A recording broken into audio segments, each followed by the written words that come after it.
I'll make it up. I'll make it. I'll make it up. I'll make it up.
Monday, June 29, 2026, 11 p.m.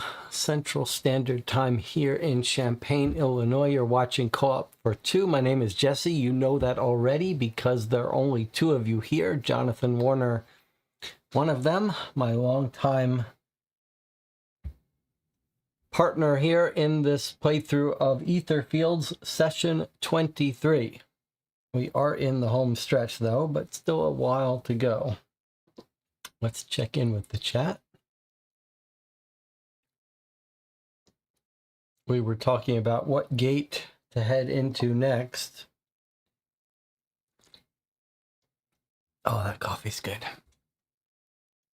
And if we continue with the same system we've been using, we have one new gate that we got in the last playthrough. And it seems like maybe that would be the one to play. Something lurks in the dark. It sounds a little scary. Keep your head on a swivel and be ready for anything. Yeah, that does sound a little scary. Now, we currently have 1 key, 3 ether, and 3 distress. So we're going to need 2 more keys on our way to Phantasmagoria, which is here. We're in the ordinary season, so shortcuts cost us. It's been so long since we haven't been in the season of shortcuts, I've kind of forgotten what the cost is for shortcuts. What is the cost for shortcut, and why isn't it on this card? I think we have to seal a card for each shortcut we take.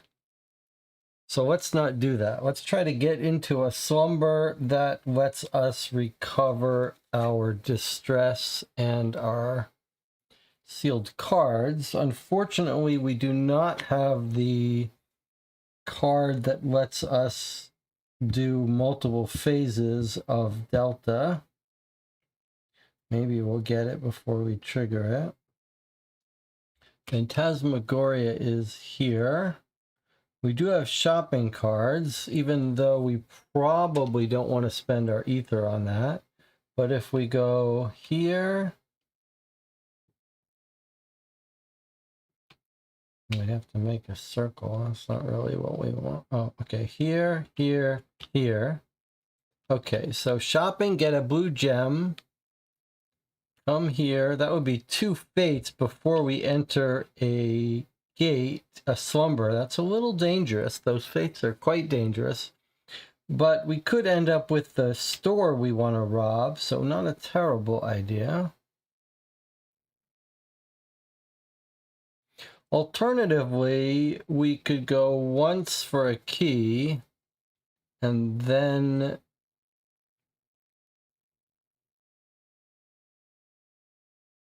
we have to make our way here somehow.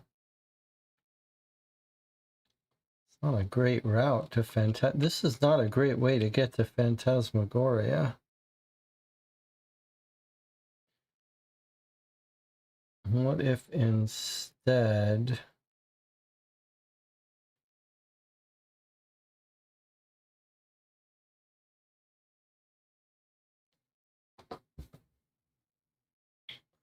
No suggestions there. We do have a train. We don't have any train tickets at the moment.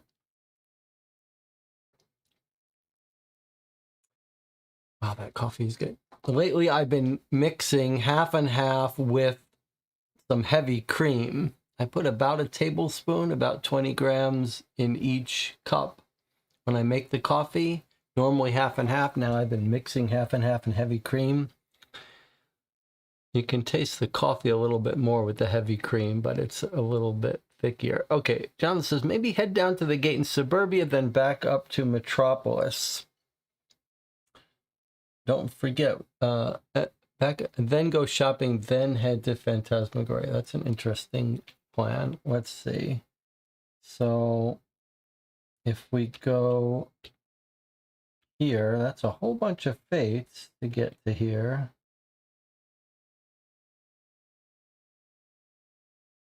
That's a lot of fate. I mean, a lot of fate.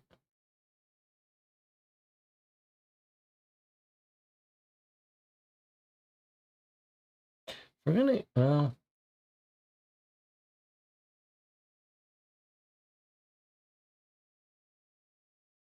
we need to have 2 slumbers, huh? It's a little weird that we haven't done much railroad. Could take this railroad over here. What if we went shopping and then to the railroad? No, we need to do 2 slumbers first. What if we go shopping and then from shopping we go to insomnia and have a dream? A slumber, I mean. And then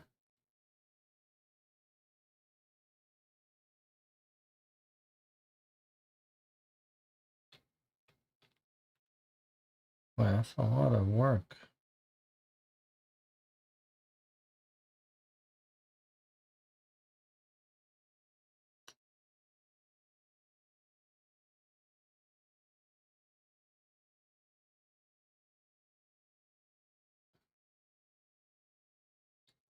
What if we go to a railroad, we're gonna have to have a railroad dream? Is that what we think? No effect until we find the train wisdom. Okay, well, we do have a train wisdom. Where is it?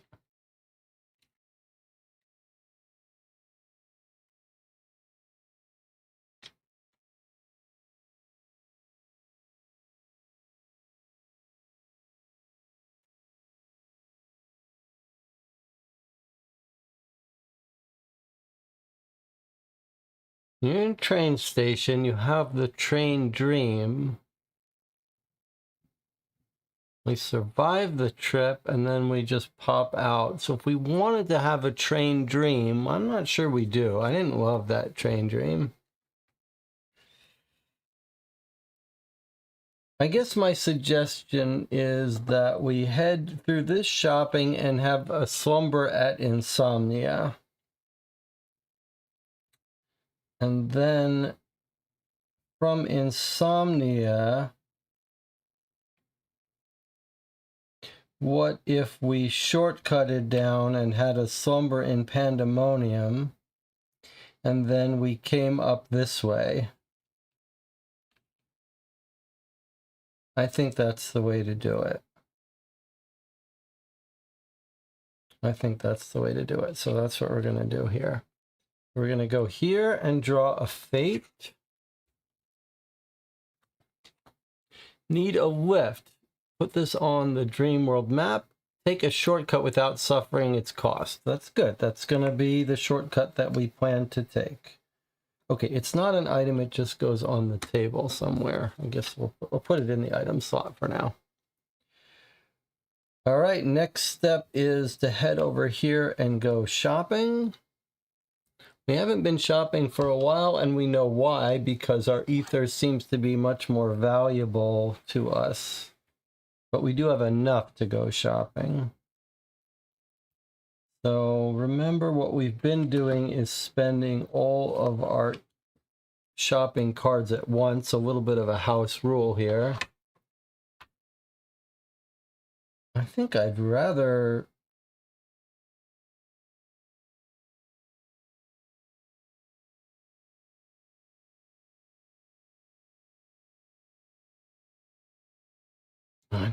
go twice, but we're not going to get the opportunity to go shopping twice. Okay, so let's just consider if we want to buy something.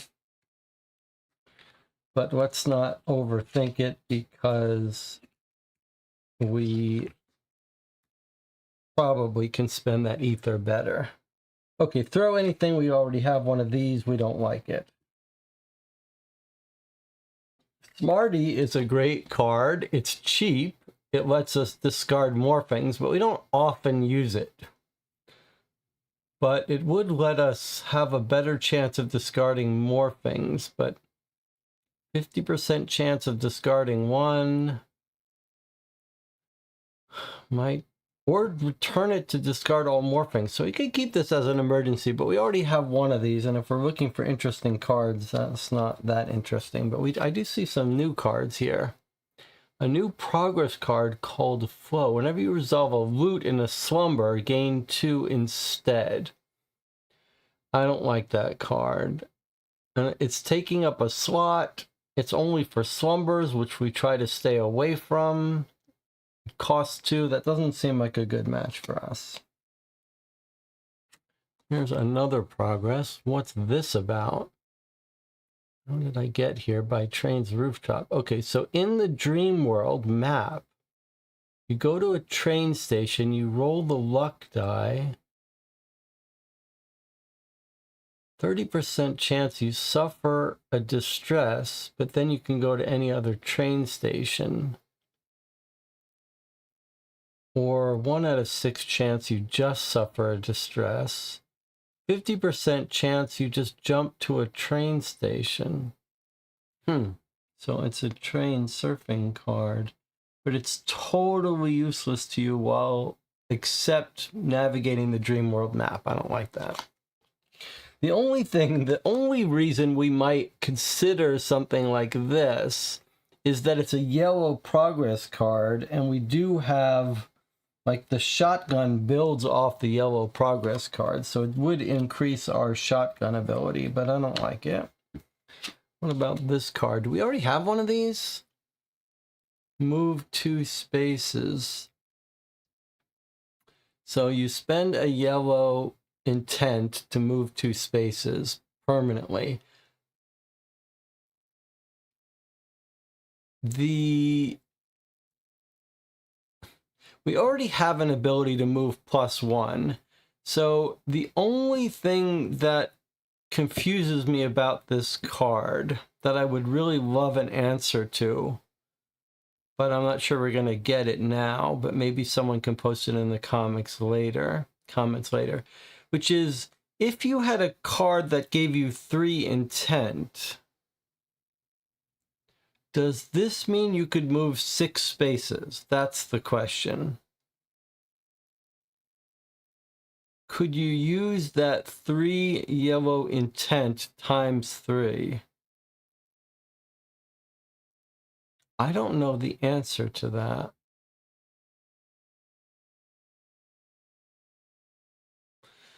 If you can't, then this is basically useless to us. If you can, then that's a very powerful movement card that I would be inclined to take. But let's assume you can't. I'd like a ruling on that, though. Let's keep looking.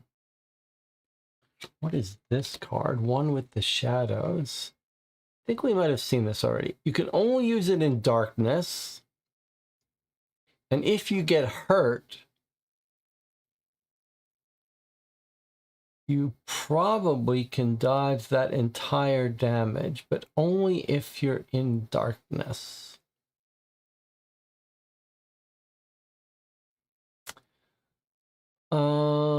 I mean, you gotta get rid of it. It's a one-time use, only in darkness. I don't like these cards that have such limited use. Especially you can only use it once, so I'm not inclined for that. Well, it's not yet. When you seal or flip a card, you may seal this card instead. Boy, that's again a card that you'd have to be keeping in your hand. So if we would shoot, let's say we shoot the shotgun, instead of shooting the shotgun, we seal this card. Don't love it for us.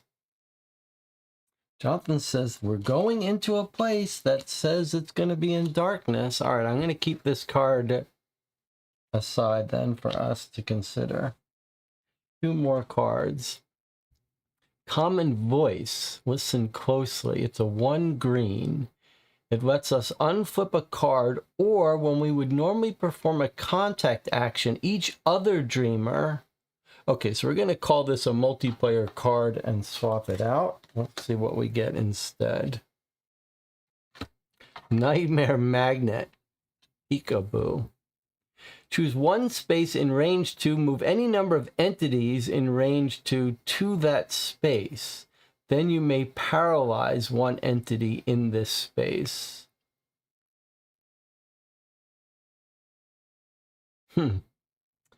Paralyze mean they won't move that turn.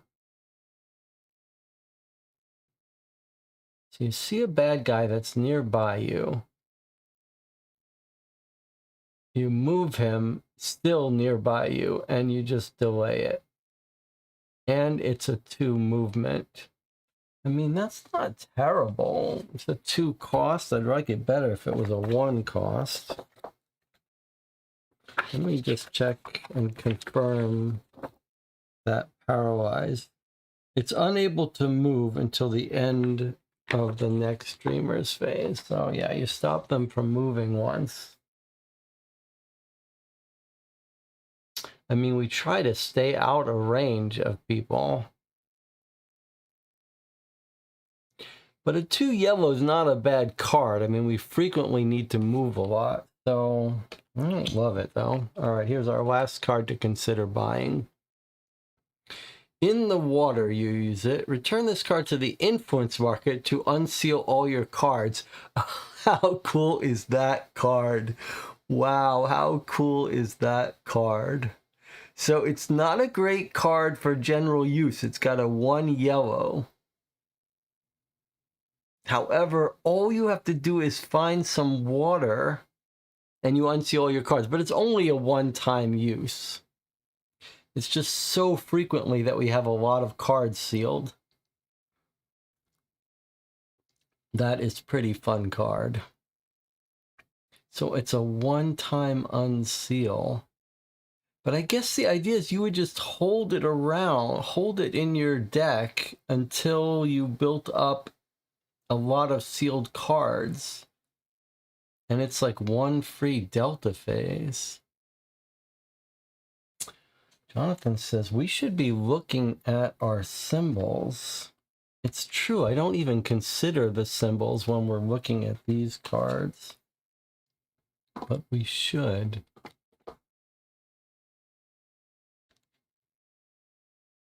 Okay, so here are some of our symbols. Like here's a water one, but it's not this or this or this.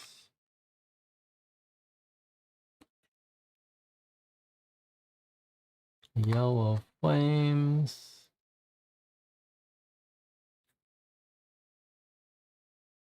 Lava. City where you're throwing something. I don't think so. But yeah, keep this in mind.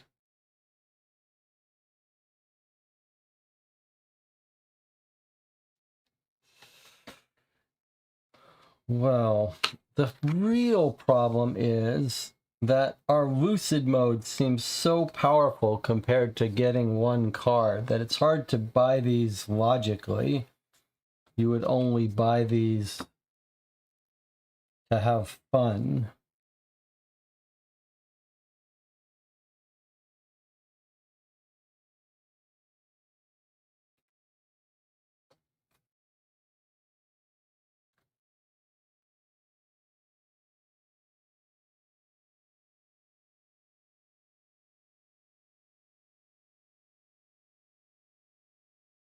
Hmm.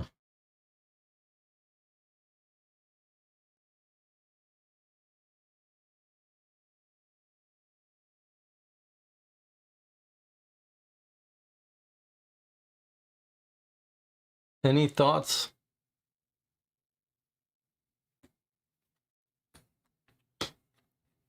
Do we want to spend our ether on these? And if we don't spend our ether, we get a blue gem. So it's more than just spending ether. It's also spending the blue gem we would otherwise get.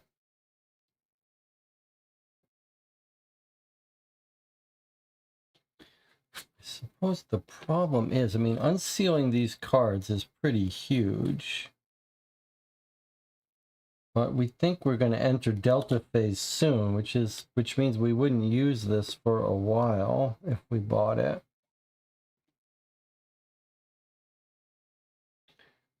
On the other hand, just keeping it in our cards. I mean, but is it worth having a full lucid experience? Hard to justify that.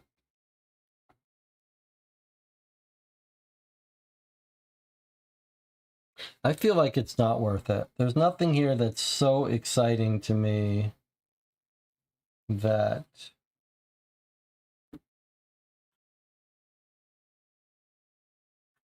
maybe the best case you could make would be for this cheap one. So for one ether, we can get a card that would let us get rid of one morphing. That's a pretty good, or get rid of all morphings. I mean, having a nice hand of these, it's got a nice power, a 2 yellow intent.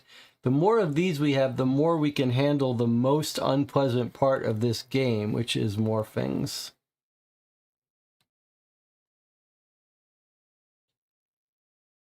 Jonathan says we might. The surface is a good emergency card, yes. But eventually we might need that ether. One with the shadows seems thematic for this coming mission. It's true.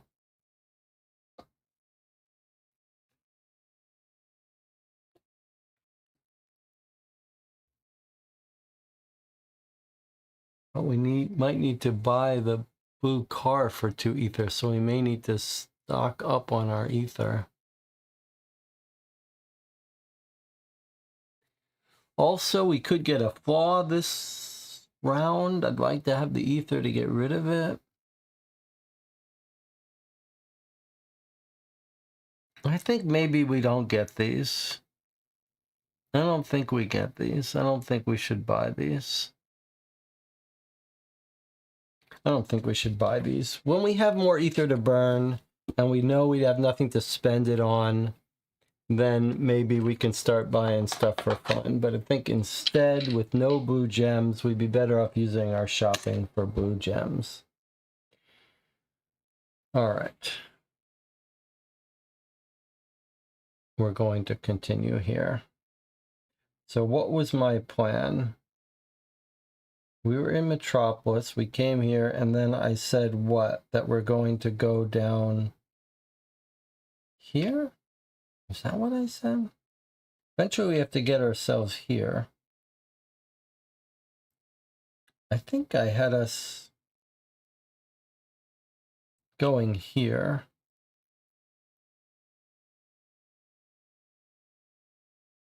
What was my plan? It felt like it was a good plan. Surely going here. Oh, and maybe shortcut to here. And then up here. Yeah, that was it. Okay, so we need to have a slumber in insomnia to get a key. So we're going to go here for a fate. All right, so it's a quirk, which means we have to take an extra slumber tile. Okay, I'm going to shuffle this just because I don't remember.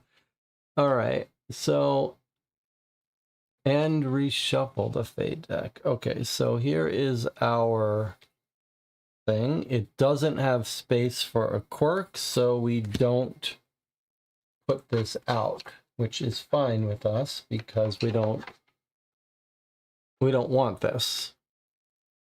Now, does this match any of our symbols? I don't think it does. It almost looks like it matches our cityscape windows, but I don't think it does. All right, so off this goes, but we do reshuffle the fate deck.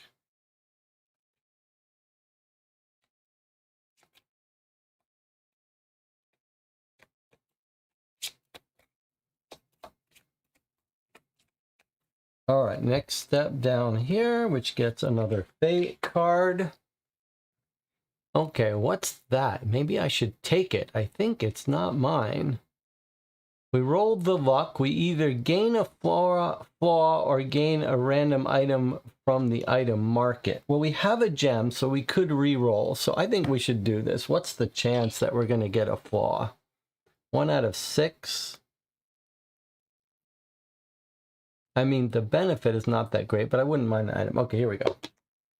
Okay, so it's a 1, so we get nothing unless we want to re-roll it, which we don't.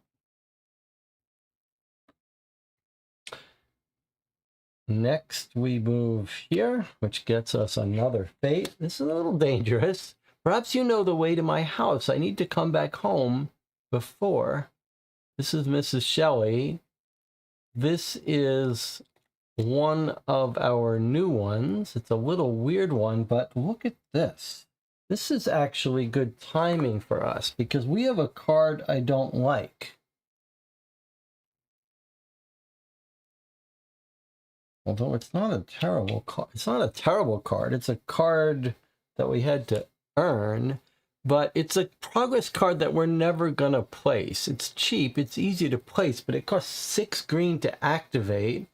And it brings out a ghost that we can move, which is good. And the entities try to attack it. I mean, maybe it's a little weird that I would not want to keep this card. This base ability is pretty good too. A 3 green or a 1 attack. It's an expensive card. Maybe I should think twice about getting rid of this, but we never use it. We never build it. We don't want green progress cards, really. They don't combo with our other stuff. It's so expensive to use.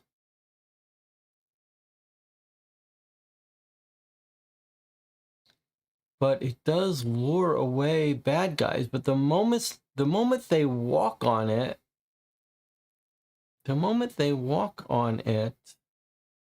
they kill it.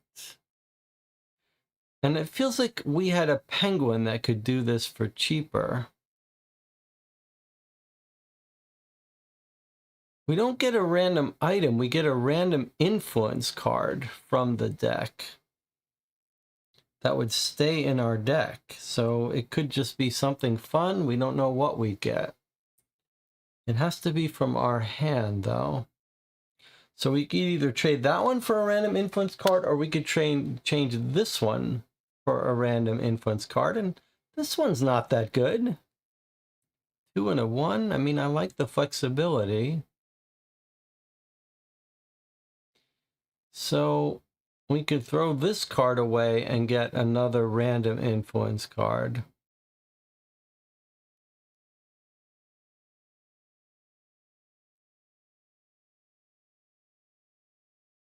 I mean, this would just be for fun.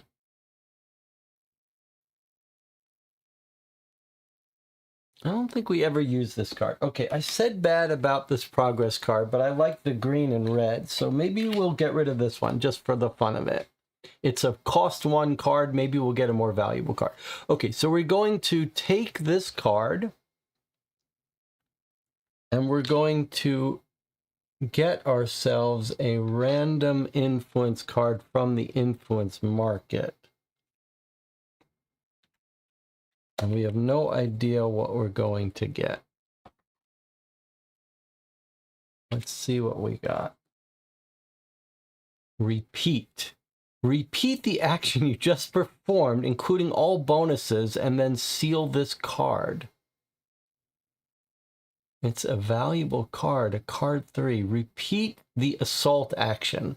So if we fire a shotgun and get like 6 damage, you play this card and you get do another 6. That's pretty cool. And then it's a baseline 1 on its own. Okay, so we've exchanged this, and this comes into our hand. Okay, that's kind of fun. Not a bad trade.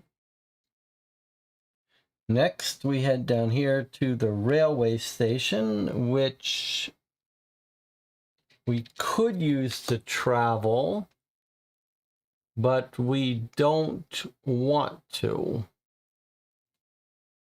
because we need a slumber. So then we go down here and grab another fate. And it's another quirk.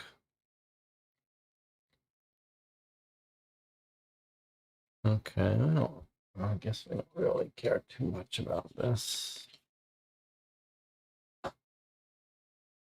Let's see if it's gonna come out. It's a little dangerous to be drawing all these tiles because we're gonna have some slumbers. Okay, it is a quirk card, so this is going to make more things worse for us.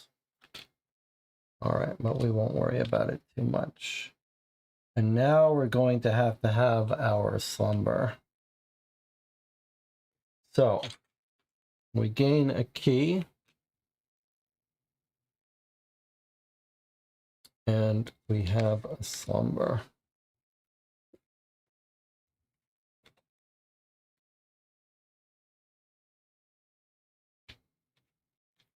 Two of our 3 keys that we need. And here is our slumber map.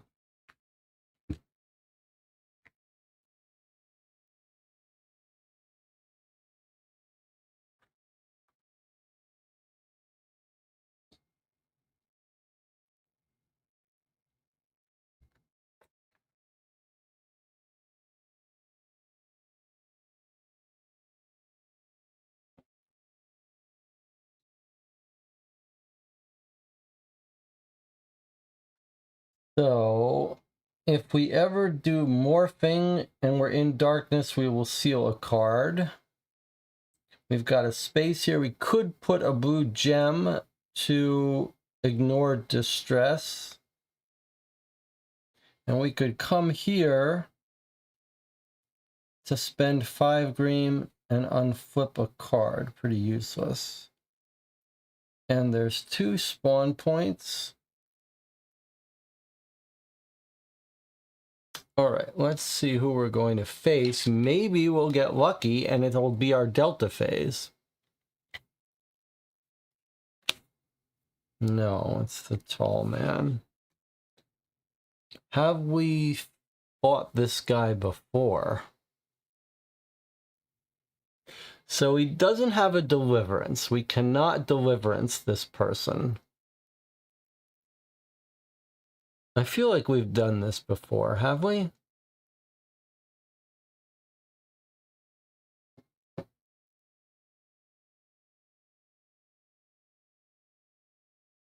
I don't think we ever did do this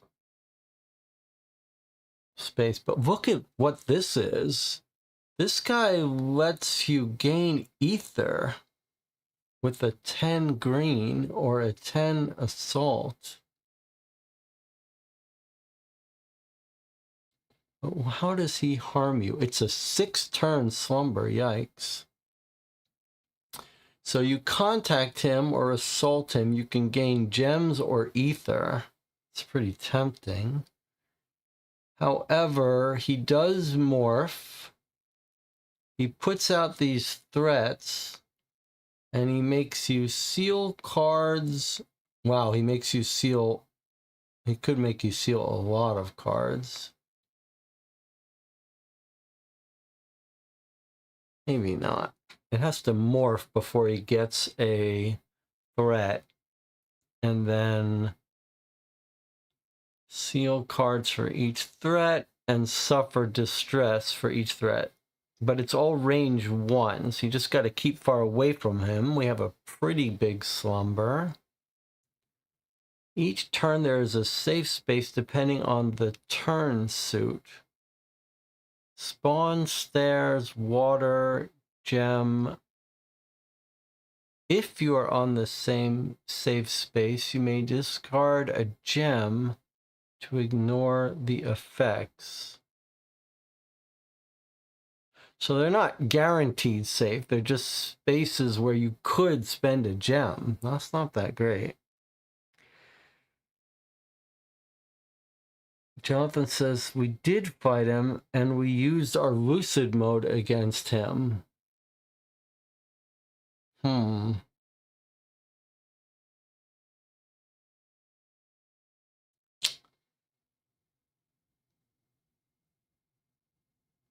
I mean, I do like the idea that we might be able to gain some ether, but the chance of having to suffer and have him morph is pretty high.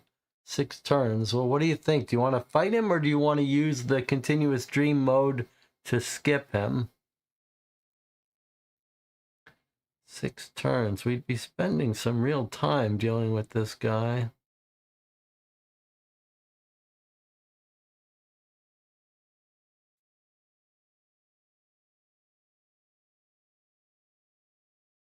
Could go either way. I mean, we could get enough cards to gain a couple ether. Hobby says, my vote is always to skip the slumbers. Jonathan agrees. I'm sure we did this guy, so let's skip him. Okay, we're going to skip him then. So, continuous dream mode, we're going to activate against this guy. So we're going to steal 3 cards or take a distress. We have 3 distress. Stealing 3 cards is pretty high. Okay, we're going to take the distress. And we are going to... well, there's no more secret path for us to do. We could gain a key. But I don't think gaining a key gets us anything because we're going to have to head through another slumber anyway. So I think instead we will unseal a card.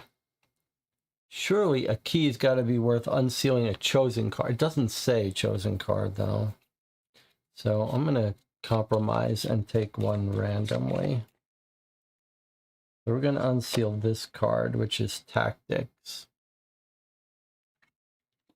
Put it in our discard pile.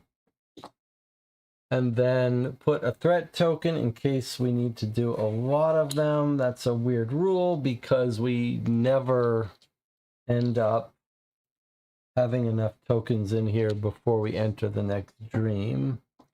But I'll put it there anyway. And then the slumber ends at the back of the deck.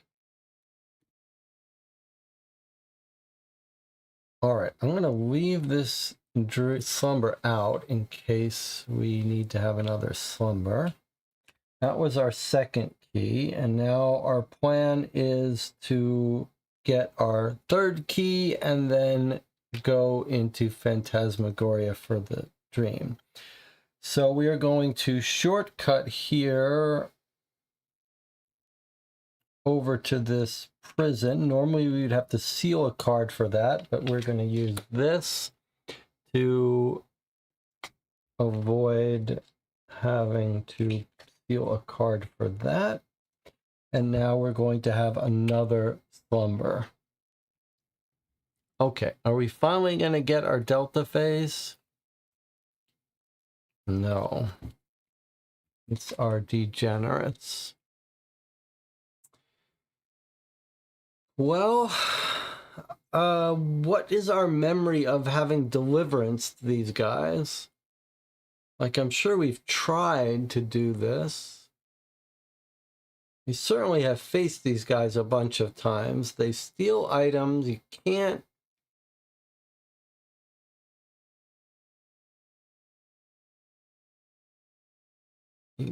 really stop them. You only have to last 4 turns, but nothing good ever happens. Then they steal the items. As long as you kill them, as long as you survive, you get them back.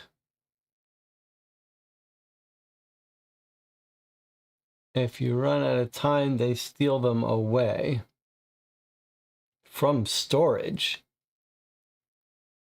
There's no fun in fighting these guys. The only question is whether we have already tried to deliverance these people or whether we want to try to deliverance them again.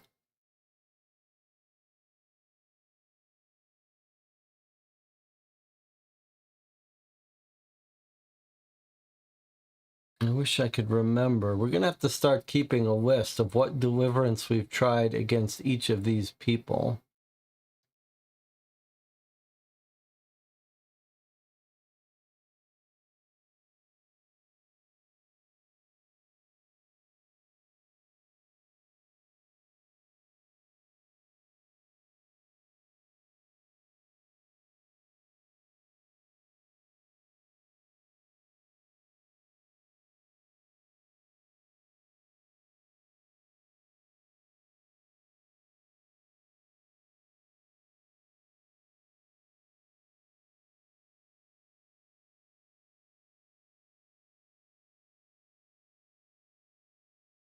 We could read the hint.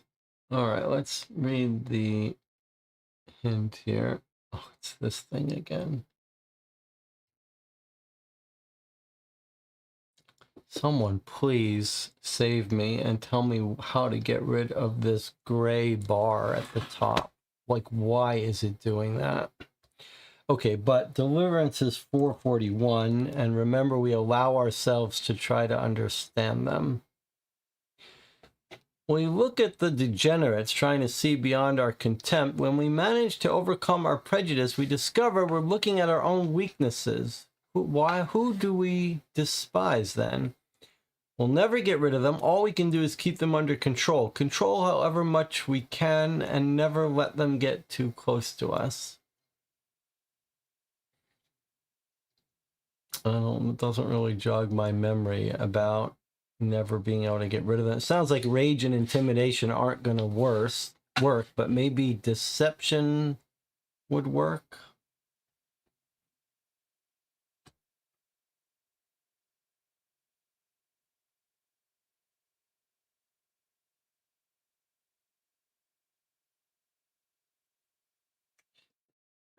I'm not sure there's too much fun to be had by fighting these guys, so let's just skip them again. But the question is, we are now starting to eat some real distress.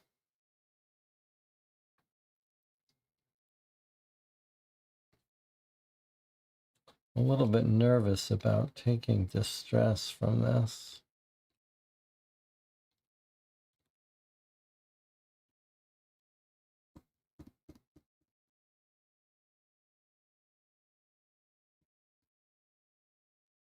How much is deception if we did? You know, this is a shame because I really would like to try more of these deliverances if we could remember what we did. So to try deception, we just do it. It doesn't cost us anything, except we do have to seal 3 cards and add 2 morphings. Yikes.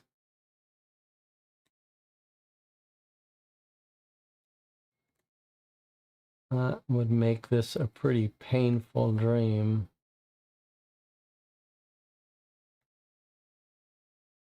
When all degenerates are discarded, so we would put 2 degenerates out. We just have to get rid of 2 of them. Not that hard to get rid of them, but if we morph them, it would be.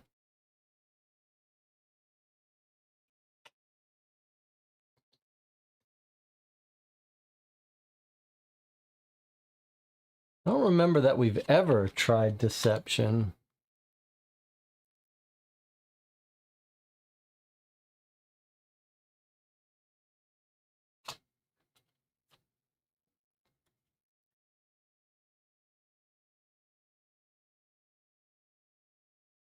Hmm.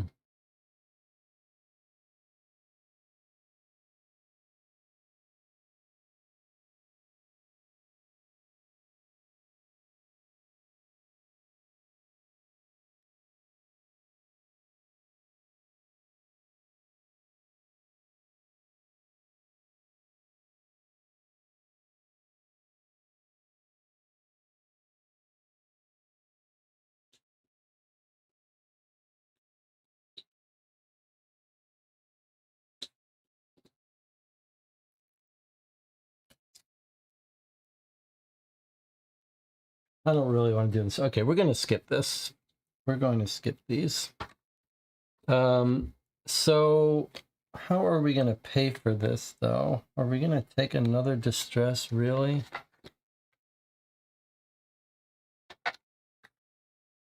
I'd rather not seal more cards. I think we're going to take another distress. That's 5 of 8. That's too much.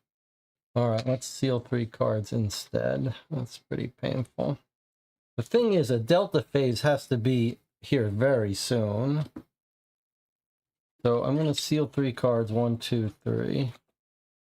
I really want to unseal that deck.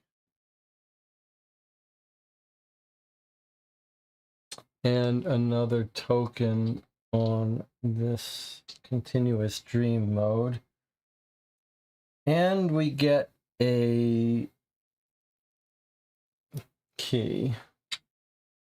But actually,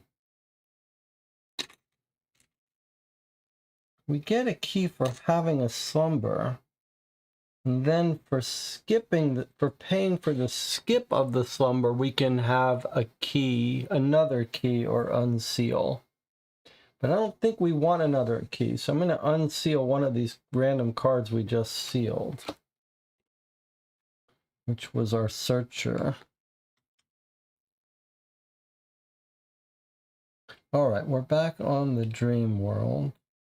Now our plan was to come through here and go to Phantasmagoria, which I think is still our plan, but you could make the case that we should go for another slumber to see if we can't delta phase our way out, but maybe we can survive this. So that brings us to a fate, which is looking for another quirk space. It is another quirk space. So this comes out, which reduces our assault action distance. Okay, all the more reason to get out of here. Okay, then we're going here, which brings us to a sanctuary. A sanctuary lets us unflip a progress card, unseal a chosen item, a chosen card, or restore an item. Okay, so now I'd like to unflip this shotgun, but we're pretty good at unflipping on our own. So I think maybe this would be a good opportunity to see if there's a sealed card we really want. So I think we should do that instead. Poison an entity or gain 6 wrath. That's pretty great. Wouldn't mind taking that one. Don't care so much about this one. We never have many screen progress cards, but we could cure all of our distress. And then get rid of this card. I don't love that. Hate this card. This is a reasonable card. Don't like it. This is kind of useful sometimes. Don't like it. Another hesitation. It's a pretty cool card too. Water's Help. That's a pretty great card. I think maybe we take this card. This is the card that gives us like 4 or 5 gems.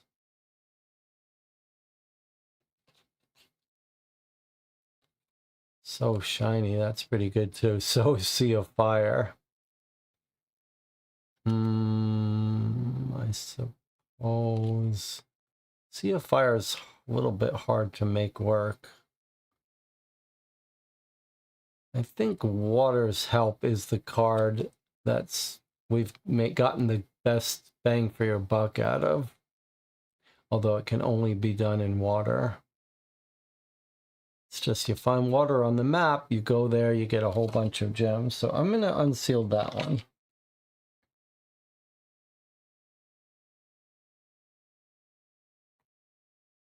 All right. That was from our Sanctuary. And then we're going to draw another Fate card, which is our old shop we've been trying to rob for a long time.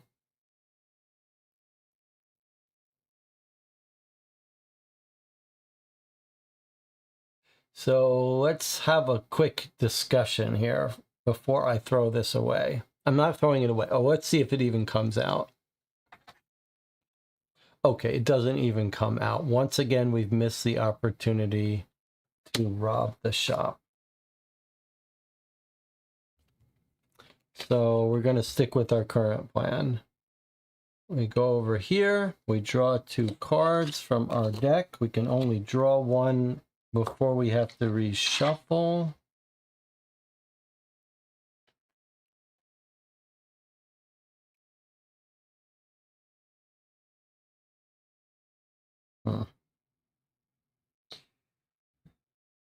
Well, we're reshuffling, which means we have to take a distress or unseal or seal 3 cards.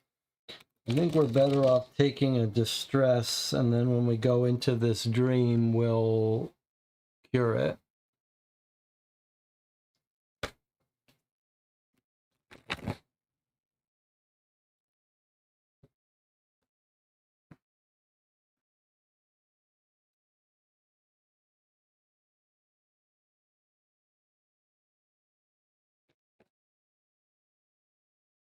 Can't even see me shuffling. Okay. So there's our drawing of 2 cards. I'm going to take our 5th distress as the cost of going through our deck. There's our optimization. That's good. All right, and now we are going into our dream.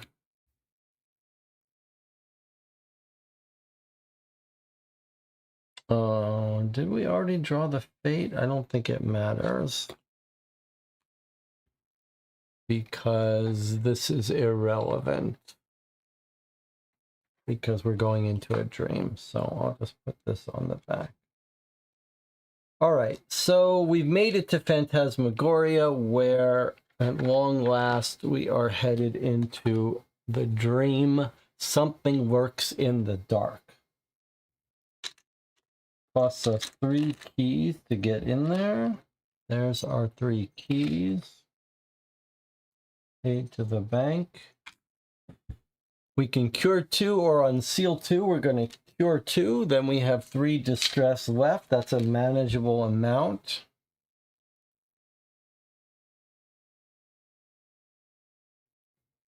We can throw away all of our Lumber World tiles.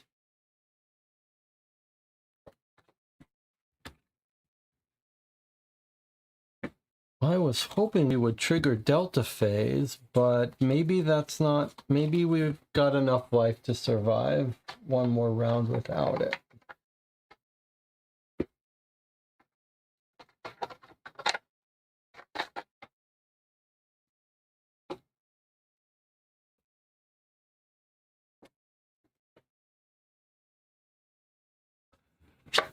Okay, here we go.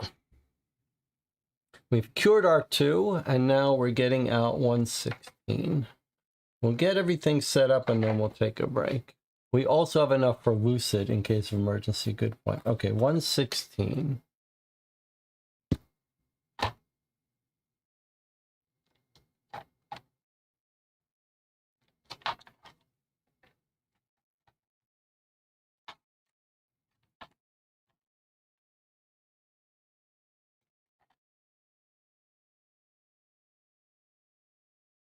.116 has a whole bunch of cards, but not very many map tiles. That's interesting. Reveal the setup tile and card A. Okay, let's look at what this looks like. Keep your eye open for symbols. This is pretty dark here. All right, as Jonathan anticipated, it's very dark. So it's hard to know what we're looking at here. I guess we're looking at the corner of a block.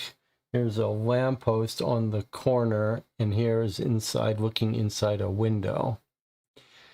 We've got stairs. The lantern is dark. The light bulb is missing. So it's talking about this lamp missing a light bulb, I think. There's a doorway in. We could force the door. We could pick up a stone from the ground. We got stairs here and here. And then we have a window.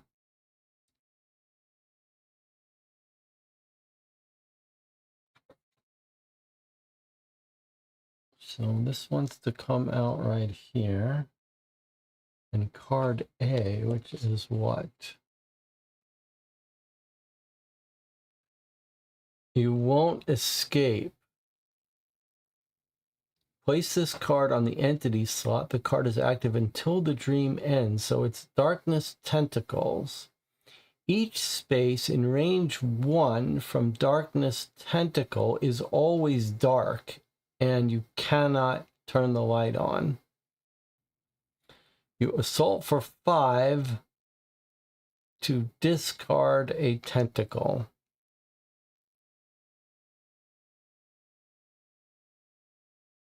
So I don't think we've discovered any tentacles yet, is what it is. But if we see a tentacle, it's going to follow these rules.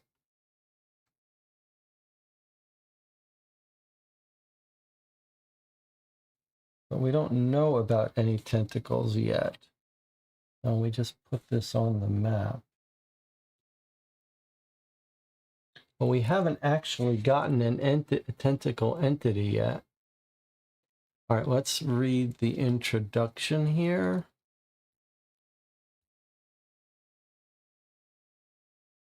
Why don't we take our break? Let's take a break. When we come back, we'll read the introduction and make a plan. I'll see you in 8 minutes.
transitioned quickly. Don't I normally have a longer time to collect myself?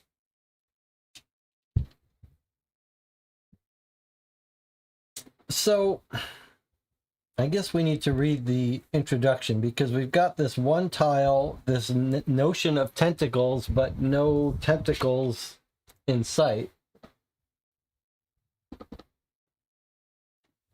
Let's go ahead and read our introduction. 757. This gray thing is driving me crazy. I don't understand it. It just comes out of nowhere for no reason.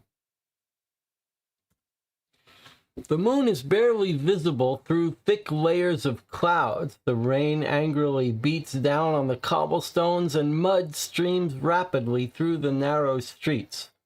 There's no one outside except us. Patches of warm, comforting light radiating from houses further emphasize the cold and darkness around us. An antique car rolls down the street. Our imagination conjures up images of gangsters with Tommy guns leaping from their vehicles and opening fire. Nothing like that happens, of course. Everything here looks like a crime movie from the 40s, though. We feel an eerie, sinister darkness just behind us. This ghoulish thing wants to destroy or enslave us, working in the darkness and ready to attack. There are so many lanterns and lights from these houses. How will we find our silver key here? One of the doors catches our attention. On its plate carved with the name Shelley. Maybe we should start there. Is this going to be Mary Shelley, Frankenstein author? Remember, in this dream, in contrast to the rule book, the darkness in the form of darkness tentacles nullifies the light on their spaces and any space in range 1.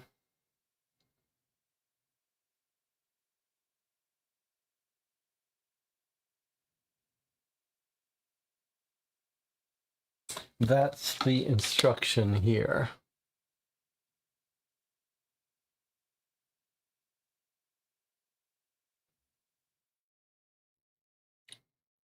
Each space in range 1 from darkness tentacle is always dark, and you can't light it up.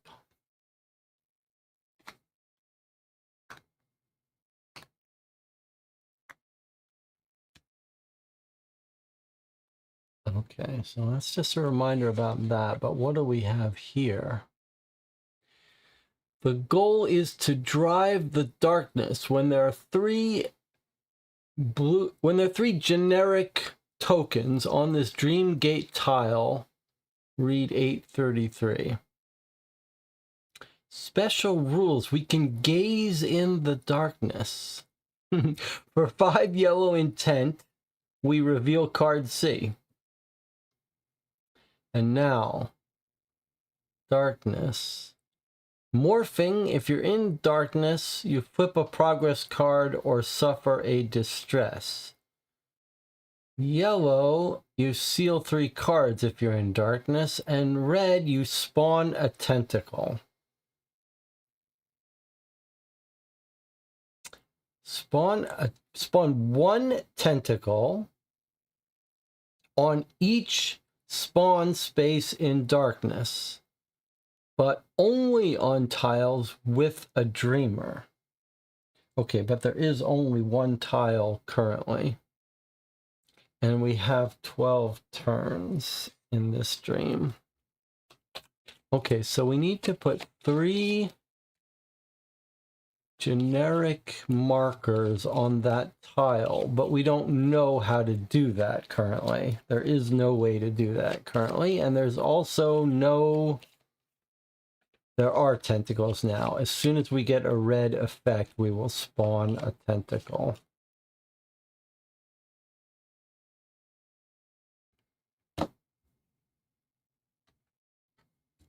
Okay. Let's not forget we got a penguin we can bring out.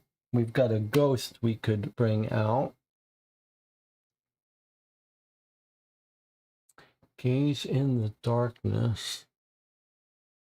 All right, so this comes out here, but we don't yet know how to bring out these generic tokens, but perhaps finding flashlights.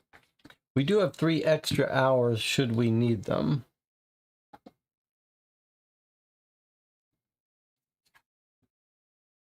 Well, let's take a look at our first turn before we go any further. Move, that has no effect.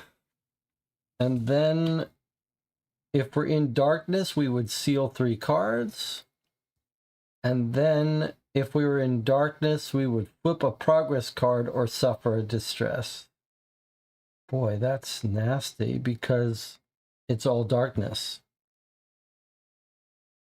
So as this turn ends, we're going to seal 3 cards and take a distress or flip a progress card. Wow, that's rough. We're going to need to find some lightness soon. If we don't get out of the darkness, we're going to take a lot of damage very quickly. And that's without even any tentacles. Okay, let me keep these here, and I'll keep this here. Let's take a look at this again. Let's really try to find some of this symbols here if we possibly can. I do remember there's a desk drawer or something here. Like it almost looks like this one could be related to us.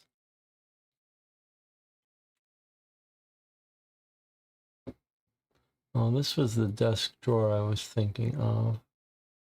There's some purple.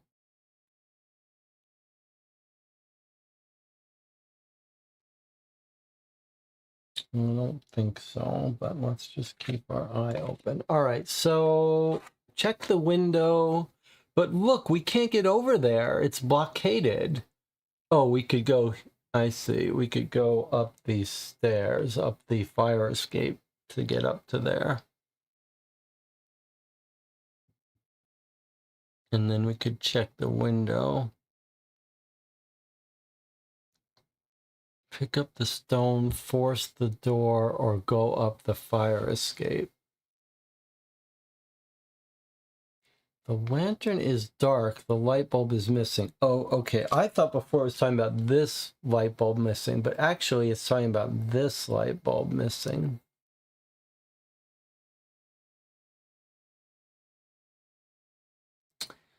So what do you, what's going to be our direction of attack? Are we going to come here and look for a stone, or should we start here and just head right up to this window, which has got some brightness?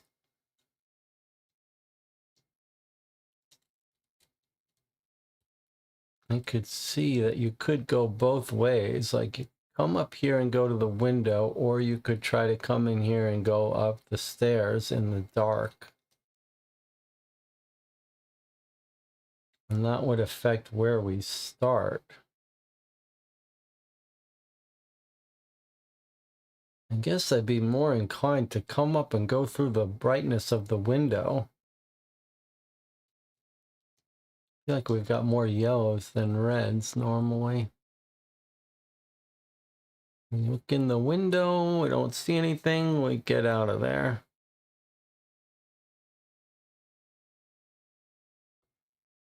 On the other hand, you could say maybe we pick up the stone and maybe it's useful up this window, and before we head upstairs, we should have that stone.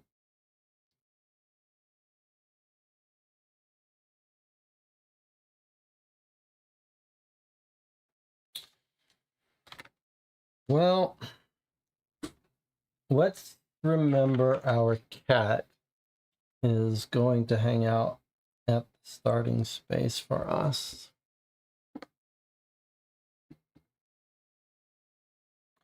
Maybe we'll start here and try to get that stone, and then make a decision.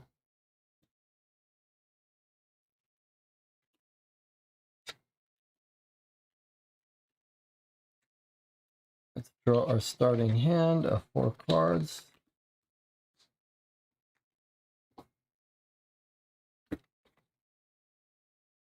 There's our water card, but no sign of water. Gain 2 hours. Shuffle the influence deck.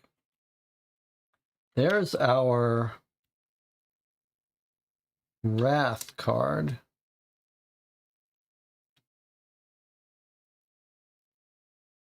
So we'll be able to do one of these.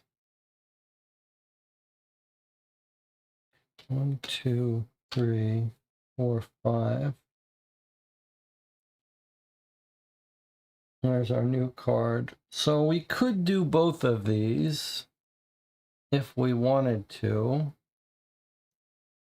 We can generate 1, 2, 3, 4, 5. We could generate 5 wrath to pick up the stone, and then we could use the wings to generate an overabundance to open the door. Alternative, we could bring out the steam bomb and use that to generate 5.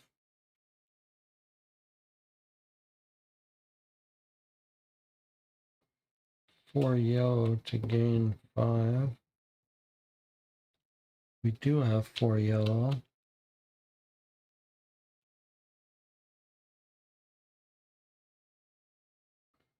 Two, three, 4, 5, 6. All the same, really. But we wouldn't have to seal it. Okay, I think that's the thing to do. I'm going to spend... There might be under the rock, yeah. Okay, so I'm going to spend 4 yellow here to place this progress card for the steam bomb. And then I'm going to spend the steam bomb to pick up the key. Pick up the stone. So 801. Wings is slumber only. Yes. Okay, good you pointed that out. But thankfully, this plan I've come up with doesn't need this ability, just this. So that's partly why I did this, so we wouldn't have to overkill with this. But thank you for pointing that out. My old plan wouldn't have worked. Okay, but the current plan, where we spent the steam bomb for 5 wrath, is what's going to let us do this efficiently. Okay, 801 here. We can go this way, can't we? 801. The feeling of danger intensifies so much that we instinctively look for something that could serve as a weapon. And then we remember the oldest ancestor of all weapons, a crude rock. We quickly dig out a loose piece of cobblestone. We feel as if this stone was waiting just for us. Armed with this improved projectile, we begin to consider our options. After all, nothing happens here by accident. So we could throw the stone at the creeping darkness or throw the stone at the window above the closed door.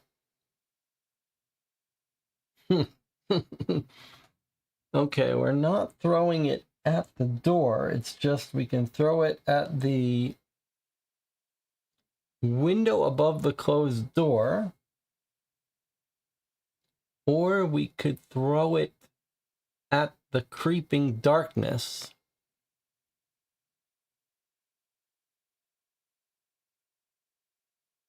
Okay, Jonathan says throw it out the window. Does hobbies and life with Val? Is it just Val? Should we just say Val?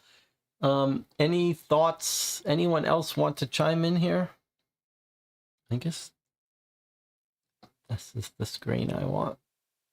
Anyone else? Otherwise, we're going to go with Jonathan and throw it through the window. Jonathan says, maybe we can get the people inside to turn on their light. I think that's a pretty good idea. Okay, we're going to go ahead and do that, Jonathan. Okay. The stone bounces off the glass and falls to the ground. Someone turns on the light inside, and we can see their silhouette at the window. It disappears after a while, but the light remains. That's good. Every smallest ray is our ally against the crawling darkness. Okay, Jonathan was 100% right about the idea. However, it did spawn a tentacle and roll for its movement. Wow, that's weird. Okay, so spawn a tentacle. Okay, this is a little bit weird.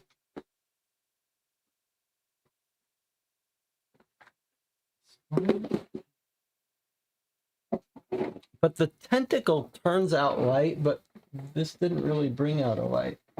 Okay, so tentacle is coming out on this tile. Now, do we get to put it where we want? Spawn on this tile. I guess it has to come, it's spawning, so it comes out right there.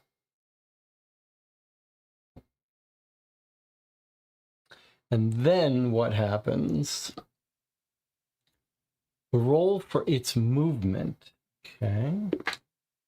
So that's a blank. That's not the right die. Roll for its movement. Okay, so its normal movement. Its normal movement is 1. So he's coming right onto our space here. But we could kill it with an assault of 5. And what is he doing while he's out? He's not attacking us. He doesn't hurt us.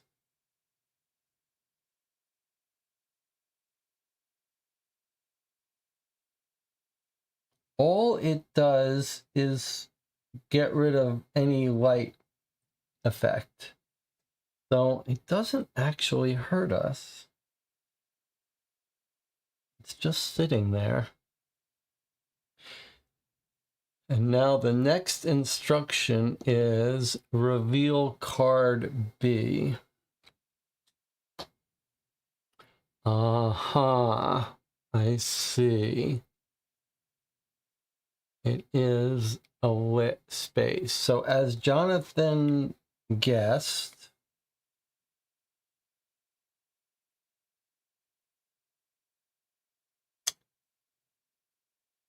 sorry, this should be here. And this goes, B2 is here. I see. Okay, so then they turned on the light, just as Jonathan guessed.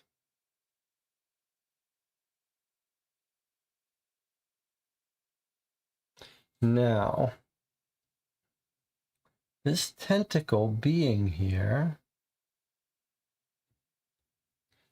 says in range 1 from the tentacle is always dark. But this isn't in range 1. It's 1 space away, but there's a wall. It can't go through the wall, so it can't get to there. So this stays lit. If we could get over here, we would avoid these nasty effects. And there is a staircase. So we could go from here.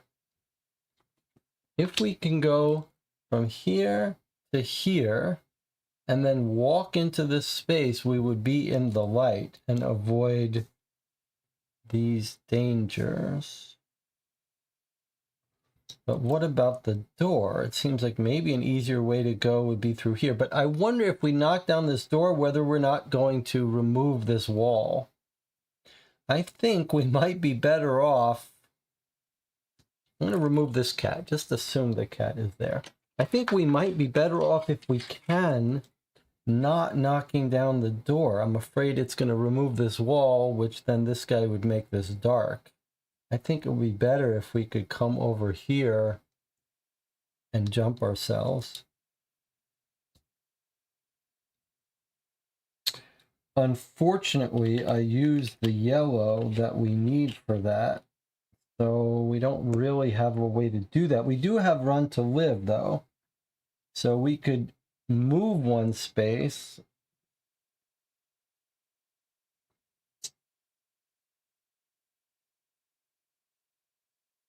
But we have no way of going up those stairs without a gem.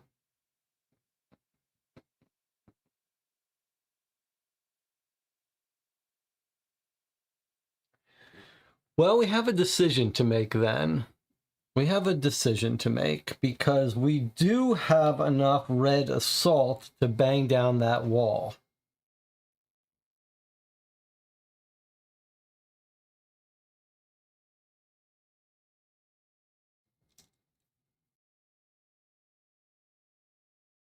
I just have a strong feeling that that is going to remove this wall. And I really don't want to do that. I wish there was a way we could get more yellow, though. I think we might just have to eat this damage here.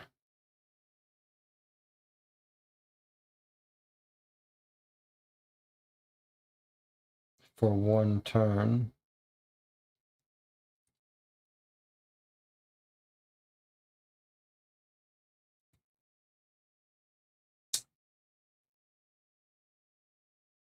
If we entered lucid mode, hold on. If we, first of all, let's rethink for a second, because there are things we don't normally do. There are things we don't normally do. Jonathan says there's nothing to do up there. That's a very good point, Jonathan. There's nothing for us to do up there, just hide.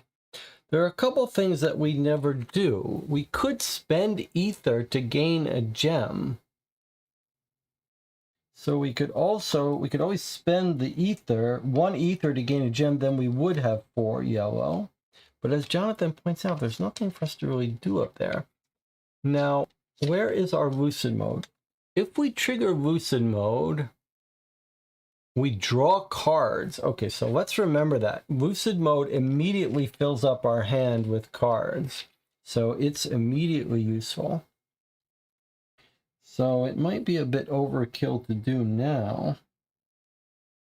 But you have a good point about that, Jonathan. There's nothing to do up there.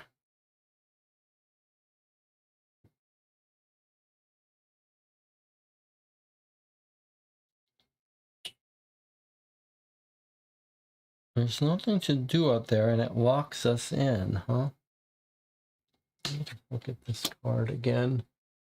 There's a rooftop. Yeah, it's just like a little hideout. So we need to get more stuff. So maybe I'm wrong. Maybe going into that door isn't going to knock down this wall.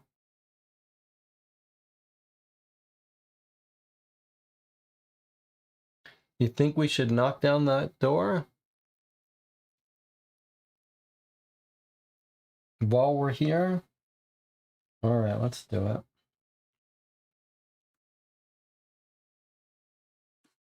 It's gonna be expensive for us to do.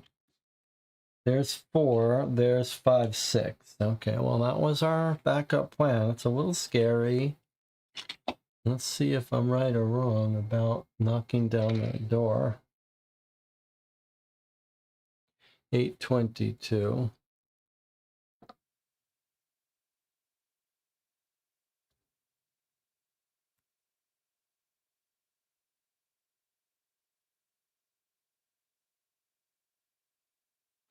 The heavy oak door is sealed. It mocks the rain and our efforts. After a moment of struggle, we see it's useless. The door won't even budge. But something glints out from a knothole high on the door. Let's try and stretch. Gain 1 gem. Okay, so we spent a gem and 2 good cards to get a gem. So that was absolutely unfortunate. But at least now we know that that's done.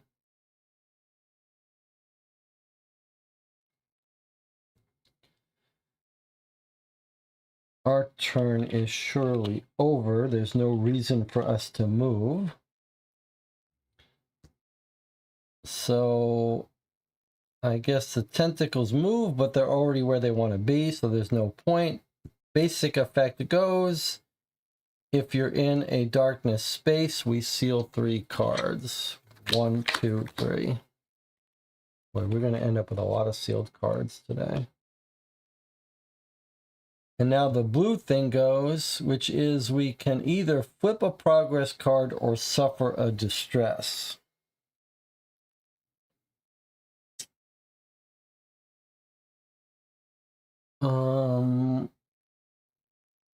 Range of assault increased by 1. I don't feel like that's that useful on this map. So I'm going to go ahead and flip that.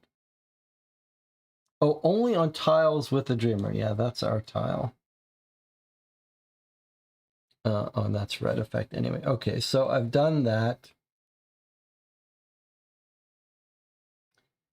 That turn is over. Here is our next turn. So we are going to seal 3 and suffer distress or flip.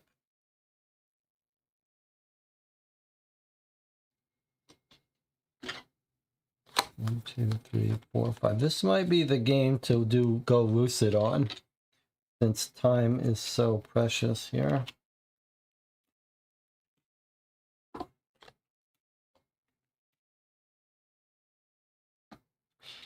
So we got our acceleration progress card. So for 4 yellow, we could put it up and then flip that one. Radio stream lets us peek at cards, put them back in any order so we could control our turn deck. But really, we need yellow, and we need to get out of here. All right, so let's get up those stairs. So we're going to need 4 to go upstairs. I guess that's going to be 2, 4. And we're going to need to move over there, which I think we should use. I guess we'll just use. We could use this to move 2.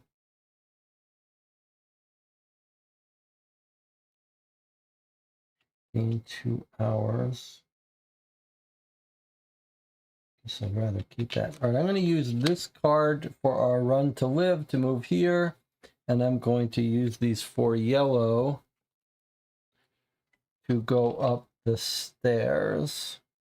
Now, we could go here and check the window. I guess that's what we want to do. Alternatively, we could go here and just hide out for a round. I think it's better to go here, and then surely something new will open up for us, right? Sorry, I didn't have that viewed well. I think surely we should just go up here, eat the penalty, and get the place unlocked so we can get out of here. So here we are up here. We're going to check the window for 371. Doesn't make sense. It doesn't make sense to run and hide until we have a place to go. 371. We won't be able to squeeze through the bars. It's too tight. So how do we get there? We can only try to reach the light with our fingertips. If any space of B1 is lit, it is. You can spend 4 green to place a generic token on the dream gate. And that's our end condition. This is just a reminder of our end condition. So, in fact, this was what we wanted. We wanted to light this up, which triggers this ability.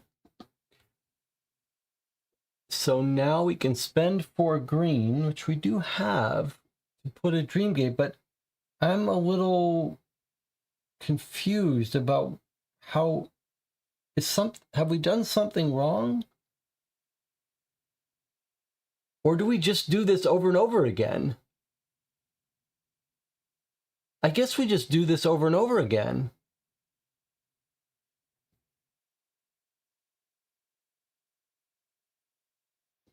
I guess we just do this over and over again.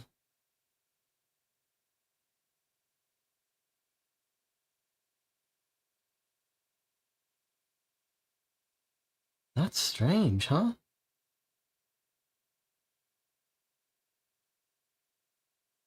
I mean, maybe we should just go lucid and get a full hand of cards and just keep doing this. Is that what we should do?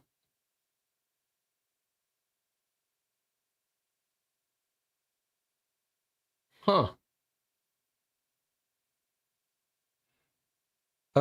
There are two more tile cards, and then there are a whole bunch of other little tile cards. I guess this isn't going to end it when we do this. When we get 3 on it, surely it's not going to end. But I'm a little nervous about it. Doesn't have a block on it, so we can clearly do this as much as we want. That is clearly the rule. There's no block on this action, so I think that we're just going to keep doing this. I wonder if we could still peer in the dark.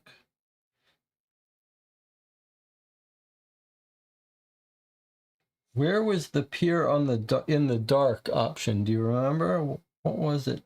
Seems like we should just keep doing this. We could do it twice here. Yeah, we could do it twice. All right, well, surely we're going to do it at least once, but probably just twice here. So here's 2 green, and here's 4 green.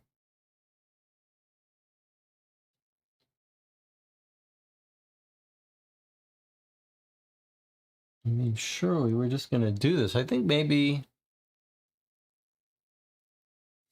it's on the back of the dream gate.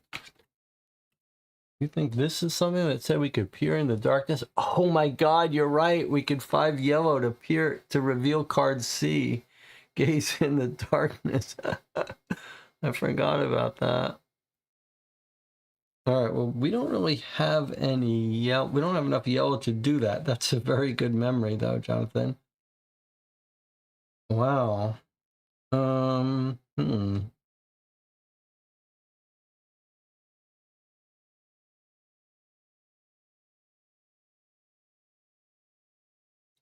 I mean, my inclination is to just go into a lucid mode and get this done right now, or on the next turn.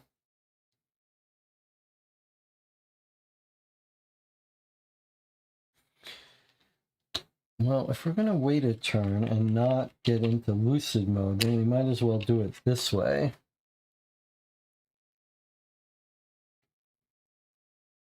So there's 4 green.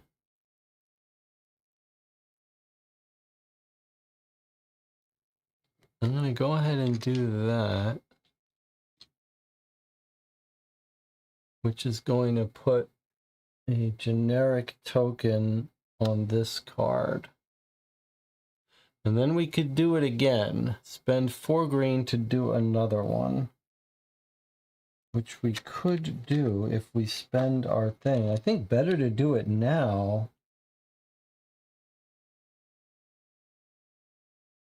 Better to do it now before that light turns off.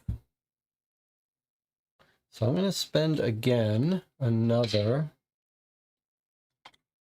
to put another one on this.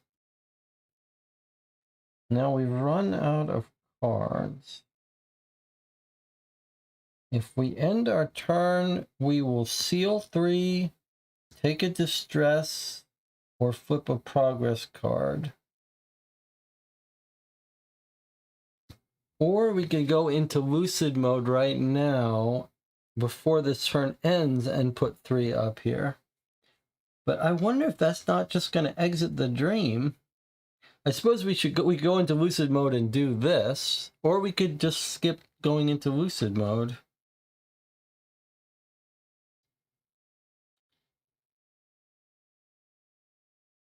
What do you think? Should we?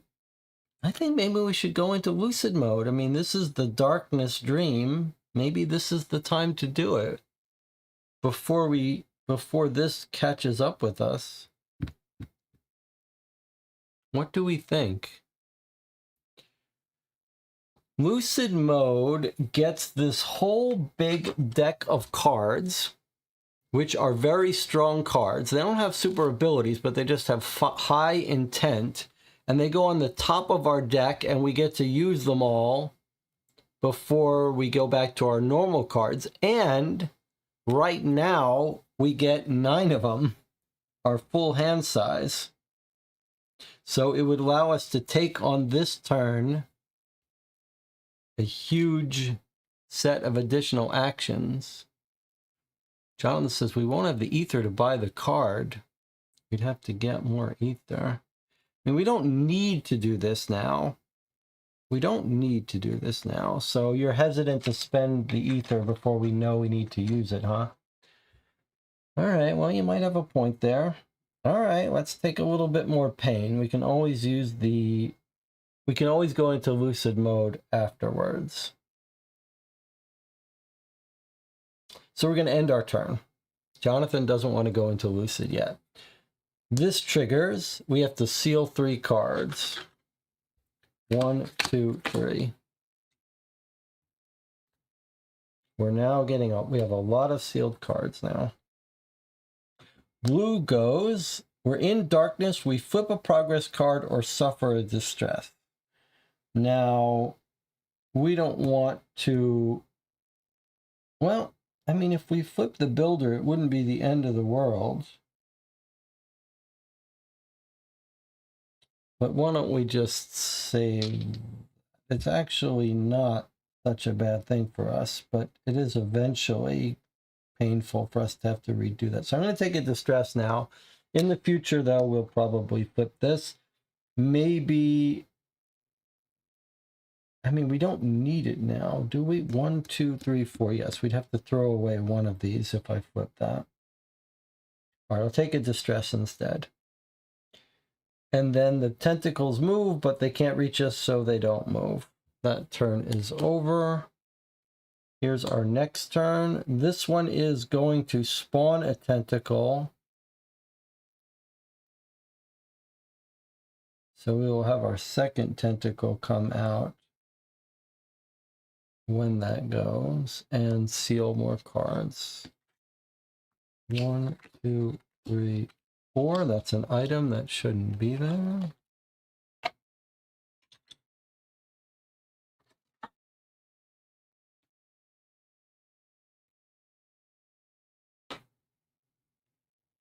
Okay, let's look at what we've got here. What? Shouldn't you be able to see my cards? Yes, okay. So we've got a card to make gems. We could make 3 gems with these 3. We could block a step on the current turn for free. If we did this, we could block the sealing of 3 cards. That would be bring out another tentacle. Maybe we don't care about that. Maybe it's good to have them out there. Avoiding sealing 3 cards would be pretty nice.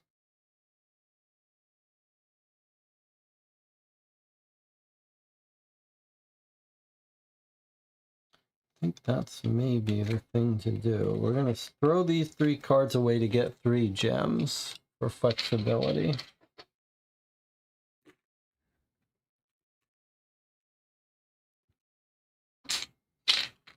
Okay, now we have 3 gems. Now the question is, should we use this to block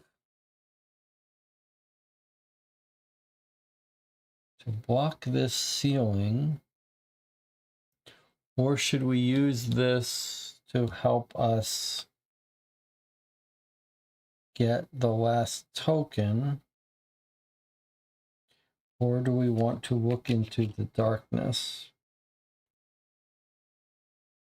I suppose the question I have for you now is, do you want to look into the darkness? That's the question. So right now we have enough to either put the third thing on that dream gate tile, which might end the whole dream without us getting our silver key. There was a hint that there's a silver key here.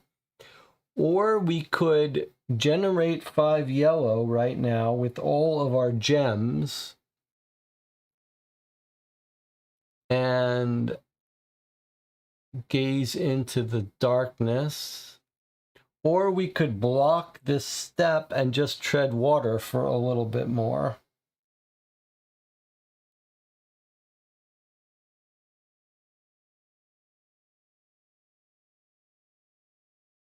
And find a cheaper way to get more yellows. So what do you want to do? Do you want to...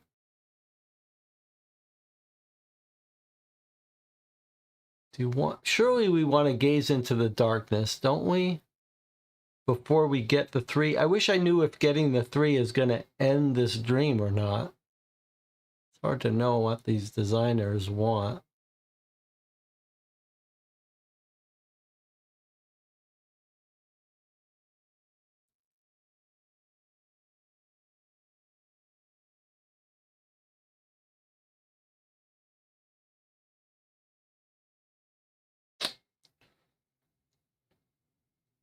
I don't want the dream to end by accident, so I'll tell you what we're going to do. I'm going to use this card to block the yellow step, which would make us seal 3 cards. That's free. And I'm not going to stare into the darkness yet, because I'd rather pay for that with our own yellow cards. So I'm going to end our turn here. Red triggers, which spawns another tentacle on this space. Tentacles aren't really hurting us, so I'm not really worried about them for now. And then that's the end of our turn. And now that goes away. We have a new turn. Seal 3, seal 3. That's a 6 sealing cards on this turn if we don't get out of the darkness. So that would be a good reason to jump away from here. Uncontrolled flight. That's pretty good. We could use this to try to get in this space cheaply and dodge these bullets. I think that's probably what we should do. And then if we can generate 5 yellow, we could peer into the darkness. All right, I think this is what we're going to do. This is too deadly for us. So I think our plan is going to be to try to use this, but if we don't actually, moving 3 spaces isn't going to help us. We need gems to get us to the relocate. Odds of that aren't so good.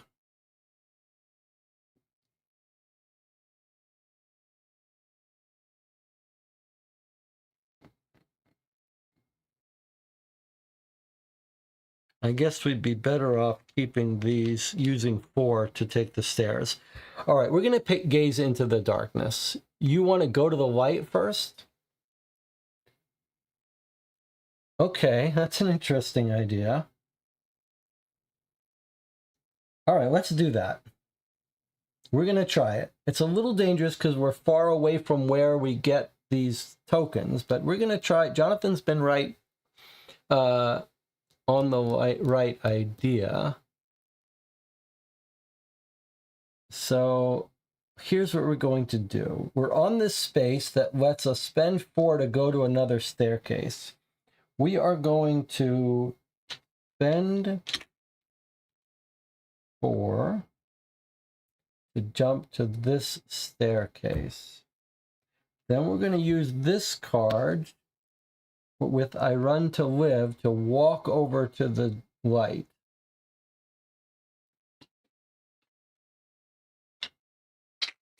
And then we're going to use 1, 2, 3, 5 yellow to gaze into the darkness.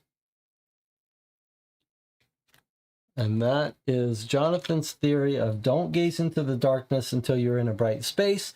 And being in a bright space will protect us from this. So it's a win-win unless this light gets turned off by gazing into the darkness, in which case it was terrible.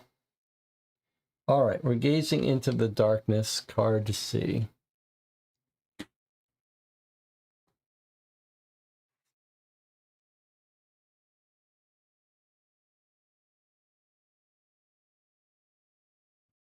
So it's a new map area filled with tentacles.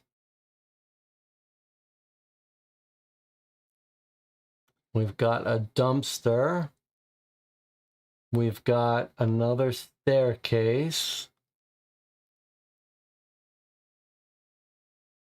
We can rest for a while to unflip a card. And we've got a new blue spawn spot. So where does this go? It's a C1, which is here. So it turns the tentacle spaces. Sorry, it actually goes here.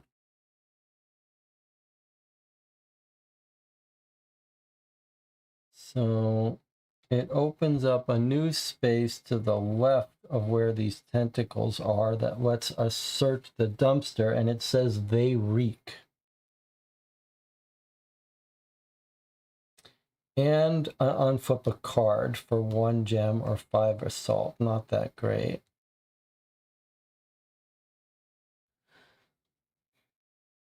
Okay, our turn is over. This triggers, but we're not in darkness, so nothing happens. They move, nothing happens. Seal 3 cards, but only if you're in darkness, so nothing happens.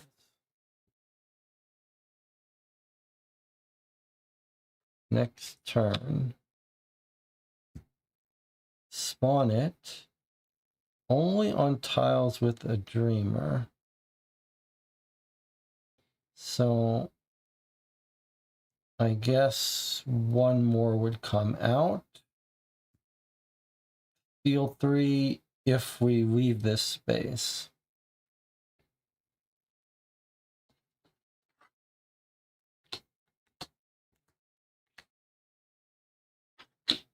I think probably we should just sit here for a second and draw more cards.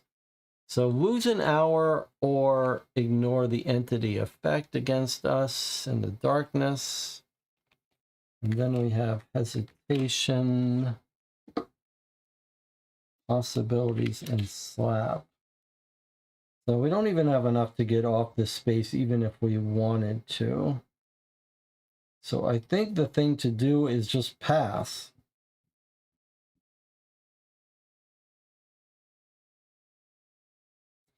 We could do this now to flip a card, but why not?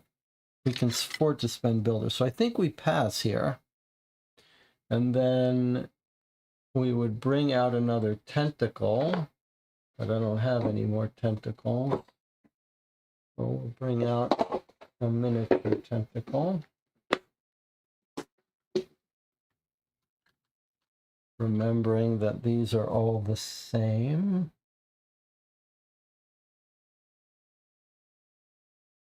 Put them closer to that. There's no other spawn spots, right? They're all down there. All right, well, this is weird. And then if we were in darkness, we would seal 3. Then they'd move. They have nowhere to move, so we draw our new hand. The whole point is just to get ourselves a nice big hand when it comes time to make a run for it.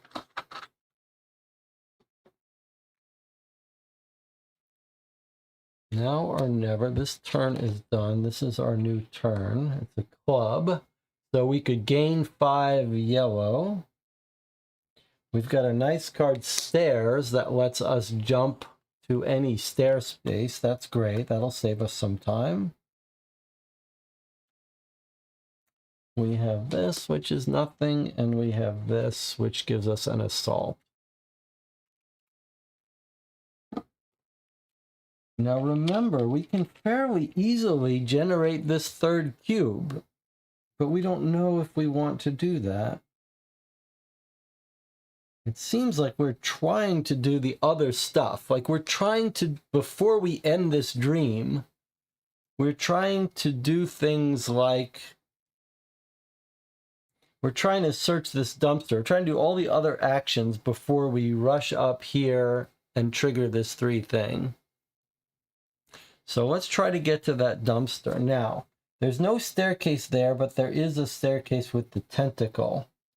So we could use stairs to jump 1 space away from the dumpster. And then we could use any other card.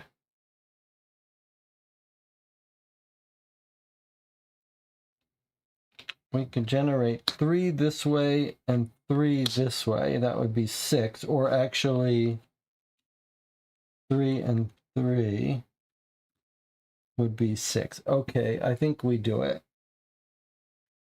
So we're spending this to relocate to this space here, which has got stairs and a tentacle.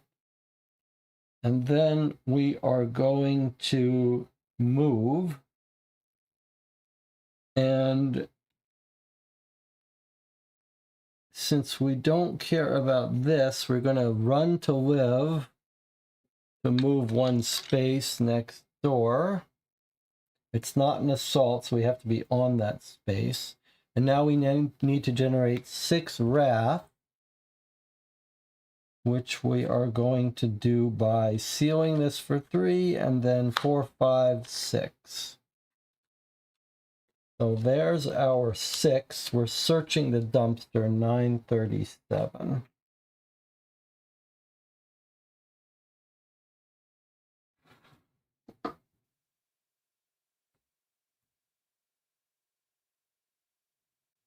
If tile X is revealed, tile X is definitely not revealed, so we do this one. What? We don't have time to rummage through the trash. We've got to run or hide. The darkness may devour us at any minute. Add a morphing. So I think this card was asking us if we had pulled the trigger on these 3 things. I think it's punishing us for not doing this. All right, well, it is what it is. Add a morphing. I mean, this could be the, well, actually, I don't know if this is the death of us, but probably it could be. +2 seal. Okay, that does seem like that could absolutely kill us. Because now we're going to be sealing 5 cards every time we hit this. Draw 2 influence cards. I guess that means we draw 2 cards. I don't know why it says draw 2 influence cards, but okay. So these come in our hand. This is a nice card. That's the fill up your hand. So we can do this again, but it's not doing us any good now. So we're going to do this. There's nothing else to do. Do the looking in the window. So we're going to move here, and then we're going to use this to get us the 4 yellow that we need to go up the stairs. All of these give us what we want. So we're going to use this card to walk to the stairs. Then we're going to use this card to gain 5 yellow. Should we make sure we're not missing any symbol first?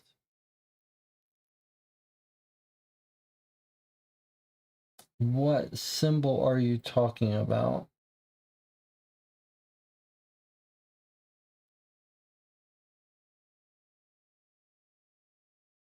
You mean on a newly revealed card?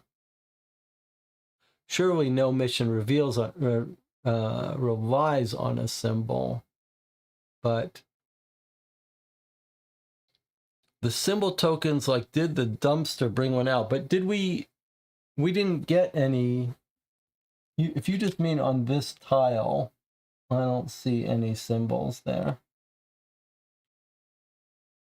So we walked over to the staircase. Then we're going to use this to generate us 5 yellow because we're on a club turn, which is enough to get us up here. Then we're going to look in the window, which is 271 or 371? 371. And now we need 4 green. But we don't have 4 green. And we don't have...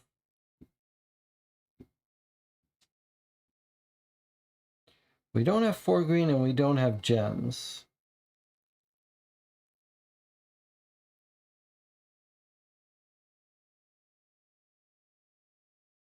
So I think the thing we do now is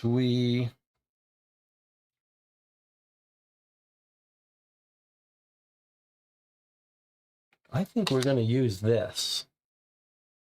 We're going to take the chance and block the entity effects.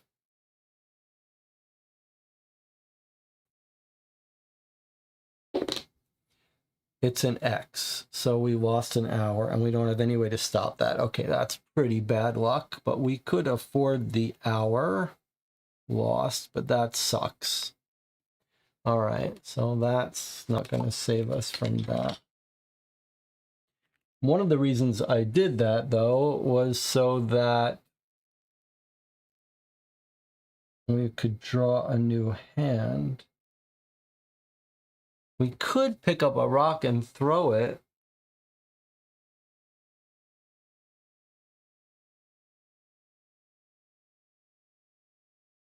Well, do you want to do that instead of doing this?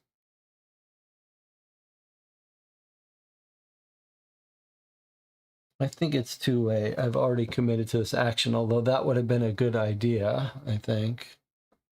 But I'm going to commit to this action anyway. I'm going to seal this card to draw up to our hand limit. 1, 2, 3, 4, 5, 6, and a flaw. And we need one more card, which is going to give us another distress. Okay, so we're owed one more card, and we have to throw away Spring Perfumes and get something else.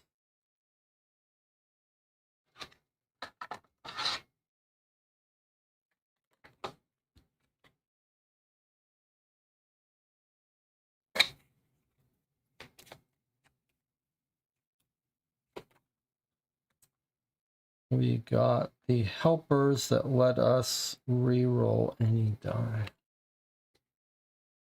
All right, so it wouldn't have been a terrible idea to try to pick up that stone and throw it.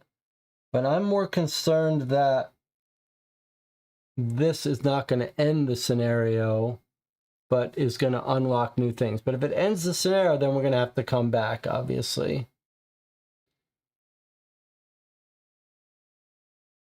So I was able to draw a new set of cards, which is what I wanted, because we need 4 green to trigger this thing, which we now have. Barely. So here's 2, 3, 4 in order to put the 4th thing on that. So let's see what happens now. So that's our third marker of light on the dream gate. And when there are 3, 8, 33. Okay, so what do you think? You think this is going to end the dream? Or do you think it's going to unlock phase 2 of the dream? There's only one more place for us to go, and that's to throw the brick at the darkness. So either this is going to unlock that, or we'll know you have to throw the brick at the darkness. Is the room space lit? Yes. This is called the locked tight room. So the room space is lit.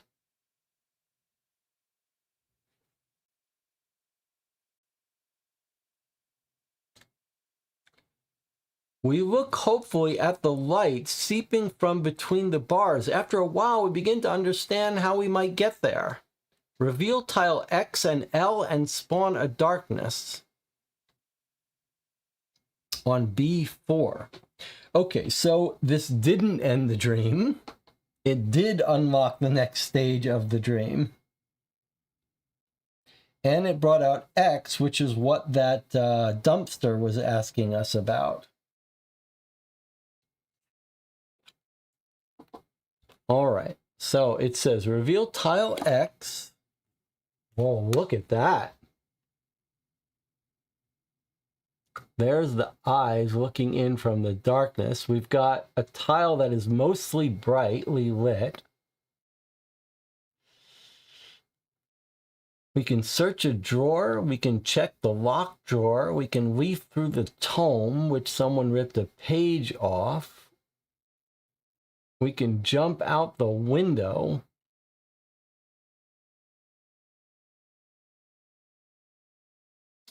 And it says card L. There are a lot of cards.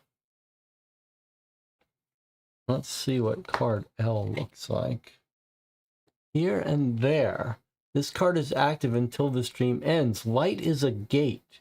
If you're in a light space, you can spend a gem to jump up here. Look at the darkness creeping in to the space on B4. Okay, so this is B4. It goes, oh look, it's all the way over here on the other side of the map. But we have a bit way to jump in there. So from a lit space, we can relocate into this room, which is mostly lit. But there is this. So we got X, we got L, and it says spawn a tentacle on this space. So what do we think the limits are? I guess let's put this guy here. So there can only be 4 though, so that's all 4. Let me swap this one with this one.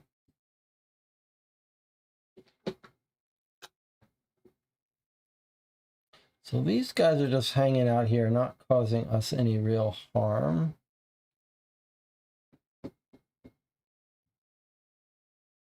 They're just making the place dark. But this guy is making this space dark. So we probably want to kill this guy.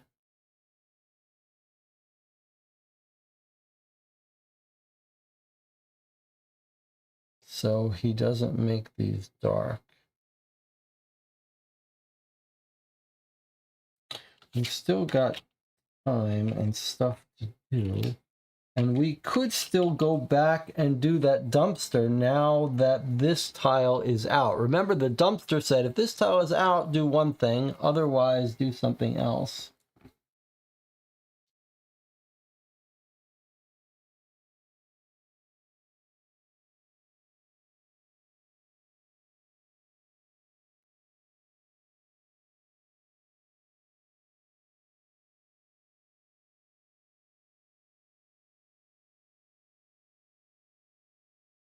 We don't have a gem. We can't get in here without a gem, though. But we could spend an ether to make a gem, or we could use this to get a gem. So if we go down these stairs, we could get ourselves a gem and then hop over here where it would be light, which would be good for us. I think maybe that's the thing to do. I think maybe we go down those stairs and then get a gem and then hop over here where it's safe. Let this guy come to us and then kill him. Oh, that doesn't work. You can only do this if you're in a lit space. Oh, that's rough. So what do we do? I guess we do it in 2 steps.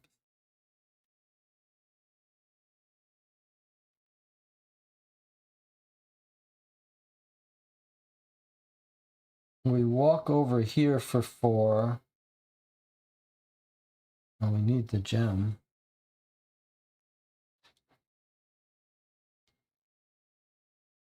Oh boy, that's a little tricky. I mean, what's our rules for building gems?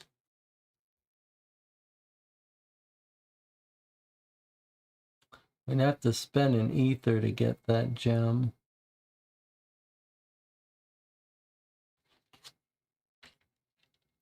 The problem is if we spend all our yellow to get in here, we won't have the gem. But if we spend the yellow to get here and get a gem, I think maybe it's time to enter. We don't have an extra key now, and we have 5 distress.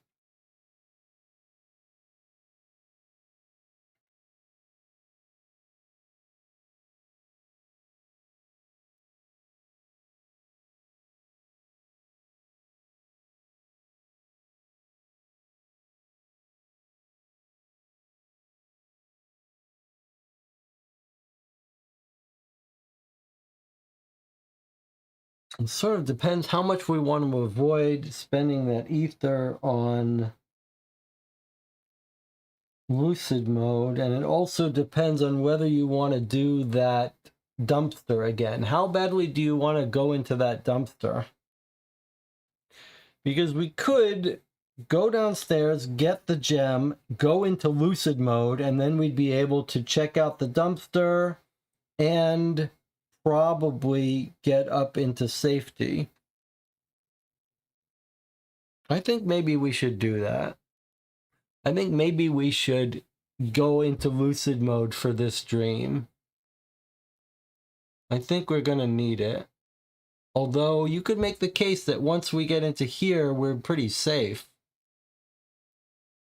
I think if we want to do the dumpster, we're going to have to go into lucid mode. If we want to skip the dumpster, we might be able to take 1 more injury and then get in here and then never leave here. Why don't we take a break, give that some thought? It sounds like Jonathan wants to search the dumpster, which means I think we're going to be going into lucid mode. I'll see you in 8 minutes.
So here's where we are. The tentacles have morphed so that they seal 5 cards every time they trigger this action. So we really cannot afford much. We've got a huge number of sealed cards. Our deck is not that big. It needs to be recycled.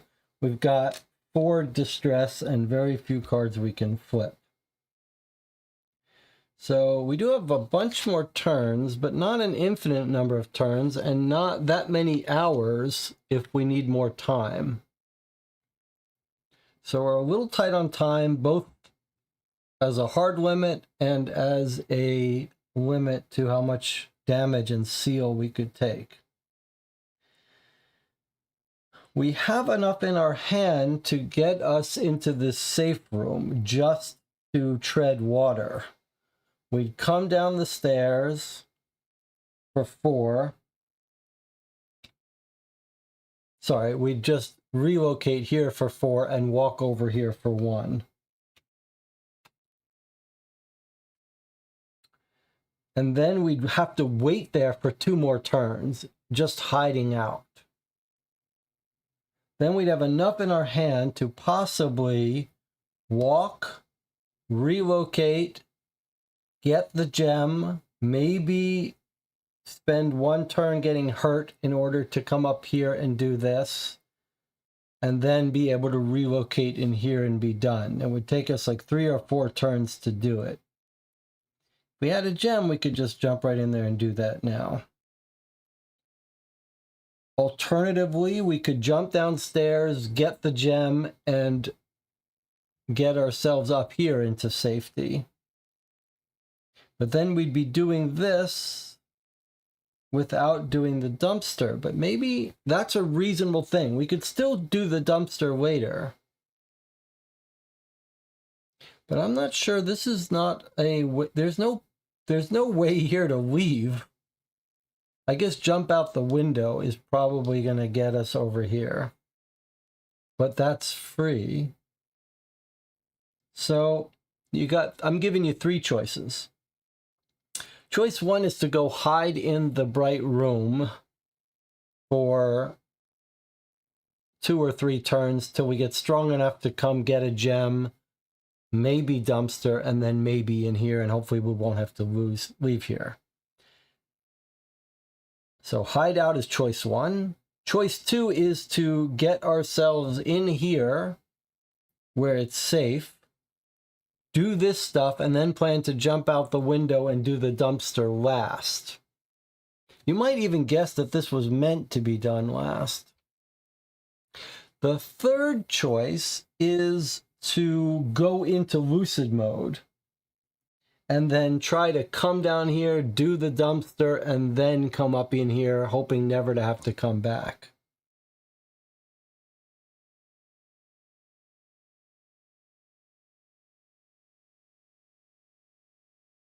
Or gem this. I mean, that is not, it's not a terrible idea to do the dumpster last. We cannot do the dumpster. The real problem here is if we want to hide out here, it's going to take all our cards to get us in here. And then we're just going to have to wait a bunch of turns and then spend another 4 to get out of here. Whereas if we can just come down here, hop into safety, I mean, it's just as good to hop into this safety as this safety, except for the fact that we don't know how to get out of here. So I think it might make some sense to... I think it might make sense to go in here and save the dumpster for last.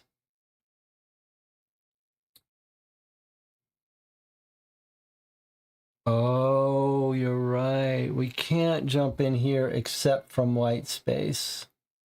So we can't just jump into here. Okay, that's a very good point. All right. Well, that changes that. This space would actually be lit if these guys weren't here, but we don't have enough to kill them. Okay, so Jonathan's right. We can't just jump in here. So now you only have 2 choices. We can either hide out here. The really sucky part here is we don't have a gem. I guess you have another choice. We could spend 1 of these to get a gem. And then we could go here and jump to here for 1 ether. But that's a very inefficient use of an ether.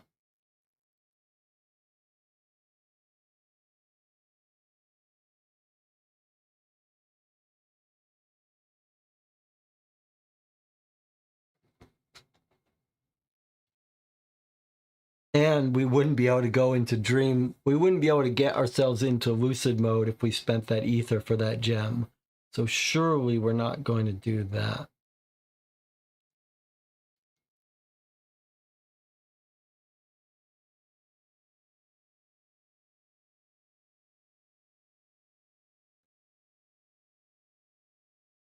I think we're going to have to go into lucid mode. I think I don't want to spend an ether for a gem.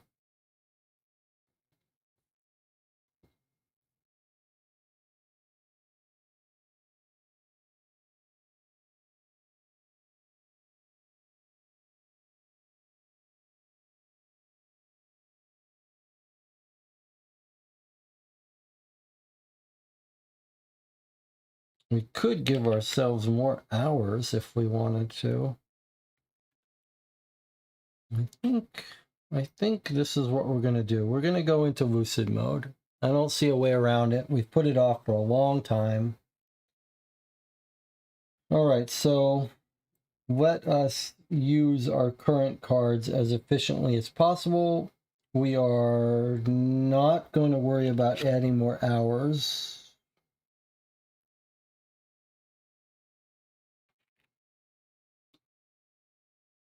I would like those hours, but I think it's more importantly that we efficiently go into lucid mode. So I'm going to spend 4 yellow to get us down these stairs.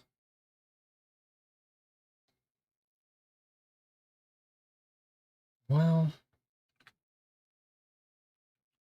now let's wait a second. If we're going to go into lucid mode,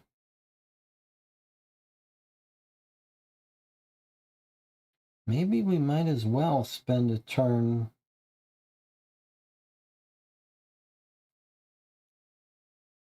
We're going to go into lucid mode. Let's not hide. Okay.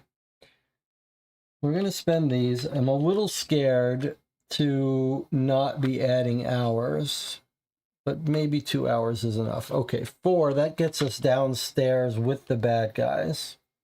A little nerve-wracking. We're in a spawn space. I'm going to spend this to gain a gem. That's the gem we need to hop in here eventually.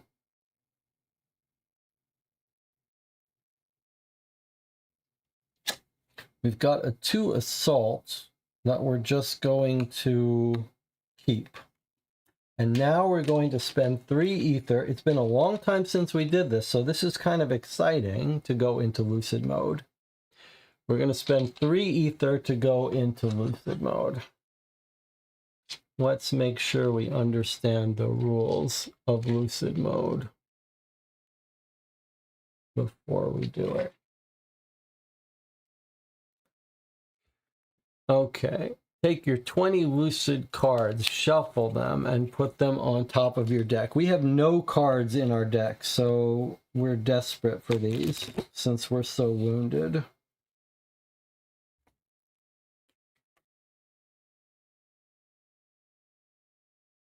Okay. Now, draw cards up to your hand size, which for us is 9. But we've already got 1, so we're going to take 8. 1, 2, 3. Well, I forgot these were better than I thought. Like, I thought they just had main things, but they've actually got abilities.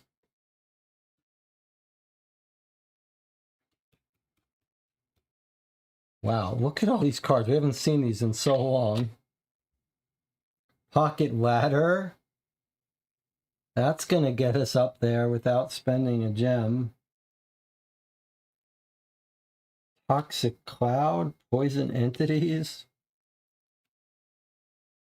This lets us light up a place, but it's not going to help us against those guys.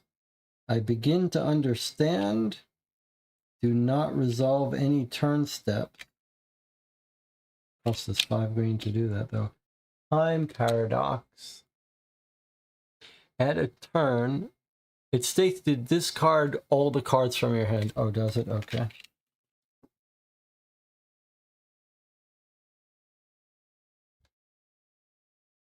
Discard all the cards from your hand. Okay, so we're going to lose this, but there was no way...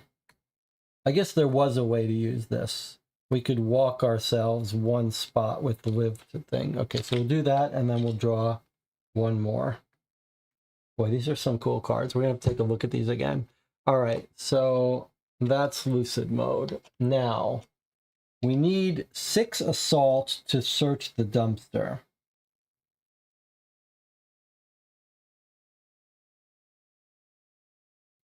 So we don't care about poisoning. So that's 2 plus 3. There's 5. We want to save this. What's alchemy? Okay, we don't really care about that, I guess. Thank you, Jonathan.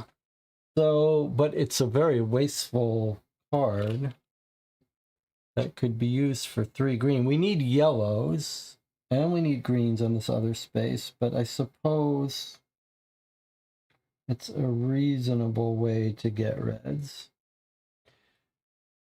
So we could spend these 6 to search the dumpster.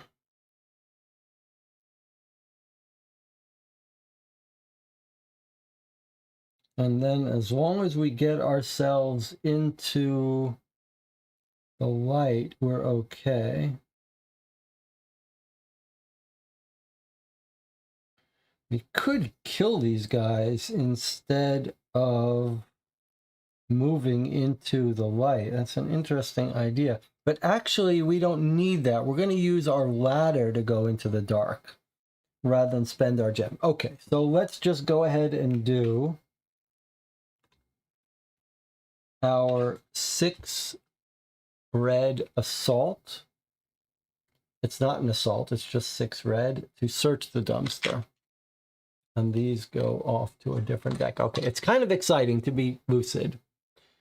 All right, 937. This is the second time we're doing this. Having brought out tile X. And if this doesn't work, we're going to figure a different way to complain. Tile X is revealed. Nervously and hurriedly, we rummage through the garbage, searching for anything that could improve our situation. We notice light going in 2 different places, as if the darkness was unable to overtake these few items. Which of these things do you want to take? A sheaf of papers or something to drink? I think we know the answer to this. I think we know the answer to this. What is the answer? The sheaf of paper, yes. And why is that the answer? Why is a sheaf of paper the answer?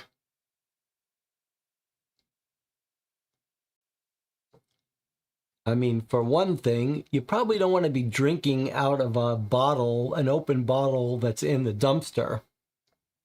But more importantly, we have a book that's pages have been ripped out. So if we get lucky, these are the pages. So we're going to take the sheaf of papers. It's a page ripped from a book. The engraving shows a decorative object, probably a mirror. Well, it may prove useful. Okay. Card D. Card D, which is the book page, actually just brings this. Oh, it's fixing the book. I see. It's fixing the book. Okay. Oh, a mirror. Where are we going to get that mirror from, though? Okay, so that is coming out and going here. It's also getting rid of this wall and making it so we don't have to jump out the window anymore. Or we can't jump out the window. But that's probably a good sign, right? Because it probably means there's nothing for us back here once we get to here. So I feel like we made the right choice here. Except one thing has gone wrong. What has gone wrong? Actually, I'm wrong. It hasn't gone wrong. So our plan was to get up here efficiently to use our ladder, because this space used to be dark. That's much cheaper than going up into here and using our gem. Now that it's not dark anymore, I was thinking we couldn't use our ladder, but actually we can use our ladder because this darkness is making these rooms dark. So this guy is going to let us use our ladder to get up here.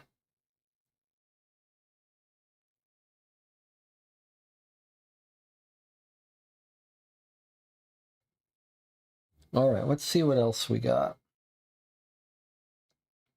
We look at our hand. We've got a way to light up a room. We've got a way to block the current turn card so that these don't trigger. This one is Suffer Distress. This one is Seal 5 cards. But that would cost us 5 green to do that. Very hard. Time Paradox allows us to add a turn, which would be nice, or discard the turn card, which we don't want. And if it's a heart, we add 2 turns, so we probably don't want to use this now. Pocket Ladder, that's how we get up here. Enhancement, put 2 charges. We have no cards that need that, so that's not very useful. And another enhancement. Well, I think the thing for us to do is to ladder up to this guy and kill him. And then we'll be in brightness and we'll be safe. So surely what we'll do is we'll use the ladder. We have to move to this dark space. Oh no, this guy is making this space dark. So we can now use this. And then we're going to hop over to this space where this guy is making it dark. And then we need 5 assault to kill him, which we have. 2, 4, 6. So that's the thing to do. That's the thing to do. No doubt about it. We're done here. Let's get over here, kill this guy, and then we'll be in safety. Okay. Pocket Ladder, one of our favorite cards. 235B.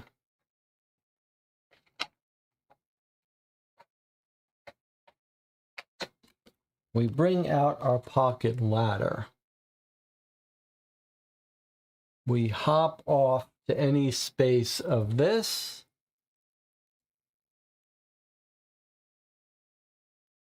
If we have enough that we could go to one of these other spaces if we preferred.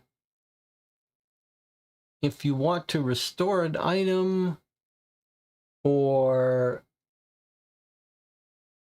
spend 3 to seal 2 cards to gain an hour, I don't think we want that.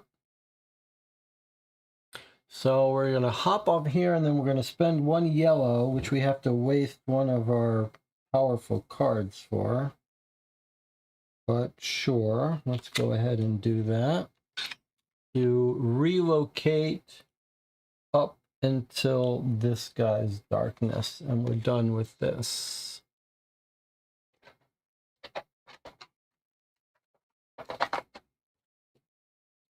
We've used the ladder to get ourselves up here. Now we need to kill this guy because he's making this place dark. He's actually not making this space dark. So if we wanted to come over here,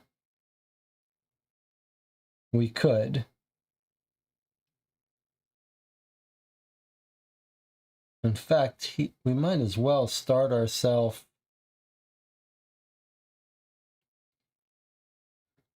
There's no point in us being on this space. He's making this dark and this dark. So we could come out here or here. So my question to you is, what action do you think we're going to want to do first? Either search through the utensils or look through the tome, leaf through the tome, or check the locked drawer. We can pick one of these two places to start. And then if we want to, we can kill this guy. But he's not going to... Well, we could either kill him or move away.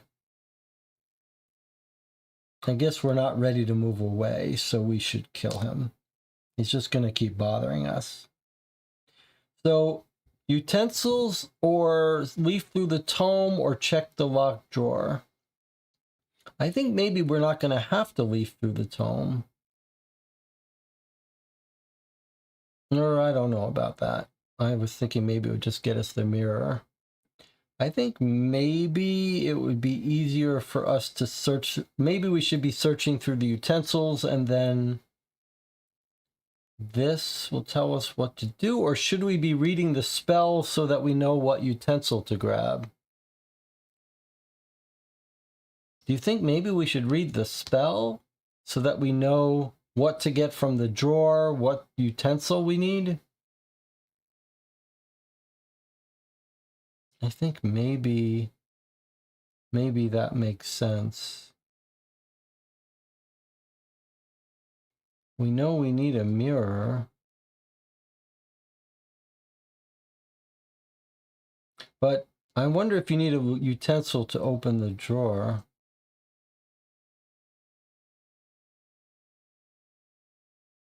Utensils to pick the lock. Okay, Jonathan says utensils first. So we're going to hop out here, and then we're going to kill this guy.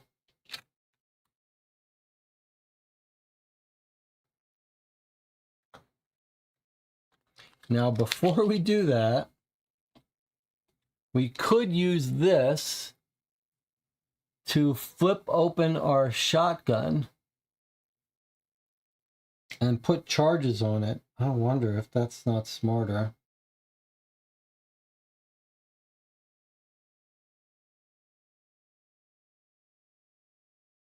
I think I'm going to do that.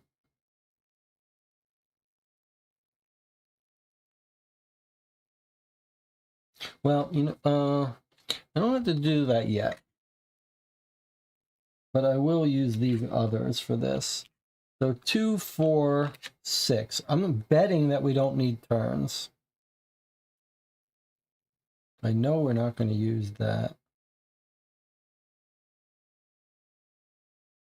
All right, so there's 6. That kills this guy. We only needed 5, but okay, there's 6. We needed to do that so that this tile would be bright again. And now we're safe. So if we're in a darkness, we would suffer. We're not. If we're in darkness, we would seal 5 cards. 3 plus 2, we're not. And then the tentacles move, but they can't reach us, so nothing happens. Next turn. It's a heart, which is why I saved this card.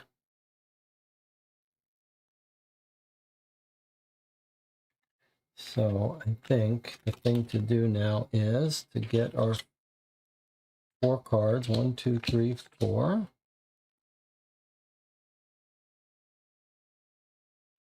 Each dreamer may cure a distress. That's pretty good.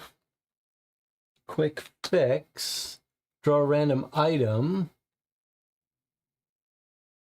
that's available for 1 turn. Probably not going to use that. Probably rather have the yellow. There's another cure.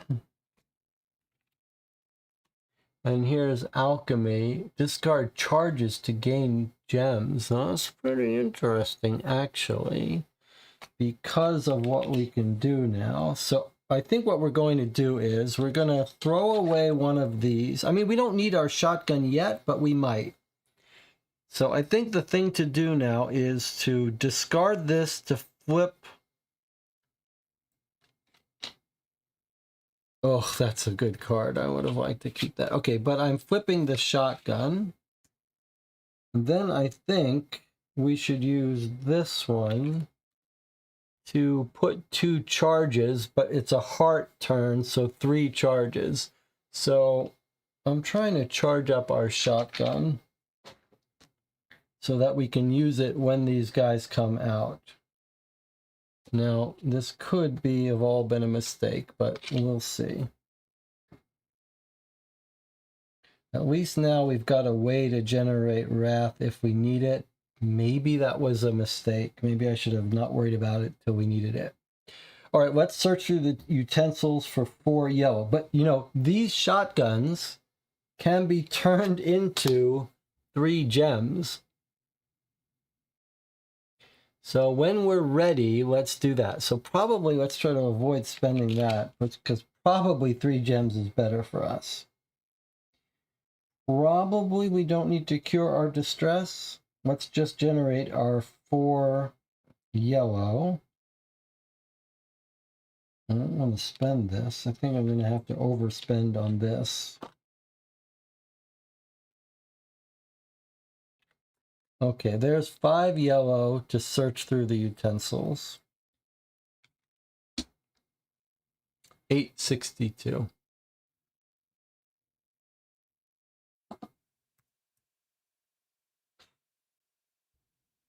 Pens, pencils, blank pages, such simple, mundane objects, but they enable the incomprehensible powers of creation. With a simple pencil, you can create an amazing world that no one has ever imagined before.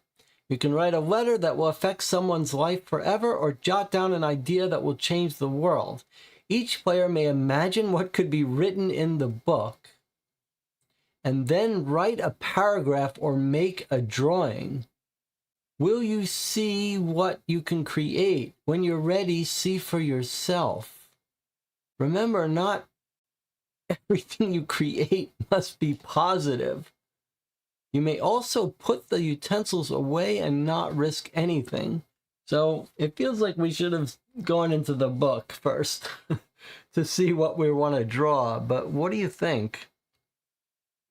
It was expensive to do this, so surely we should give this a try. I think probably, if you had to guess what was going to happen, is you're going to shine the mirror on the darkness.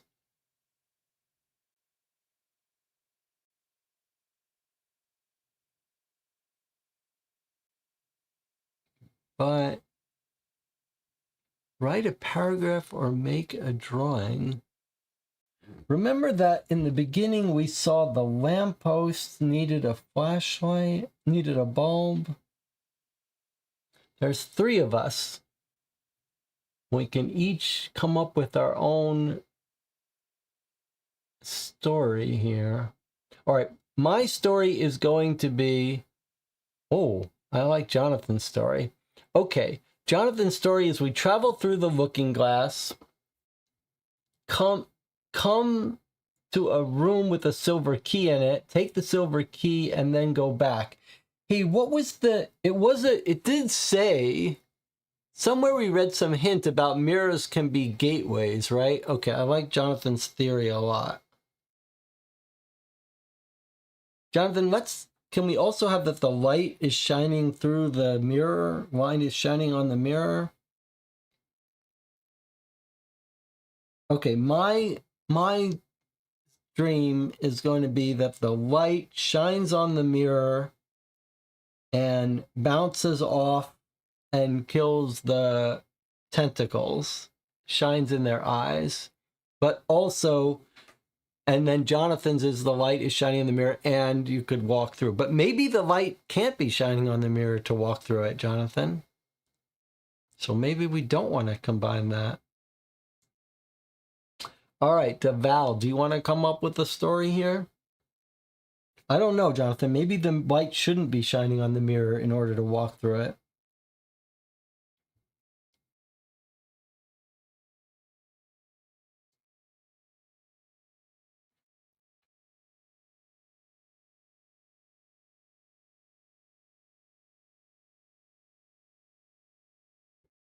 Let's just look at this scene a little bit more before we make our final.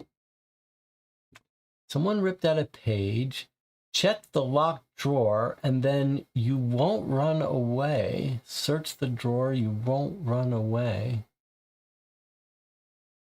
I like Jonathan's, but I am nervous.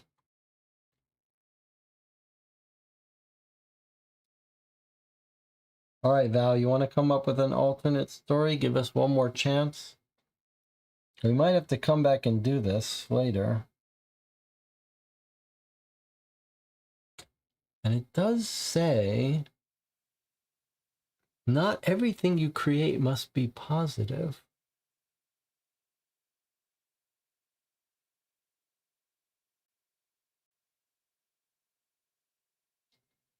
What about, what if we can write whatever, what if we could write whatever? How about another little story where the drawer unlocks itself?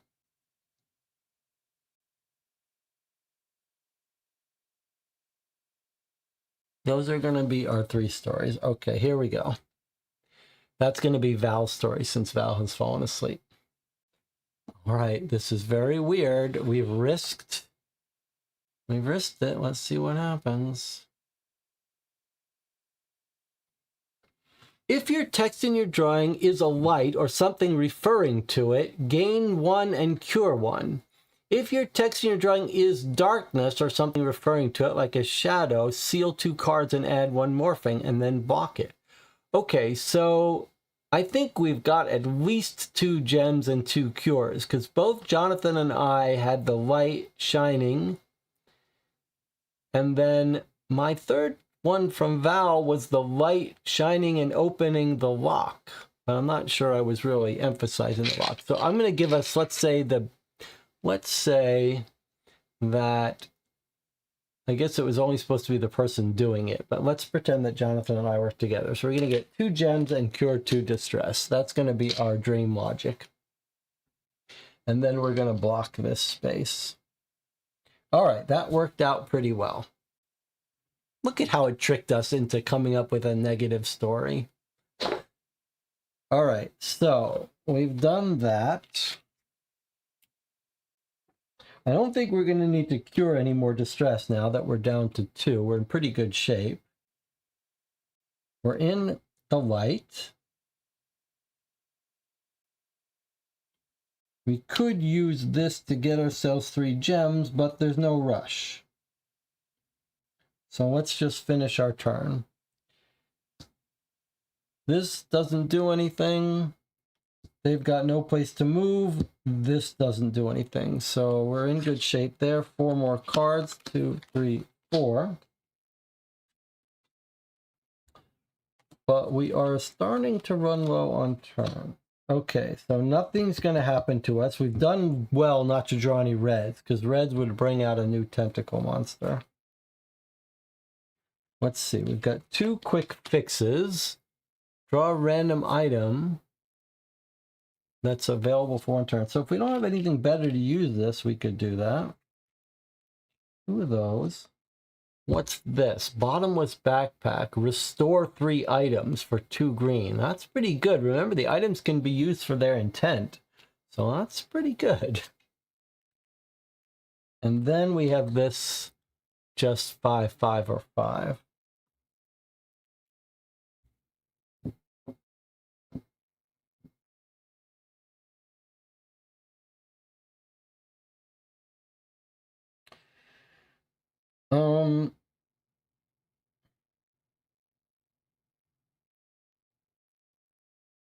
All right, well, what's it going to be?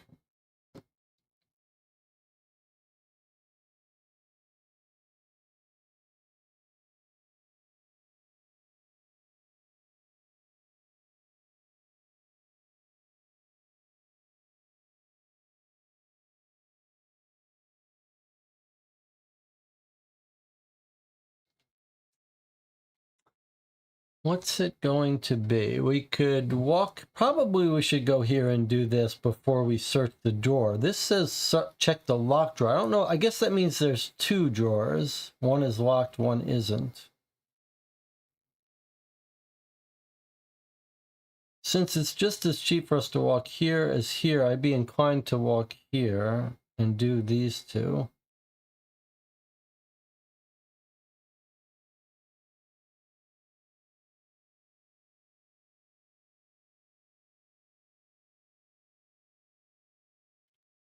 Restore 3 items. I like to keep this so I can change the shotguns into gems.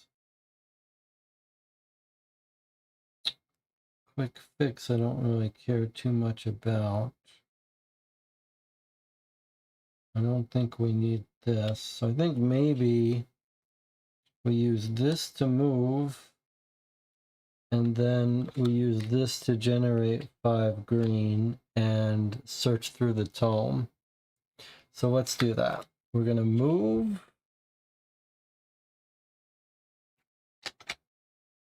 We're going to spend 5 green to search through the tome. 271.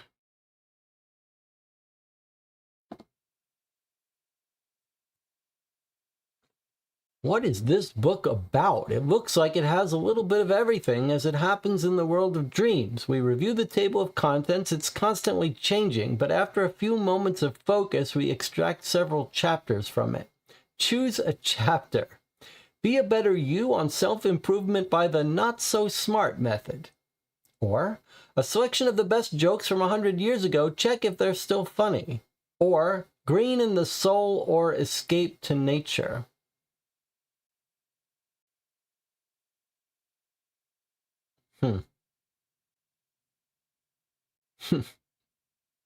By the way, I remember I have a book on lucid dreaming in real life. Everyone knows what lucid dreaming is, right? And I use the word everyone loosely since it's 3 a.m. here. It's just the two of us. But a book on lucid dreaming is, you lucid dream is when you're in your dream, you realize you're dreaming and you could sort of do anything. And one of these books on lucid dreaming says, a key technique is to sort of convince yourself to ask yourself regularly if you're dreaming. And that one of the ways you're supposed to be able to tell if you're dreaming is you read a book, like open a book. And if when you open it multiple times, if it changes, then you know you're dreaming.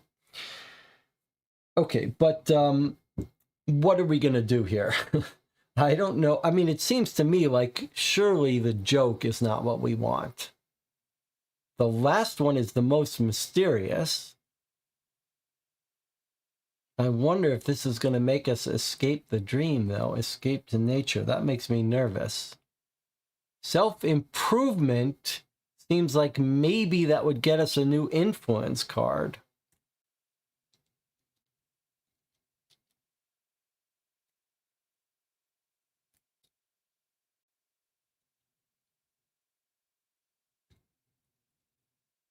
Sounds like we should do self-improvement, yeah? By the not-so-smart method. I don't love that thought, but I think we should do that. What do you think, Jonathan?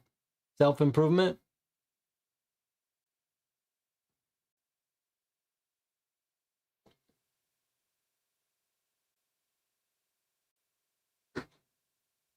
The text says someone ripped out a page. That doesn't help us. Okay, I think it's going to be self-improvement.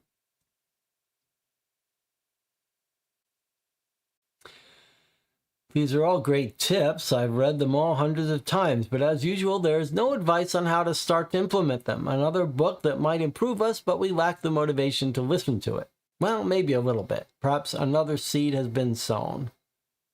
Unflip one card. Well, let's unseal or unflip. We don't really care about unflipping. Very long arms. We don't care about that. I'm going to unseal a card, which we also don't care much about, except that it's this card, which is a fantastic card to unseal, but it's going to be a while till we see that. Well, I don't know. Should we try to read again? We could try to read that book again, but maybe we should break things up. Let's check the locked drawer, 528. We could read that book again, don't forget.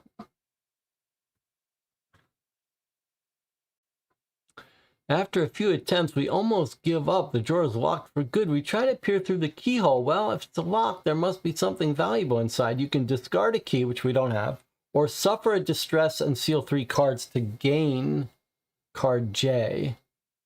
Now, how is this going to work with the lucid dreaming?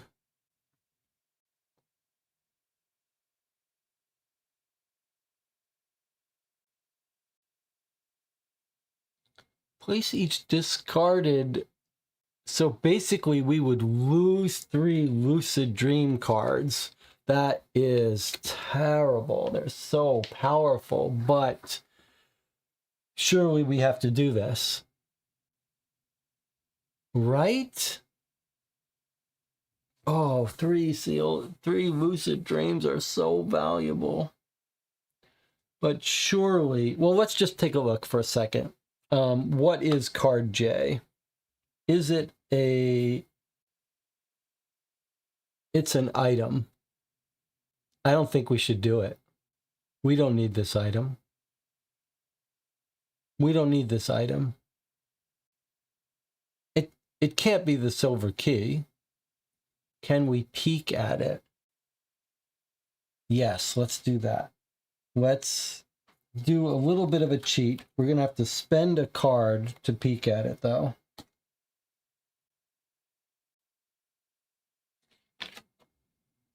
Boy, I don't want to spend that, though. All right, we'll spend this card a little bit out of turn, I guess. I don't even know if it is out of turn. We're going to spend this card to peek at it. That's a very powerful card to spend. Are we sure we want to peek at it? Okay, let's peek at it. So we're going to spend that card. Sorry, these cards I've been putting in the discard, but really they don't go in the discard. All right, we're going to spend that card to peek at J and see if it's worth it. Now remember, most of the time these items would go in the market, but let's see.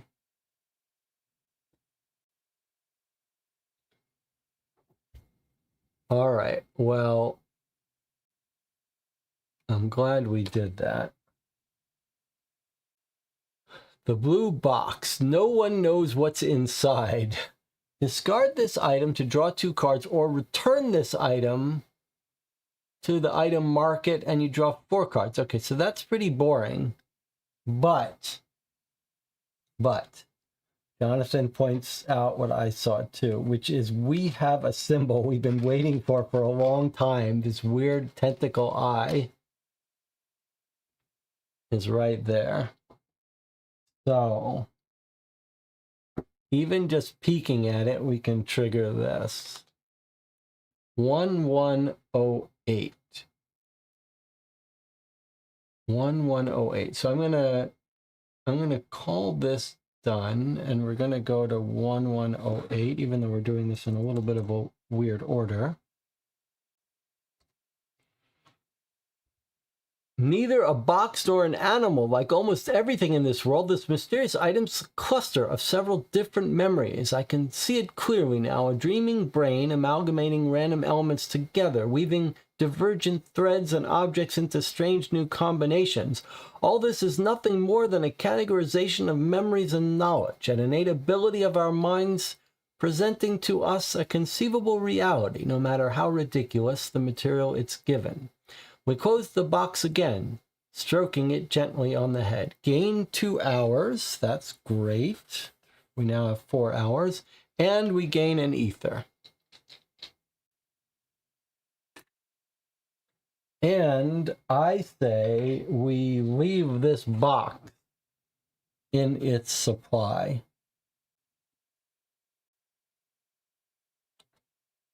So we're not going to throw away 3 cards to get it.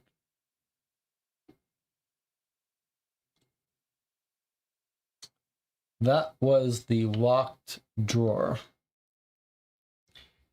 So we now have 2 cards. We could read the book again, or we could walk over here and do search the drawer. You got a preference there, Jonathan? I suppose you could make the case that the thing for us to do is actually just wait a turn out, actually, because it's inefficient for us to walk over there. Let's just wait this turn out. That way I can hold on to this card. Okay, so we're going to wait this turn out.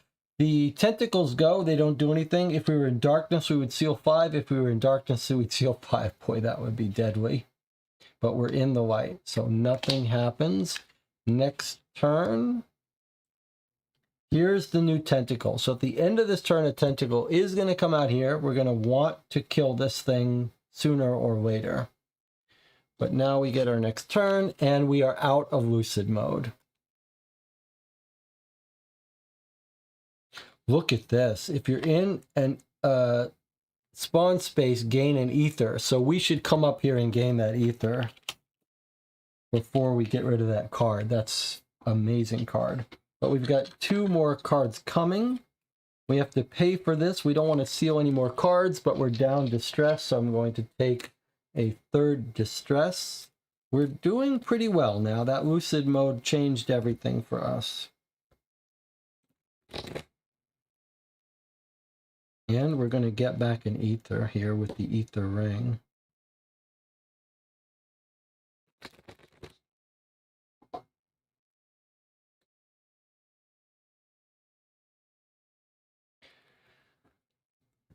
Two more cards.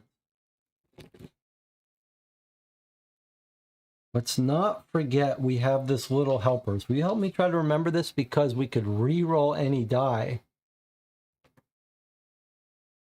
We spend a green, we can re-roll a die and it doesn't go away.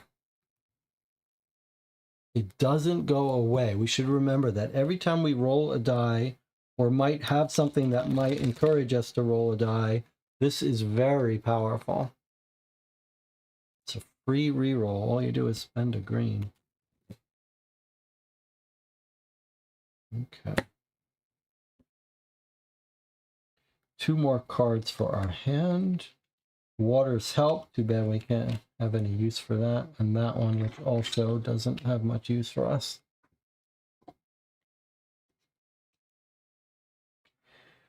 Okay. We're going to want to come over here. We're going to want to kill this guy on our next turn, but we don't actually have to be in a space to do that, but we're going to want to do it. We're going to want to be there for this. We don't have to use this now, though. But we have to use it.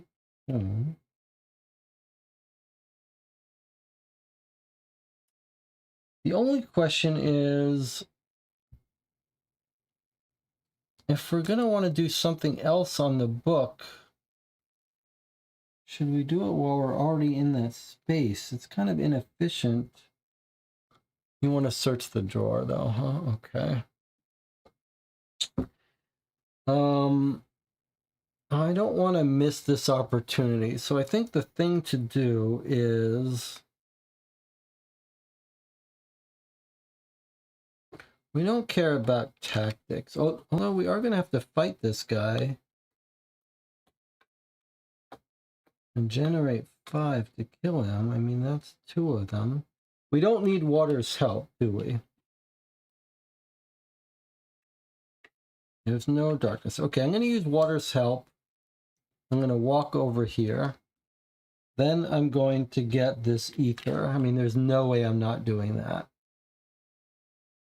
That ether is precious. So there's that. And then we can walk over here and do that. I think that's the thing to do.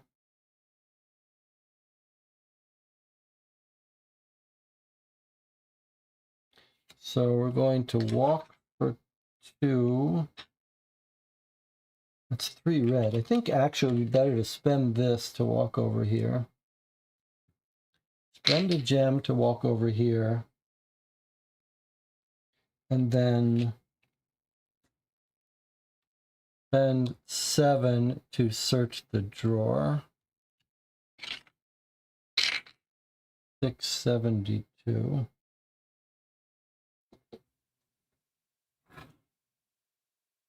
All right, we're searching the drawer.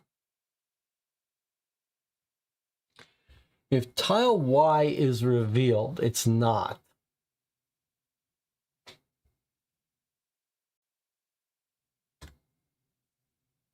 The drawer is stuffed to the brim mainly with garbage, almost nothing that is useful to us. I've only taken a single unused match and put it in my pocket just because of its kinship with the light. Draw 2 cards.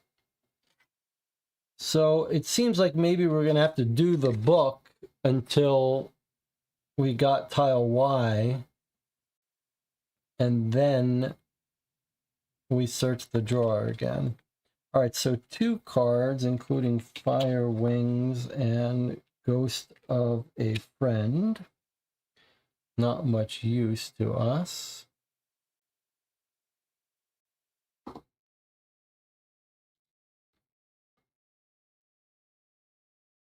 We need the green for the book, and we need reds to assault this guy.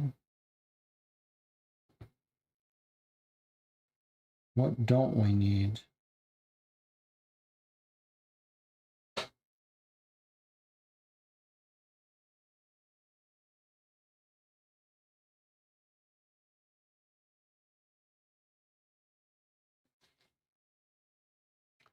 I guess it doesn't really matter. 3 plus 3. I want to use this for this.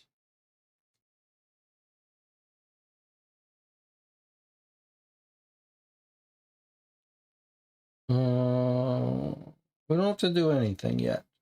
1, 2, 3, 4, 5. Okay, we'll just stop our turn here.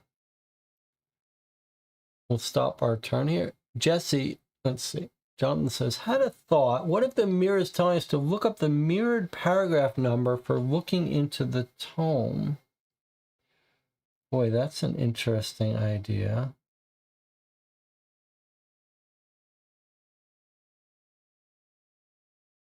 It would be more convincing if the numbers reversed actually gave you a number. But you're basically saying just make it, instead of 271, make it 172.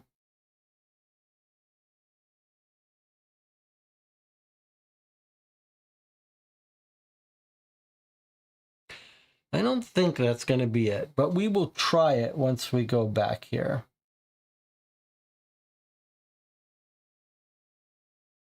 But I don't think we need to do anything now. So we're going to stop our turn here. If we were in darkness, we'd seal 5 cards. Then they move, and then they spawn. So one is going to spawn right here. Now he makes these 2 spaces dark. Nothing else happens. Next turn comes. They move, then they'll make a seal 5 and distress us. So we got to kill this guy, but that's okay. Let's draw our 4 cards. 1, 2, 3, 4. Our flaw is coming up next, which is going to make us get rid of little helpers, which sucks. Here's our 4 cards. Stairs, gain 2 hours, gain 3 assault, add 1 hour. So if we're going to need more time, which we may very well, we've only got 2 turns left, we've got cards that can do it.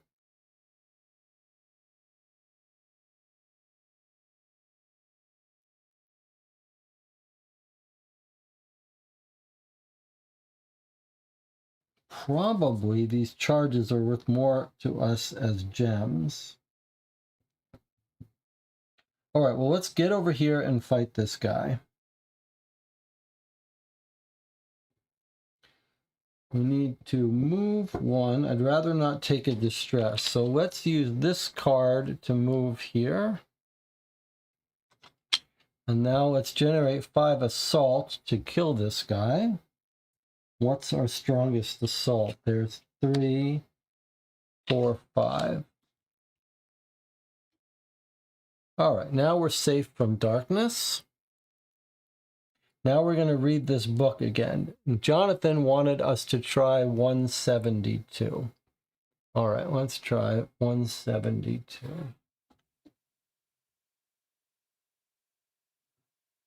Definitely too much. That can't be our... No, that's definitely not us. Okay, so it wasn't 172. It's a good idea, though. All right, but I think it's going to be that book entry that talked about going to escaping to nature. So we're going to generate 5 green again for the book. I think, though, oh, I'd really like to know if another monster is going to come out that we have to fight before I spend this. So let's bring Ghost for 3. Now we need 2 more green.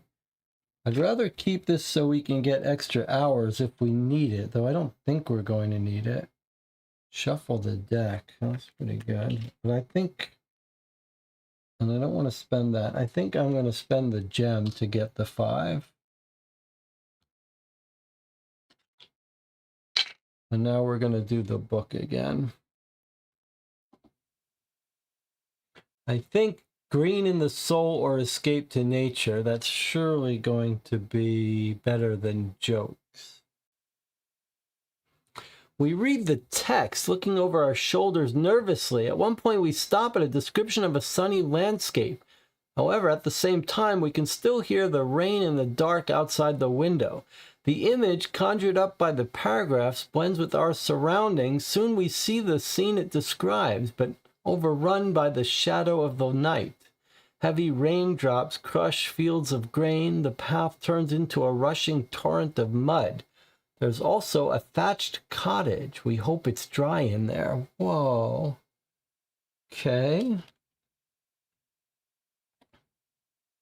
But it didn't bring out the tile that the drawer wanted. Okay. G. Oh, it's a book and a picture of a house. And the same locked drawer. Okay, so this is a really interesting dream.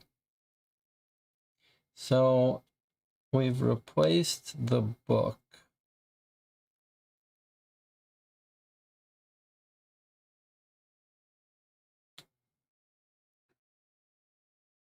Five more green. And we are running out of turns. I think what we should do is get rid of those shotgun blasts. So we're going to spend this card. And we're going to swap these shotgun blasts for 3 gems.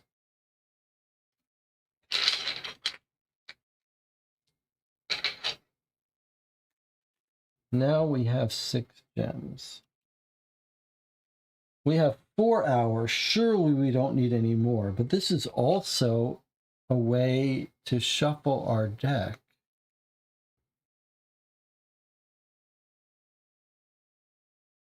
It could be quite valuable for us.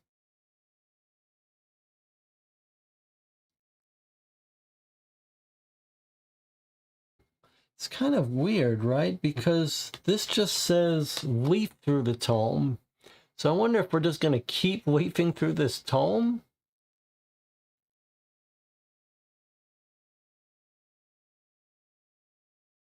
The locked drawer entry is the same, but the leafing through is different. So surely we have to keep doing that action. You want to try 482? Surely, Jonathan, if this didn't reverse on it, this won't reverse on it. But I do know what you're trying to say, but I don't see how it's possible that one didn't had an entry that was unrelated and this one doesn't. But I'll try it if you want. 480 instead of 284, 482. I'll look at it privately. No.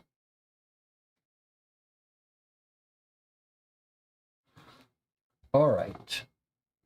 So we're going to want to do this for 5 green. The only question is whether I should spend this or use it to reshuffle and gain 2 hours.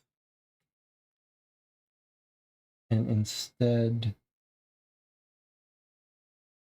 1, 2, 3, 4. That's the thing. I always got to remind myself. Let's just not do anything. We're safe. Nothing bad's going to happen to us. We've got hours. We're going to stop here. They move. They make us seal 5 cards. If we're in dark, we're not. And then they morph, which would cause us distress if we're in darkness. So nothing happens here.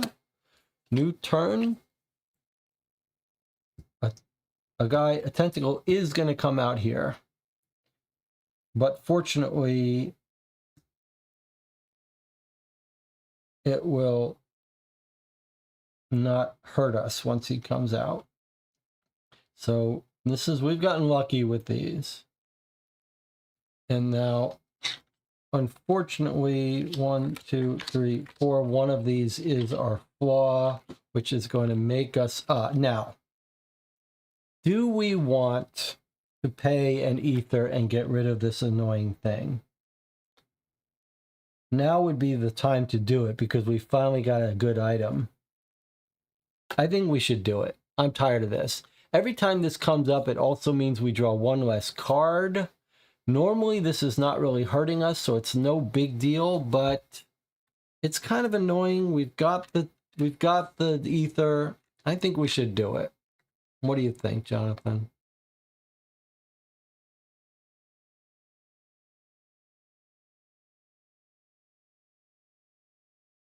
Are you okay with that? I mean, I know you want the ether to buy the car, but surely we're going to get another ether at the end of this. Okay, so Jonathan agreed that we can get rid of this. I guess we put it in the law deck somewhere. I'll just put it here for now. Okay, and then that's gotten rid of. We still only draw 3 cards, but at least we can keep our little helpers. And we've got one of my favorite cards. So that's going to help us.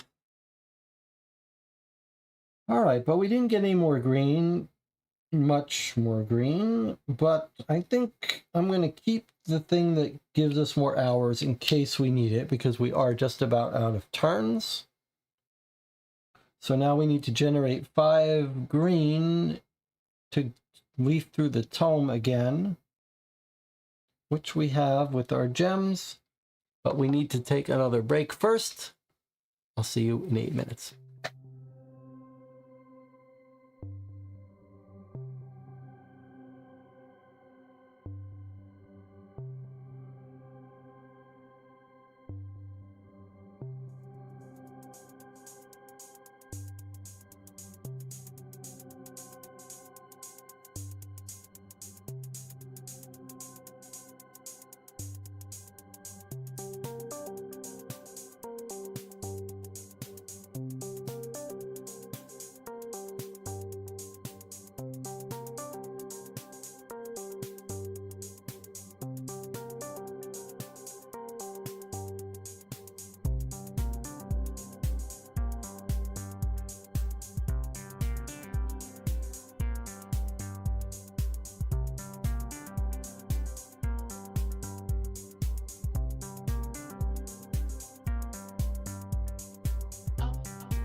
We are back.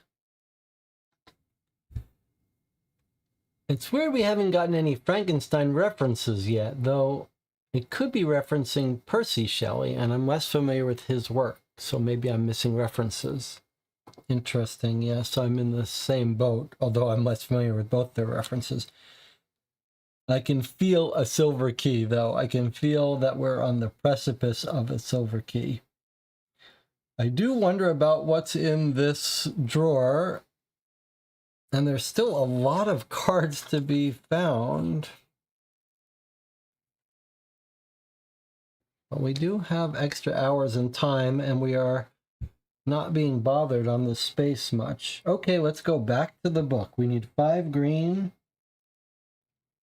I am inclined to keep our hours in case we need it. So I'm going to spend... I don't know if that's a smart thing to do. Surely we're not going to need 4 extra turns. In which case it would be better to use... Well, okay, there's 2. There's 4, 5. So there's 5 green. And we are going to look through the tomb again. This time 284. Here we go. The illustration shows a pastoral scene, a dirt road leading to a house surrounded by fields. The path seems to emerge from the book and unfolds before us. We feel the fresh breeze and smell the wet soil. We're standing in a puddle in the middle of the road. The wind carries raindrops and a huge rural house stands before us. Reveal tile Y. relocate and reveal card H. Okay, pretty big. Here is the last tile to come out. Whoa, look at that dark road. Look how crazy that is. And there is a giant eye darkness creature with tons of eyes. We've got a tractor. We've got a spawn space. The puzzling city looms in the distance. Well, we are going to need our extra time for this one. C2. Now C2 is down here. So it's another tile that's way out of the way. Now, one interesting thing is it says to relocate the dreamers to here, one of these spaces.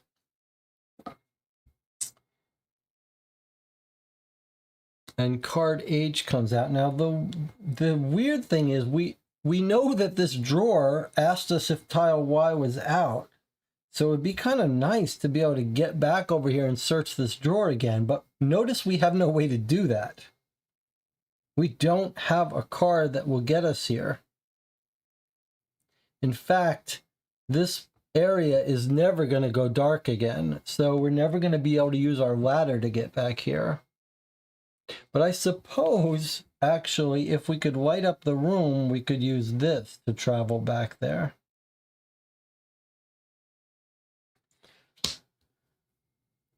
I wonder, do you think if this drawer is where the silver key is once this is revealed? That would seem unlikely. Surely we want to search the tractor while we're here. So I think we should start ourselves on this space. We have cards. In fact, we have this card to let us draw up our full hand if we wanted to try to do this all as quickly as possible. This is going to bring out a tentacle here, but I suppose you could say it would be better to take a long turn, do this, and get away from there rather than...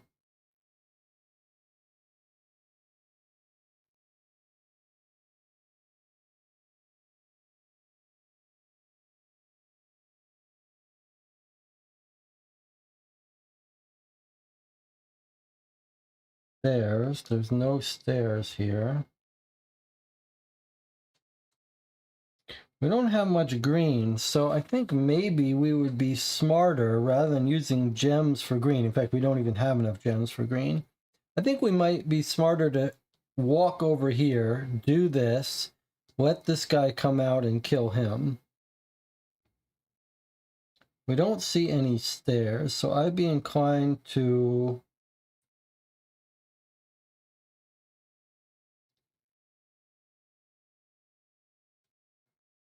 We don't care about this. I'd be inclined to walk over here. 3, 4, 5.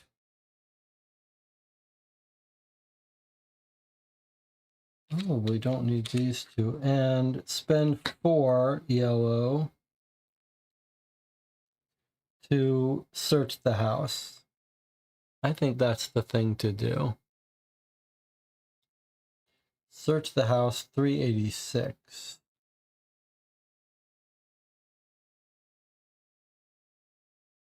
This could bring bad guys out, but this is as good a time as any. That's what I'm going to do. 386. Okay. What was the mirror all about?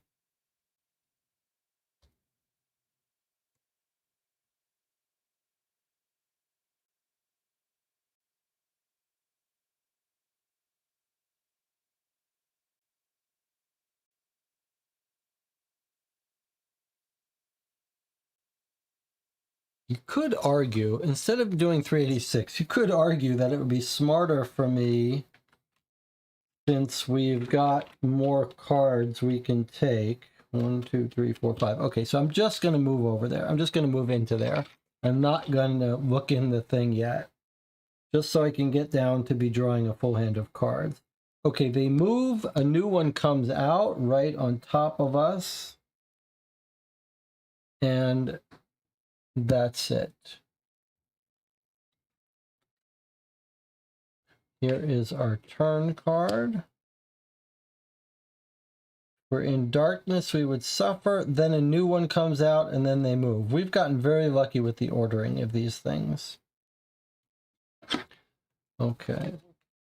1, 2, 3, 4, and now we've got our full hand of 9. So we need to kill this guy so that bad things don't happen to us. So we need to generate 5 red. We are in a spade, so we would gain wrath according to our distress. So this would be 3 wrath, 4, 5. That's enough to generate the 5 that kills him, and now we're in light and we're safe. We absolutely are going to have to spend hours to add more turns. Uncontrolled flight could get us back to the desk. That's a great point. Okay, let's keep this safe. It absolutely could. We'd have to get a 30% chance, but if we kept enough gems, we could pretty much guarantee that. So I'm going to go ahead and start adding turns as we need them. So I'll just add one turn marker here. All right. Another guy's going to come out in this turn, but in the meantime, we're going to search the barn with a nice full hand of cards. 4 yellow. We don't care about spares. And this is not our efficient use of gaining an hour. So we're going to spend 4 yellow, and now we're going to read 386.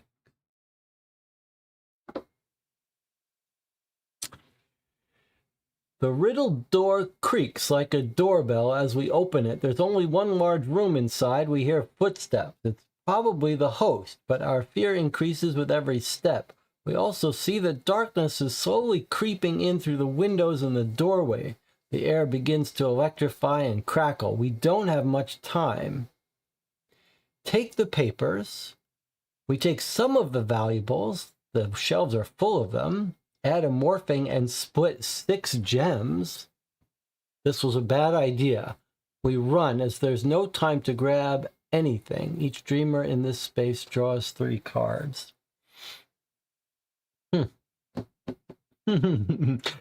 This dream has given us lots of interesting stuff.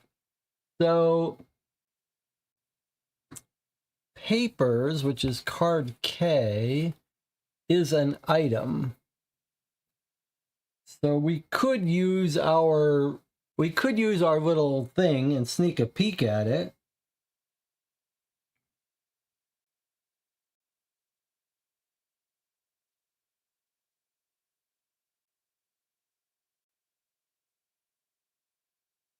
For a card.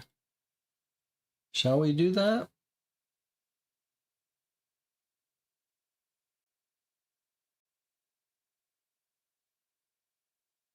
All right, let's go ahead, even though the rules are not clear about, well, maybe they are clear, but we're bending them about whether we could do this between turns. But we're going to spend a card to take a peek at card K, which is papers. It's an item. You may end the warden slumber, or while at the train station, you may discard the permit. This is a permit to roll the luck die. This looks like crap. We don't want this, surely. We don't want this, right?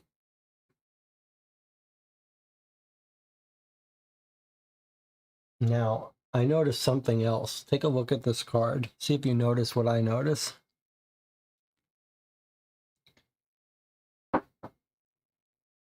Do you notice anything there, Jonathan?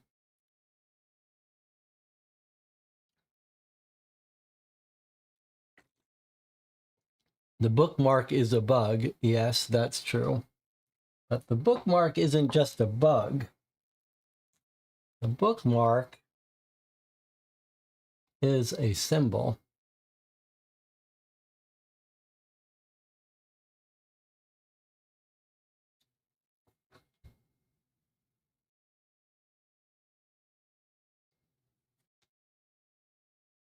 One 1157.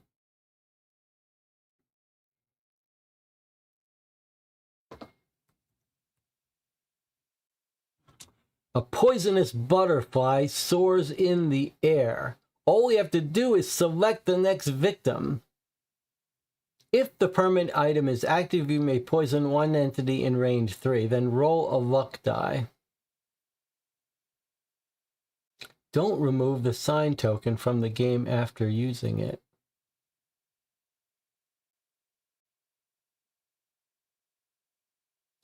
I mean, we're not going to take this item.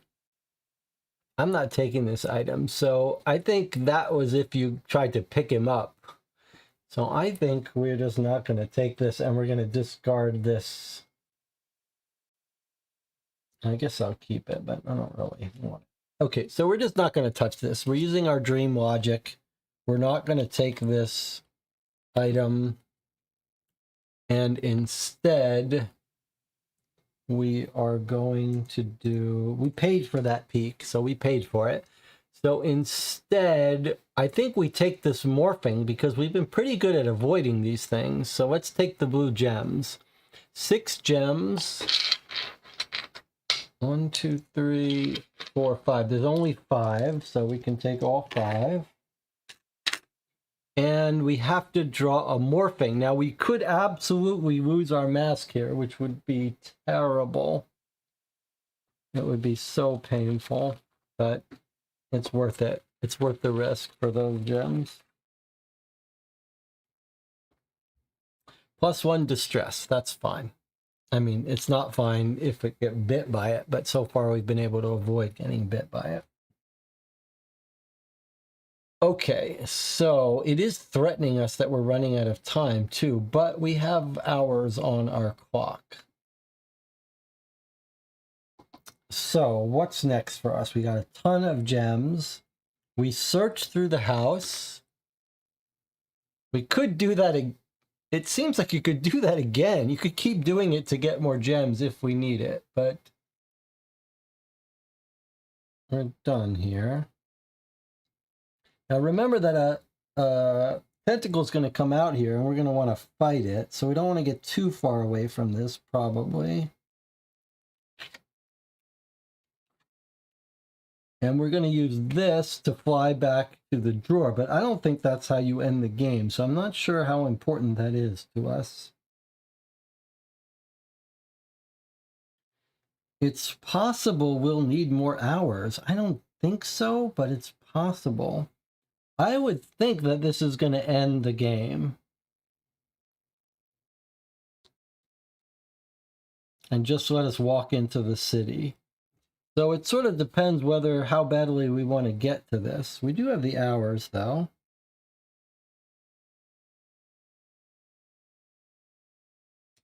We don't need the gem. We could block this step with this, and then we wouldn't have to fight this tentacle. That might be the way to go. That might be worth more than a gem. Because fighting him is 5. Red. I think we'd probably be better off using this. That would take us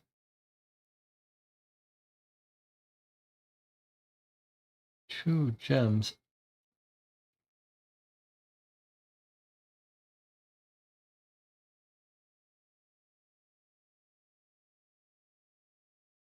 I think I'm going to use this to block. Although there might be other cases where it's better to block it, but am I really going to hold on to this?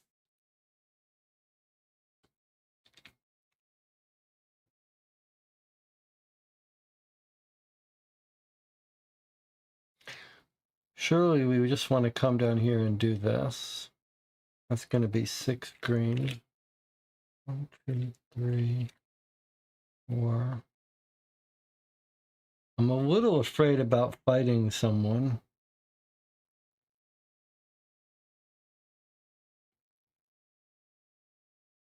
I think we should use this, because if we don't get enough red to fight him, I mean, I suppose, actually, if we don't get enough red to fight him, we can use our gems to fight him, plus this. So maybe that's not the worst thing.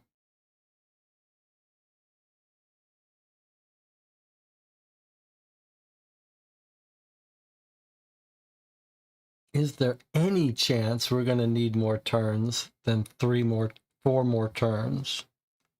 I just don't see how there is, but I'm really reluctant to do this.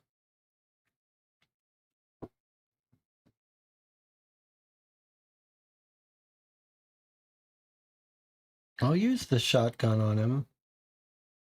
And 1 gem. Okay, I'm going to stop here then. This doesn't happen.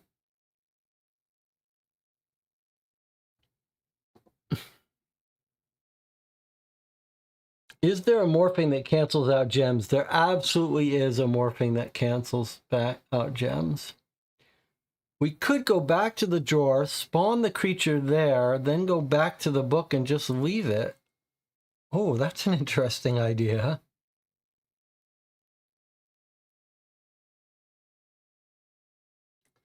That's an interesting idea.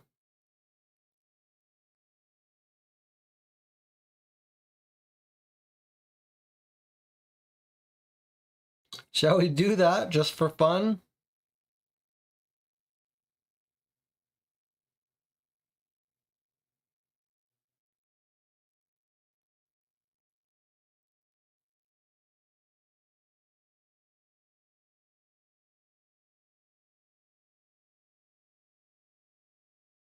Hmm.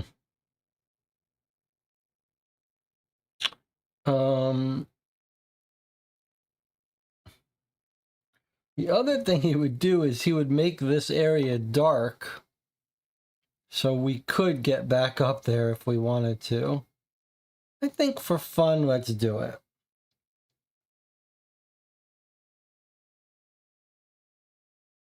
So we're going to use uncontrolled flight to hop ourselves to this space where we can search this drawer. And we're going to hope we don't have to use all our gems to make this 30% chance work, but we're willing to spend as many as we need. We're doing this just so we could... Hold on a second. Can we be smart? Oh, we don't... I was going to say, can we peek at the card that it's going to bring out? It's almost certainly going to bring out this item. All right, but we're having fun. Let's do it just because it's a fun little breaking of the rules. We're going to try to use uncontrolled flight. We're going to roll the luck die until we get relocate. So that doesn't work for us. I'm spending a... Oh, wait. I'm not spending a gem. I'm using little helpers first. Once per roll for 1 green. I guess, actually, I'd rather pay the gem. I don't want to throw away a green in our case. This could be painful. That's the 2nd gem. We got it. Okay, it costs us 2 gems, but we got it. Relocate to any space. All right, so we're teleporting right over here.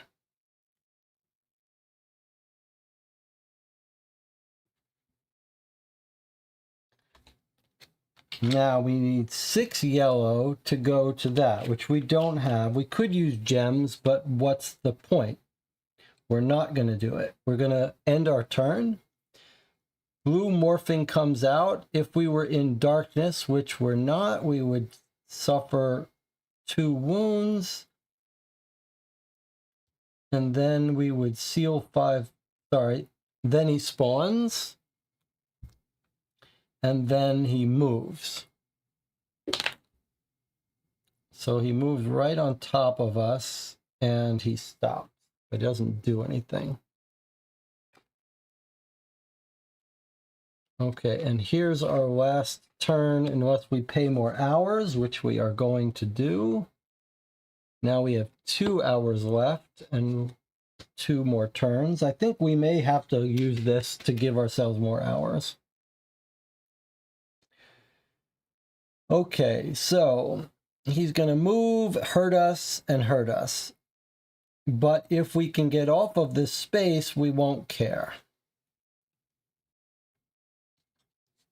More importantly, however, is we are curious to see what happens if we're searching through this drawer with Y. Now, it wouldn't be crazy, Jonathan, if searching through this drawer doesn't penalize us for wasting time. But we're going to find out. So 6 yellow we need.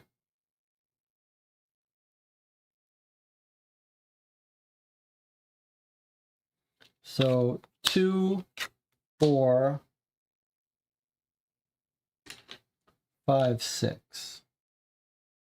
There's our 6 yellow to search the drawer. This is going to be interesting. 672. I'm very curious. It seems like this would be very unusual to search the drawer while tile Y was revealed. Another drawer intended mainly for storing garbage, but there's something here, a lighter. Gain card E. The bad news is what we hear is probably our oppressor right behind us. Flip all progress cards to hide in the drawer at the last moment. Or we can try escaping. Wow, okay. So card E. Oh my God, it's another map tile. With a different, no, searching the house is the same. It's just that we're allowed to let, so this lights up this tile is what it does. We've lit a fire and lit up this thing. And I want to show you something. Look how interesting this is. On this tile is the scary monster. Okay, now look what happens. Not only does this fire light up, but what's going on here? It's like a little girl or a clown. That is very unexpected. I did not expect this to actually change the map.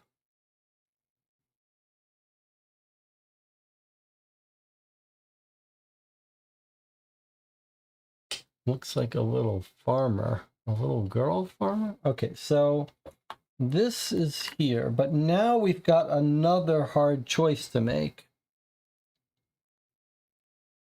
And I am not sure what to do here. If we flip these progress cards, we're going to have to dump a card.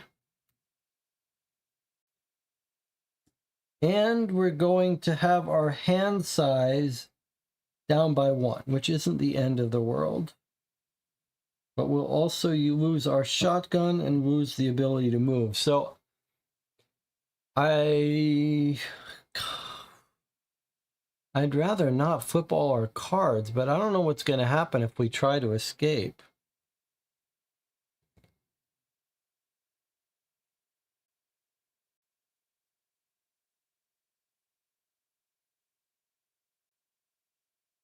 What do you think?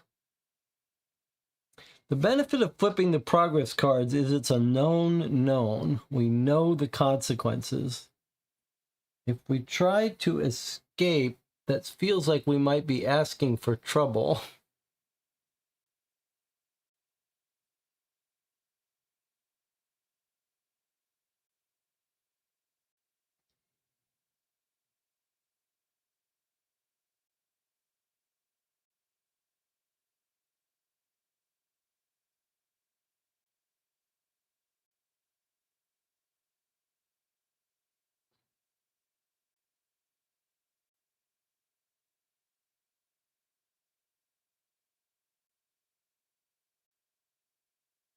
I mean, we have time to deal with stuff. If we flip the progress cards, it's not the end of the world.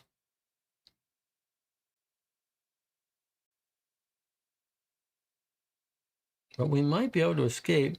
How many gems do we have for rerolls? Well, we'll have 1 little helpers and 3 gems.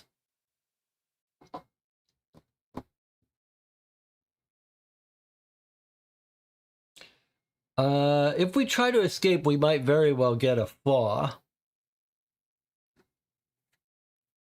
There is a flaw card in this deck for this game, so I wouldn't be so surprised if we didn't catch a flaw. Losing all our progress cards would suck, though. I mean, we have 4 built.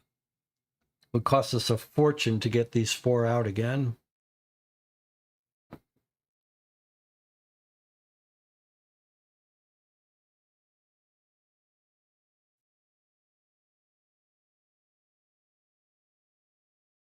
And I could go either way here. What do you think, Jonathan?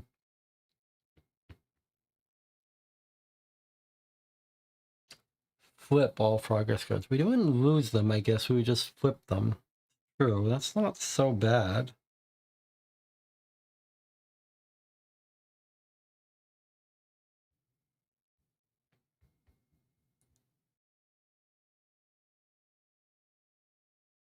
What do you think? We do just flip them. We don't lose them. We'd lose one of them.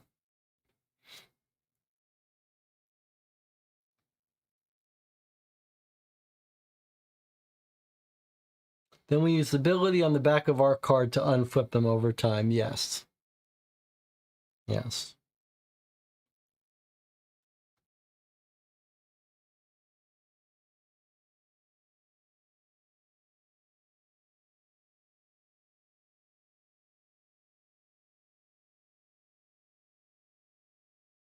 A flaw is pretty bad, and we would gain, we'd have to spend an ether to get rid of it. Shall we just take the known scary thing and hide in the drawer?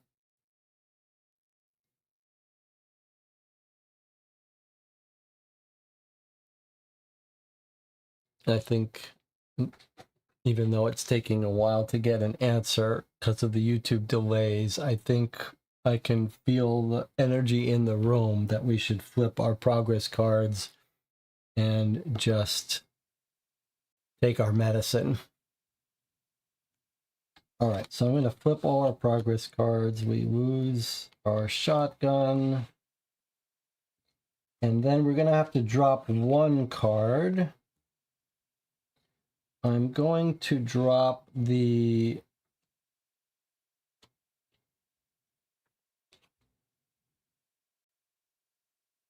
I don't want to drop long arms. I'm going to drop the builder, which lets us have an... I'm going to drop long arms. I love long arms, but I think maybe...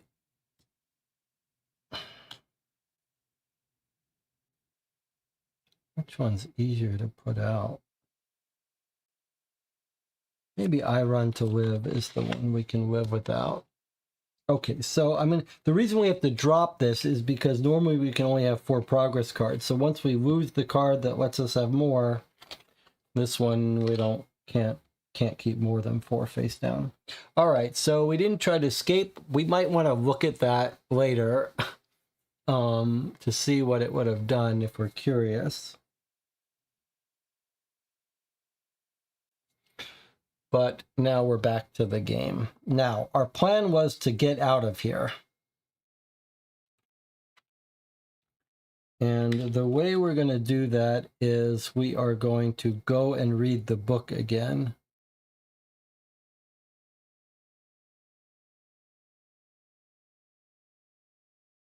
Unfortunately, we can't use the Run to Live, but we do have a yellow. So there's our yellow, which gets us over to this card. Now we need 5 green. I really don't want to spend this in case we need the hours. So instead, we're going to use this for 3, 4, 5. That's 5 green, which lets us read the book, which is 284, which is relocate. So we're going to relocate ourselves here. And now we've gone through all that trouble, but we have made it nice and light here. And this guy is stuck here, not able to reach us. Remember, we only get 8 cards, but that's fine. We can hold them all. Let's end our turn. Monster goes. Steal 5 cards if we're in the darkness. Suffer 2 wounds if we're in the darkness, but we're not, so that doesn't do anything. So that turn is over. Here is our last turn. We got a break again, no spawning on this card at all, so we're totally safe here. This would be our last turn unless we add more hours, so we're probably going to need more hours, and then this card we're going to have to hold on to in case we need more hours. So don't let me spend that.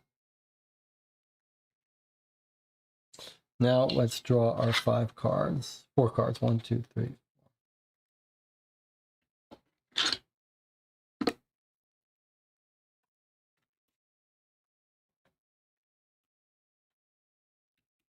Remember that we can also flip these cards. We do have this on top of the deck. So if we spend 3, we could flip one of these cards. If we spend 3 green, but we need green for the tractor. So I think probably we should spend our green for the tractor. So we need 6. There's 2, 3, 4, 4, 5, 6.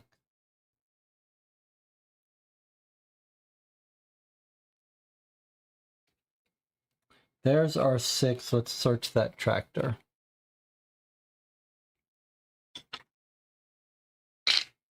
Yeah, I flipped all the cards. I didn't want to take the risk. I better go with the devil I know than the devil I don't know. Okay, we searched the tractor 487. Now that we're in the light, it feels like this should be safe. Surely.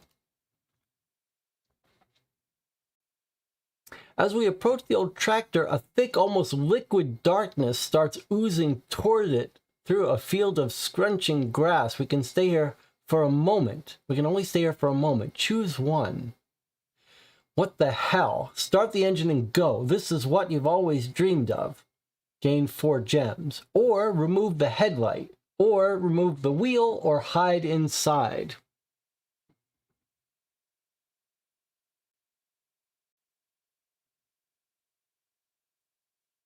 Thoughts?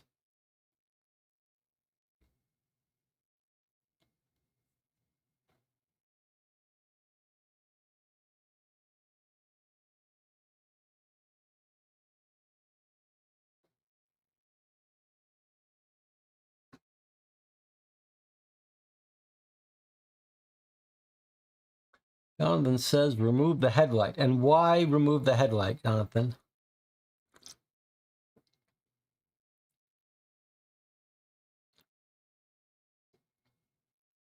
I agree, remove the headlight. And why are we removing the headlight?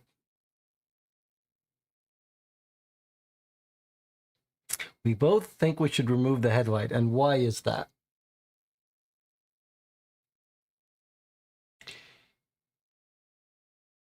Jonathan says because we already have a light source here. No, that is not what I'm thinking. What I'm thinking is on the very first tile, one of the very first things this dream told us is that the lamppost is missing a bulb.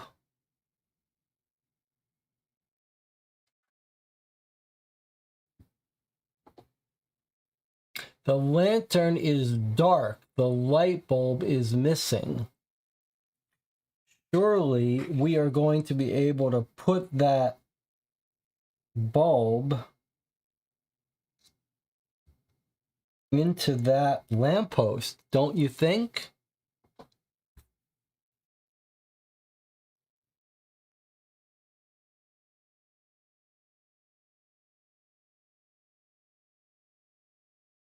That's my theory. I don't know. Maybe it's a long shot.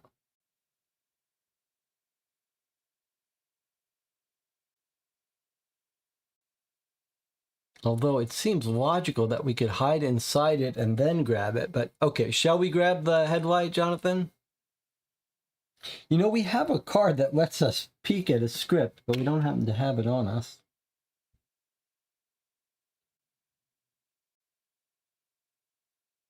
All right, we're going to remove the headlight, right? Surely. Let's try it. It's not difficult at all. If only we could plug it into something. Maybe it matches the street lamp. Maybe. Okay. Card F. Seems like the game had that in mind. And what is it? Okay, so we did light up that space. But it doesn't do anything for us. Why would we ever go back there? Is that for if there are other people there? Like, this did not help us. It lit up the space, but that's of no use to us. That's very weird. It's like maybe it goes into the lamppost, but it absolutely did get put into the lamppost. But it doesn't do anything for us. And it's all tentacles down there.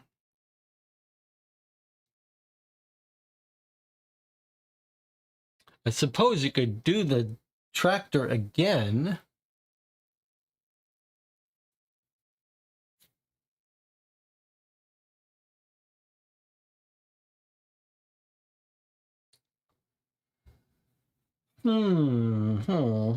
Okay, so that was the tractor. I mean, it seems like that's it. We should try to leave now. We could search the tractor more, but for 6 green, we could get 4 gems. We could do this again. For 6 green, 4 gems, but that's not really... We don't have 6 green.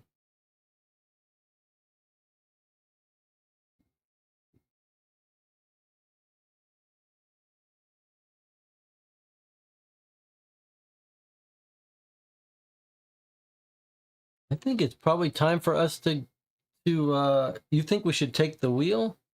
Go back here and take the wheel, huh? We would need to generate 6 green.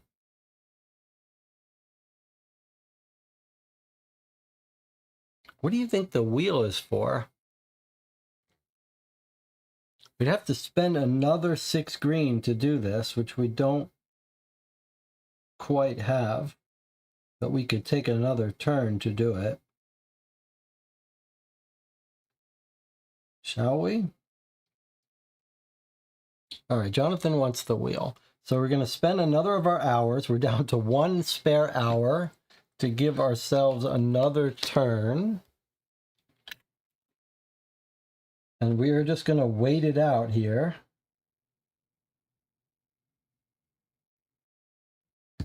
We're not in darkness. We're not in darkness. There's nowhere for them to move.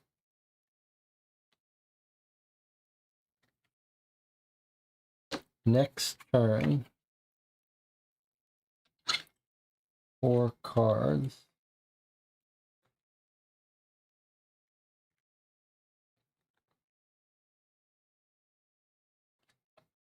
There's our 4 cards.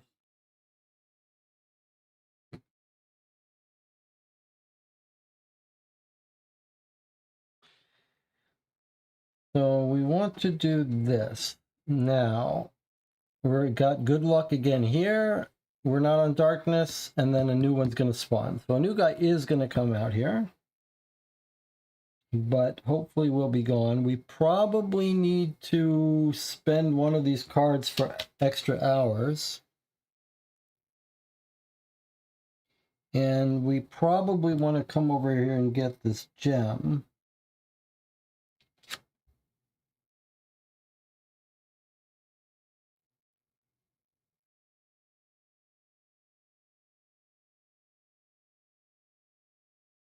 So that's going to be 2 green. And that's 4 green. And then this would be our 6, but boy, do I not want to use that.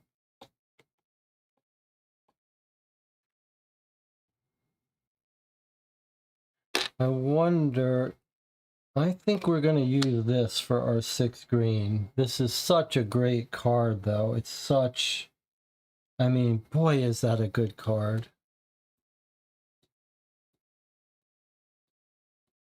But I'm going to do it. That's how we're going to get our 6 green.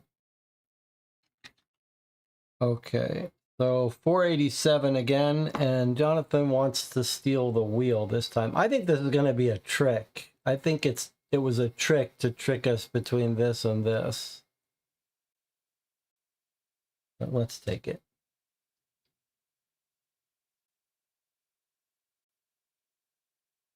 What do we need a wheel for? Madness and fear must have taken hold in our minds. I was right, it was a trick. Spawn a tentacle and roll for its movement.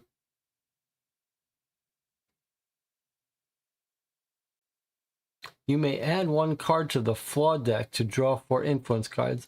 That is oddly worded. Sounds like what it really means is you can take a flaw to draw 4 influence cards. This script app is so amazing and so useful. We could pick, we have the card to peek at a script. We could read it. I don't think we actually were allowed to peek at the consequence of the script. We do have the card. Do we?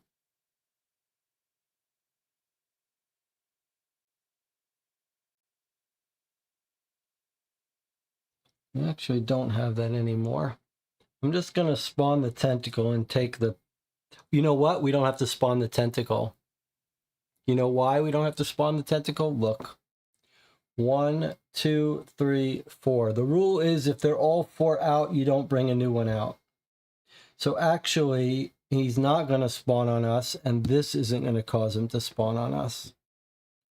So I think that's right. I know you can't have more than 4. I'm not 1,000% sure that the subtle rule wouldn't be spawn him and get rid of one of the others, but I'm pretty sure the rule is that if they're already 4, you don't do it. So actually, we caught a little bit of a break there. All right, it's time for us to get out of here. Even though this woman is sitting right here, seems like she wants us to talk to her. I think we're done. So let's get over here and look out on the road. I think we're probably done here.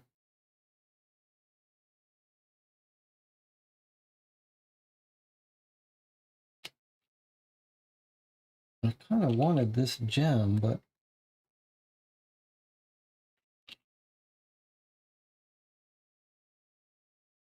we need 3.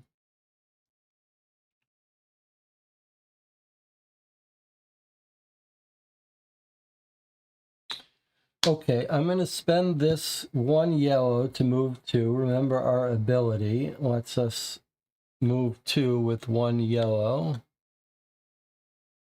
I could go back and get more gems here, you say, huh?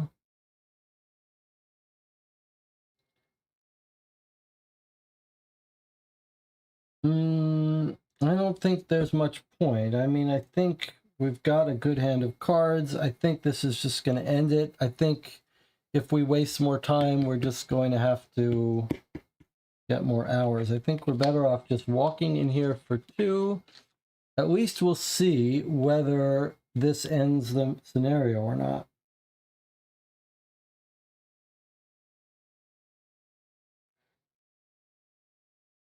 And then let's spend, we've got different ways to get hours. So I'm going to spend these 3 yellow intent to look at the road. The puzzling city looms in the distance. Now, there are more cards here, so it's possible this is not the end. 541. What a long dream.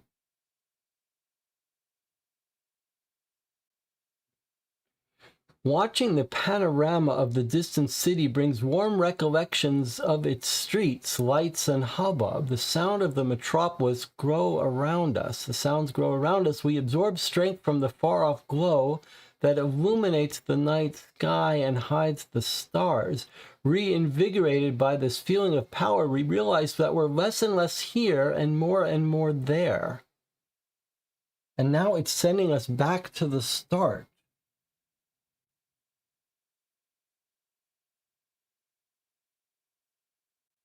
I think that we are going to have to throw that brick at the darkness and have killed the tentacles and have that lamppost. I think we might have to throw that rock now that we've got the lamppost, but otherwise we've missed something important.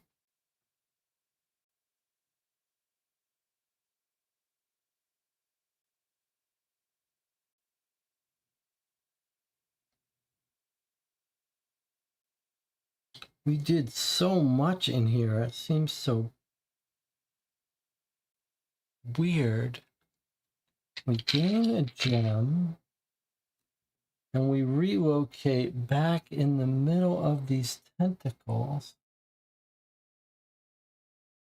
How on earth are we going to avoid them killing us?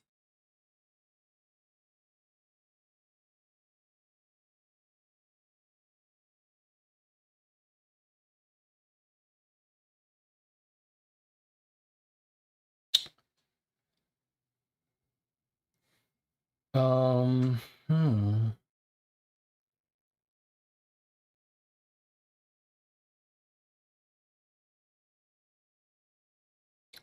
This is very weird.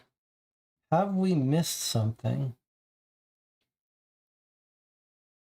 Have we missed something?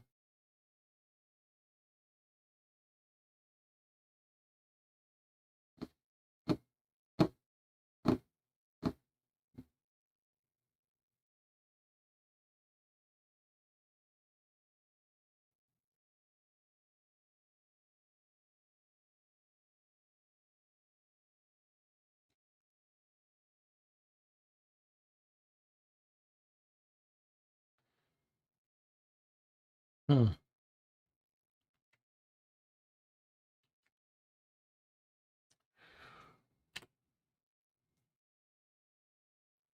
What have we done wrong? Did we have to hide in the tractor? Do we have to throw the rock again? Okay, I think this is what we're going to have to do. There's only one thing that feels like it could, if we didn't make a mistake, then the only thing to do is pick up that rock, that brick, and try to throw it at the darkness. Because I feel like we've done everything else. Unless we've made a mistake. It seems like we might have to kill these people before we benefit from the lamppost darkness, but I think the thing to do for us is to trigger that brick and see. It might be wasting 5, but I think we need to see if that is something or if we made a mistake. And I think we're going to have to use this to gain hours because we only have 1 hour left.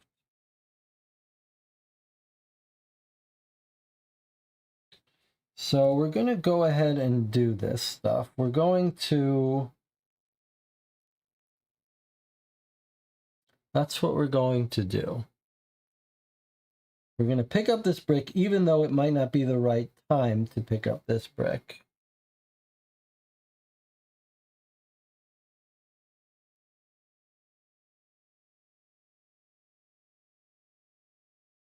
And for that, we need 5 red, and we have 2 gems and this, but I think we're going to use this now.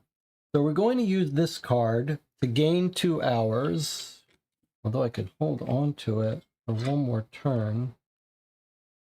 2 more turns, really, before we maximally benefit from it. But we need red, and the only way to get red without wasting a turn is to use this.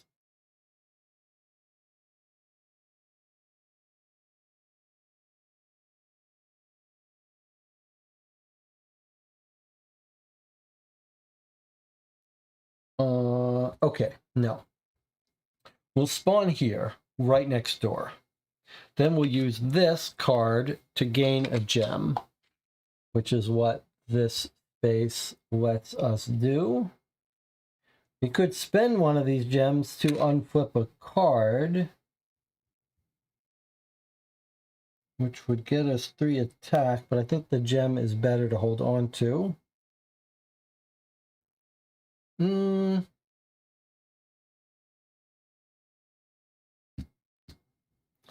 I'm going to spend a gem to unflip our shotgun. I think we're going to have... no, that's no good. We don't have benefits of comboing that. Okay, I'm taking the gem. Then we're going to use Smarty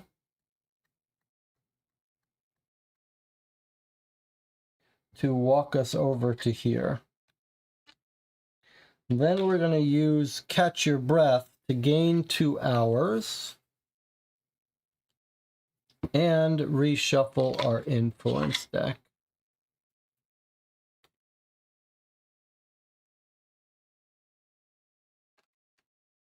The reason I'm doing all this is because I want to use this card to get us a full hand and then try to pick up that brick and see if it doesn't end the scenario. If it doesn't, then we're going to have to figure out what we did wrong.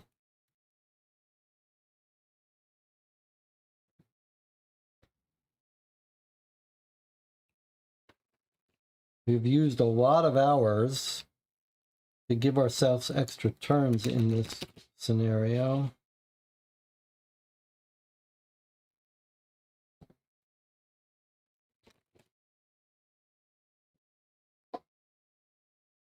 I don't know why I think that this camera should be on me shuffling if I'm shuffling, but I think it might be a little disconcerting to just not see me shuffling. Can I shuffle in the screen?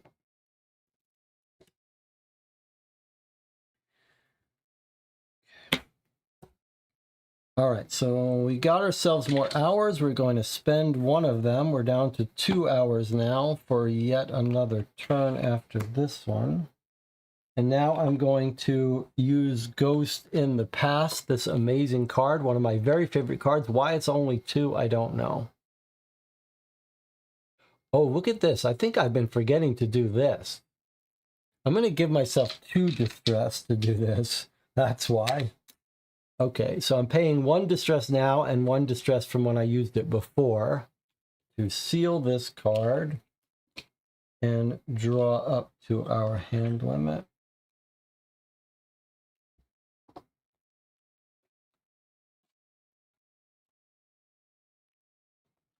6, 7, 8.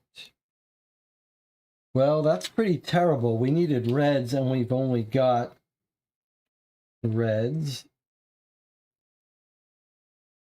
And that doesn't help us. And we need 5, huh? Okay, well. 2, 4,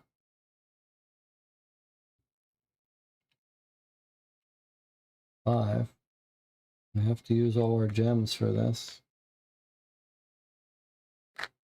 All right, well, that's what we did. All right, so now we're going to pick up the stone, 801. Now, what I'm afraid is that this is going to say that it's going to check the lamppost, but it's also going to check these tentacles, which are obstructing the lamppost. But I think we need to know. This is the only one we haven't done. It wasn't the smartest idea. We hear a hiss of rage coming from the darkness. Even though it hardly seemed possible, the sky turns even blacker. So there's too many of these creatures, so it's not going to spawn, but we've now got a problem. We've now got a bug. Because there is nothing else for us to do to give us a way off of this map. So we've made a mistake somewhere. We've made a mistake somewhere. I don't know where.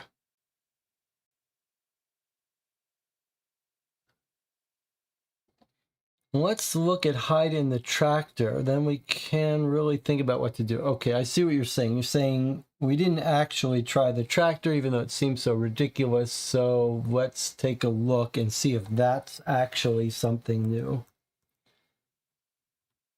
So if we hide inside, no, it doesn't do anything. So somewhere we've missed getting out H or M.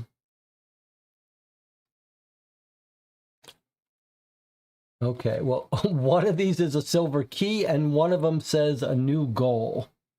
So clearly these are what we need. But how? What did we do wrong? What have we done wrong? All right, I have a theory. When we put the lamp, is it possible that there's some hidden text now?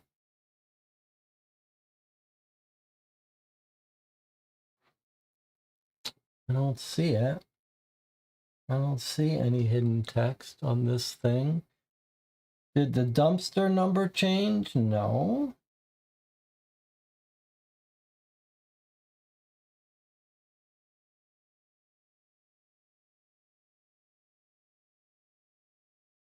There's no number, right? You would think maybe that light lit up a new number. What is it then? What did we do? Was there anything for searching the house that we didn't do? 386 was searching the house.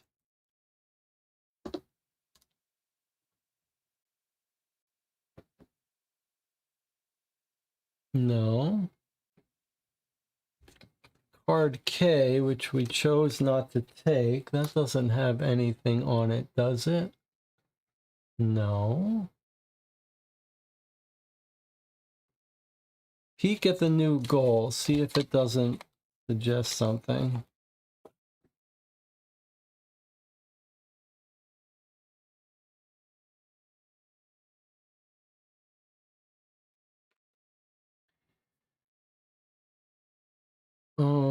It basically says there's nothing else to do. There's no more time. Is it possible that we're supposed to run out of turns?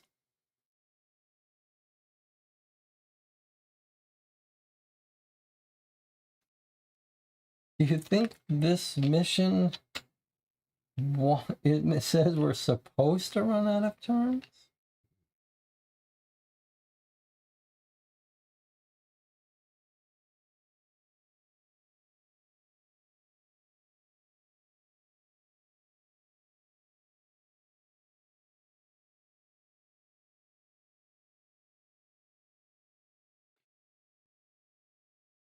You think we're supposed to get the goal when we complete it? That would be crazy, but let's take a look. So let's see. When we did this, 833, boy, that would be crazy. That was a long time ago. Is the room lit? And we said yes. Tile X and card.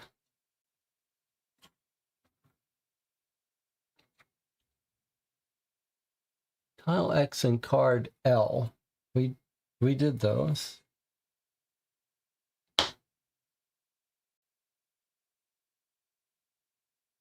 What about the utensils? Was there only the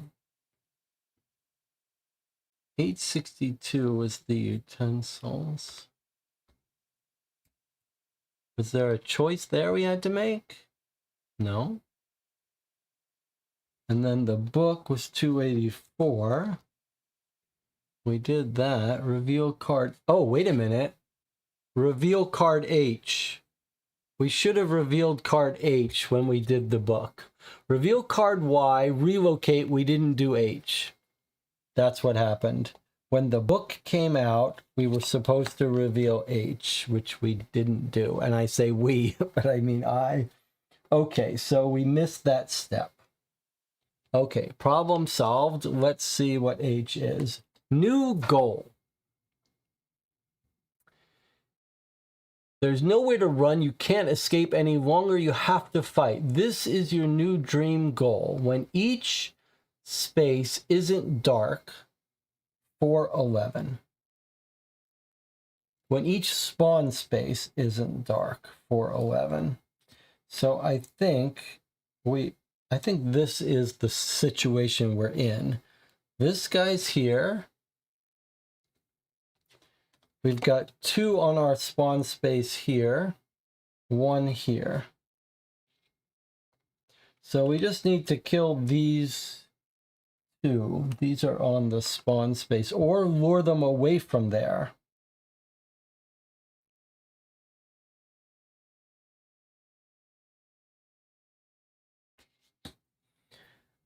All right, so this is actually fine.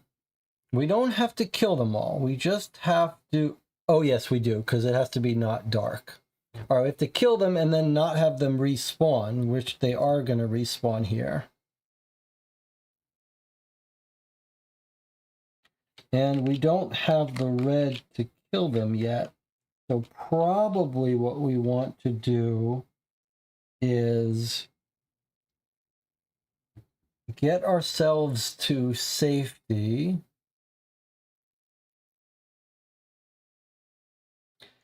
Build up a hand of gems. We really need to get those gems in there maybe.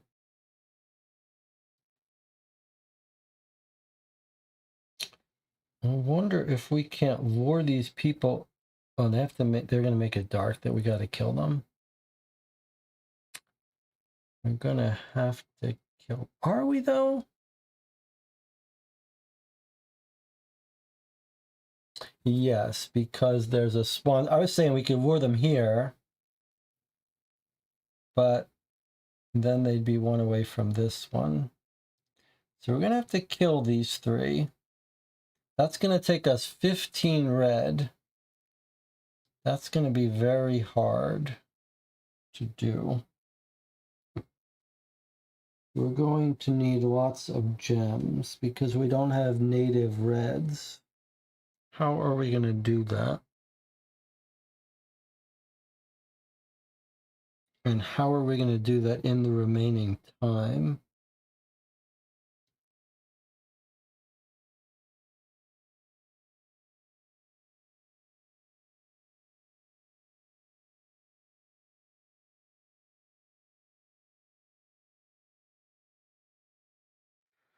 How are we going to do this?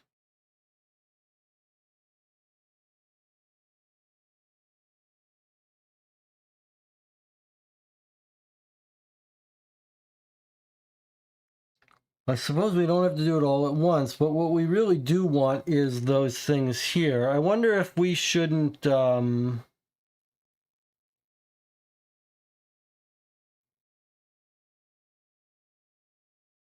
I wonder if we shouldn't at least let us get back to here where we could get those gems.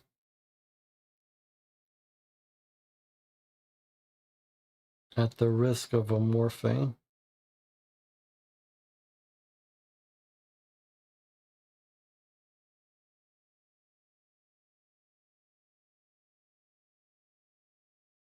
Because we really could use those gems. I think we should do that. I think we should, since this should have come out early. Yeah, we're just gonna, well, we did actually have to go there and do this. Try to throw a brick. That was all wasted actions because this wasn't out. Okay, I'm gonna put us back here.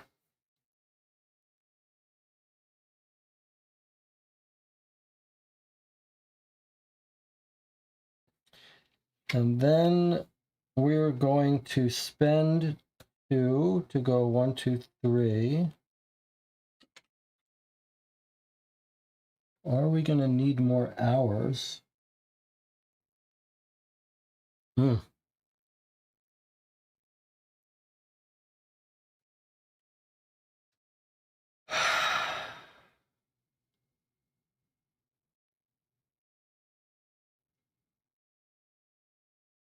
I don't think we're going to get.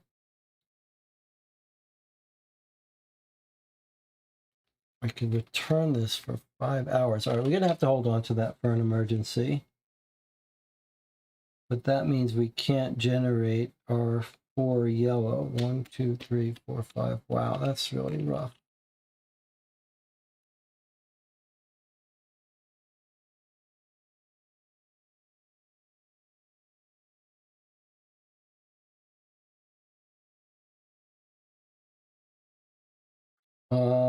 Okay.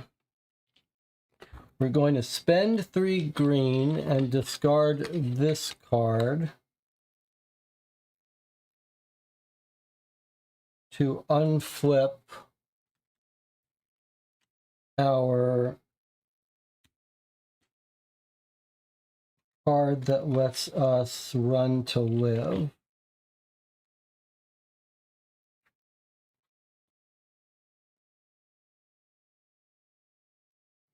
Where is run to live? Did I throw run to live away? God damn it.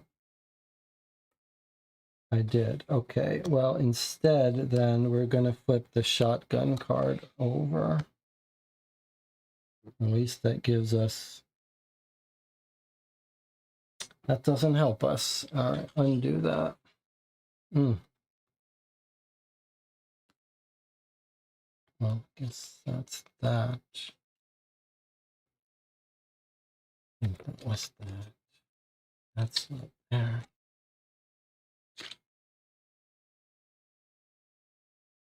Oh boy, okay. What are we gonna do here?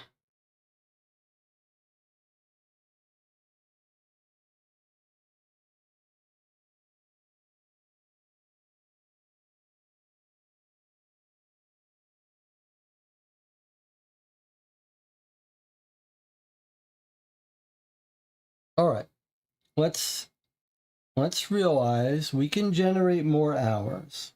Not many more, but a few more.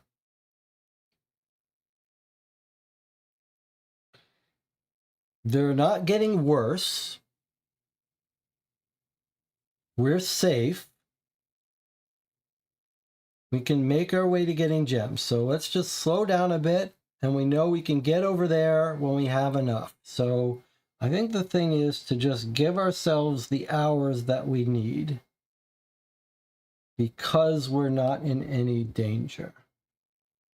And we might want to flip these cards over. We don't have this, but if we do flip the rest of these cards over, then our shotgun starts to become a little more powerful. So I suppose that's what we'll do. We're completely safe here.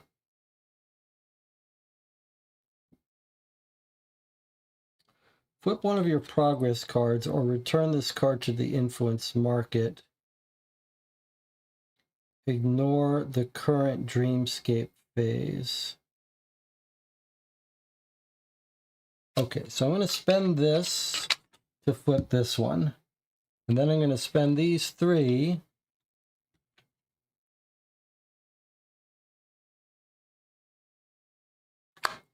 to and discard that as planned to flip another one.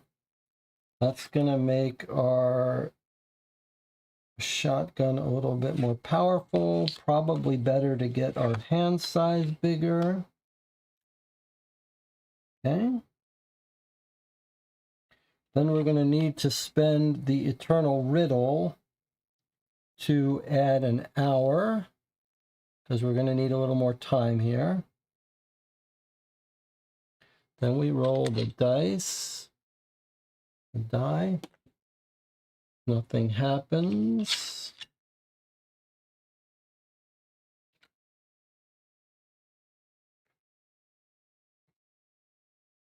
Now or never would be a good way to attack this.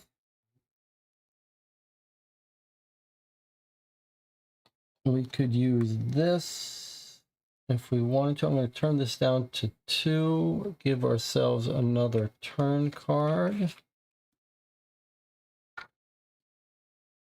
All right, that should be there. Steal this card to look at a script. I don't care about that. We are going to go here to get more gems when we have enough movement, which is probably going to be this one. Okay. This has gone sideways, says Jonathan. Yes, it's true. All right.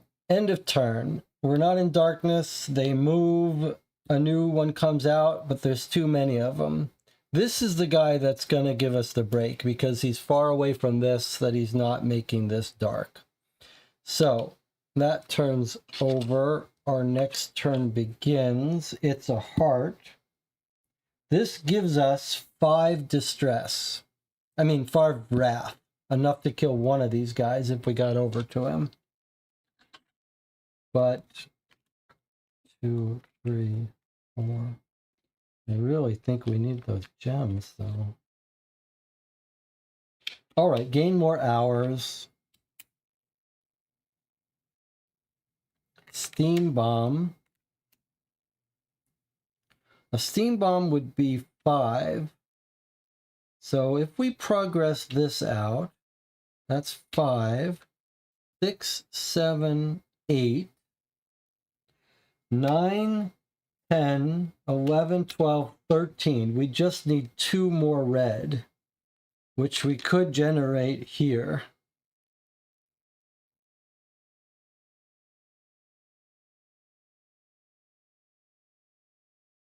So we could get 15 without a gem, but we'd have to be able to place this for 4, and we don't have 4 yellow.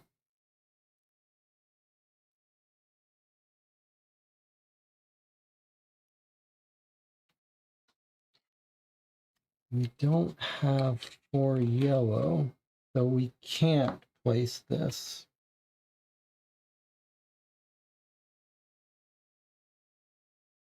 But can we...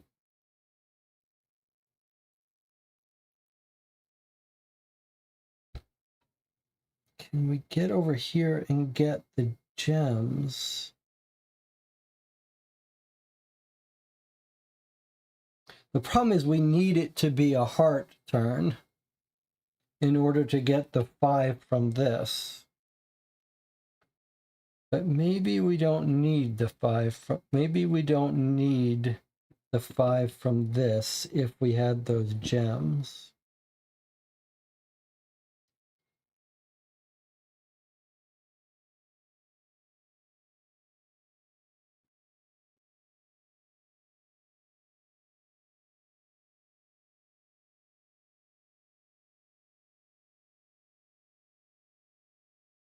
Here's our run to live for 2 green. We need 4 green to place it though. Hmm.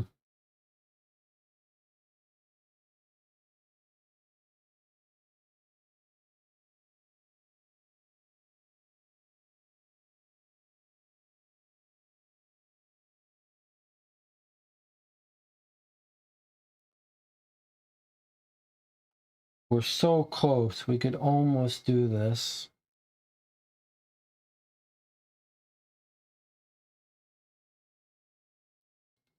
But not really.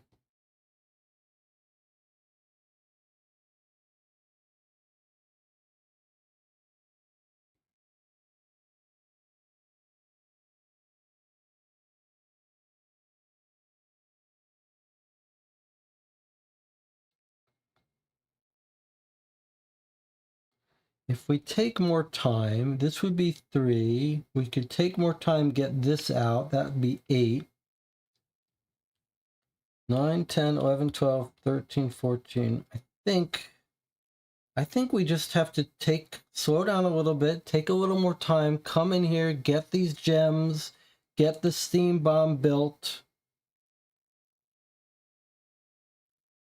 And I think we'll be okay. We will lose our heart turn. But we have a way of getting...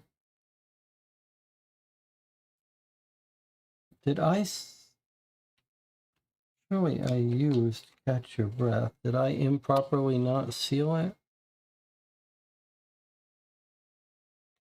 I feel like I used this card and didn't seal it.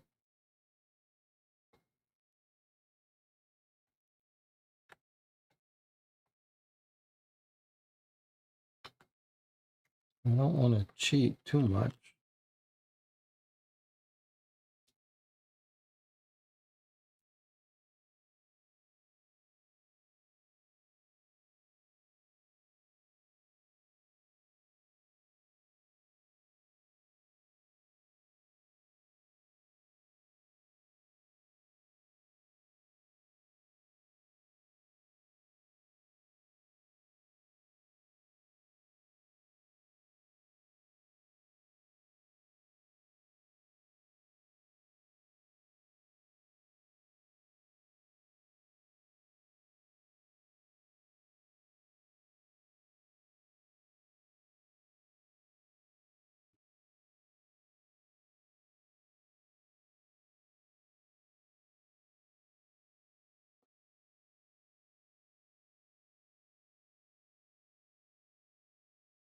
Okay, we don't need Run to Live, but we need the Steam Bomb.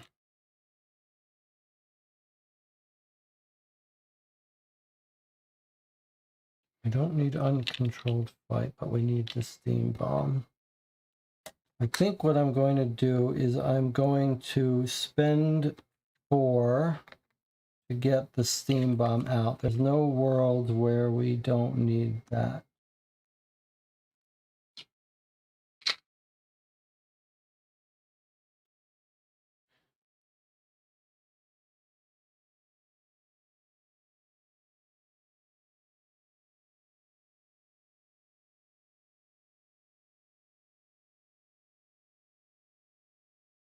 Although we kind of need to get into... I'm gonna have to take that back. I'm sorry about all this. It's too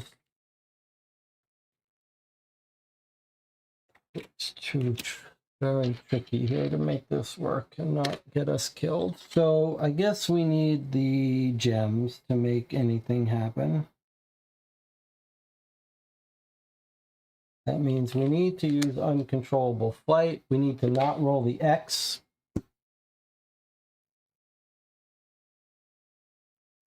You did already use Catch Your Breath and did not seal it. Okay, so that's sealed. That's what I feel. We rolled the X, move 1 space, and suffer a wound. You could spend the gem to re-roll it, which I guess is what I'm going to do. This could not have gone worse here. Okay, move 3 spaces. That brings us over to here. I think this is going to be okay. I think we're still going to win the... Oh, not without that hour card. We're not. Not without that hour card. We're not. All right. Well, let's not overthink it. If we're done with this turn, this triggers. None of these can trigger. Next turn, move, seal 5, seal 5. Okay, and it's Clover. Clover gives us 5 movement. So this is the other way we could use that now or never. This is our last turn, but we do have 2 more turns. Okay, staircase is of no use. Safety zone is of no use. At least we got yellows. So we need 4 yellows. We don't need the stairs. And we don't need Smarty unless we do need Smarty. But we need the steam bomb, but okay. We're just gonna have to bet that we don't get the morphing that kills our mask. If we get the morphing that kills our mask, this game is all over.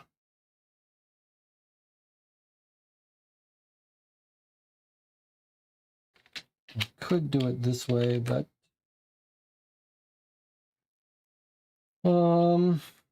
all right, let's do it this way instead so that we have Smarty if we need it. That's 1 less stat, but maybe we can live with that. Okay, so 386. We're going to add a morphing and take 6 gems. So all 6 gems, which can get us 12 of our 15 wrath that we need to kill these people. But we have to add a morphing. And if we get our mask, we're going to drop a whole bunch of cards that we need. All right.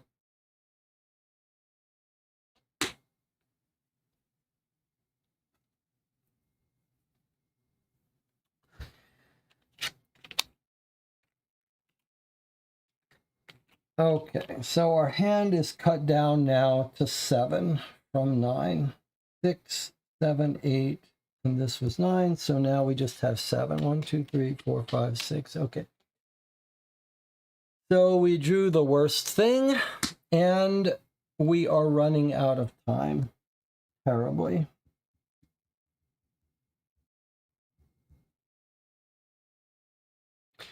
So we're going to have to eat another time. We've got 1 to spare to add another turn card.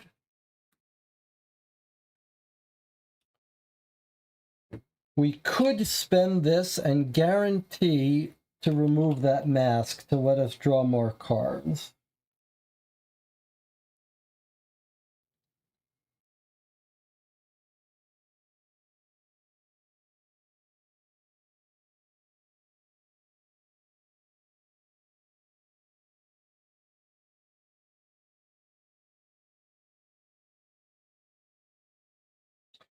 Three plus 12 is 15. That would be enough to kill them if we could get over there. If we can get over there, we can kill them. We don't even need the steam bomb. Or we could place the steam bomb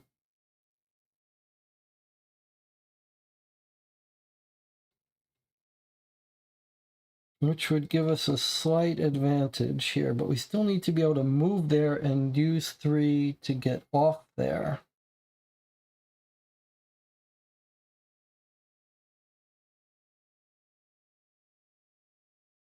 we are in the clover phase, so we actually have 5 movement, 5 intent. That's not bad for us. We could use Smarty to move here. We could use Now or Never to jump in there, and then we've got our 15. Okay, so I think, and we have an Ether. I think we're going to be able to do this now. I think we can do this now without even the Steam Bomb, using all of our gems.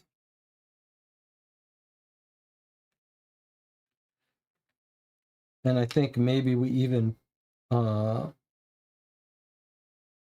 bring this out instead of that. Okay, so we're going to be okay. We're going to be okay because of these 6 gems. So I'm going to leave the mask. We're actually okay with the mask. I'm going to spend 2 yellow intent to move 1, 2, 3. Remember, that's the rule of yellow intent, +1.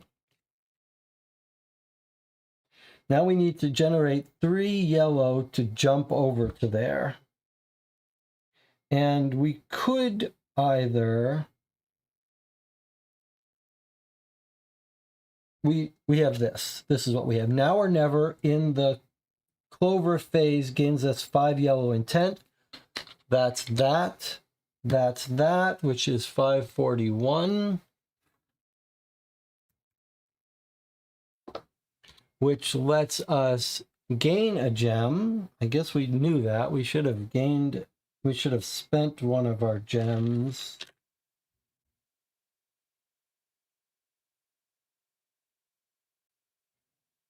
I'll tell you what I'm going to do. I'm going to spend 2 of our gems and keep this. No, I guess that doesn't matter. I'm going to spend 2 of our gems to get out the Steam Bomb and get rid of long arms instead.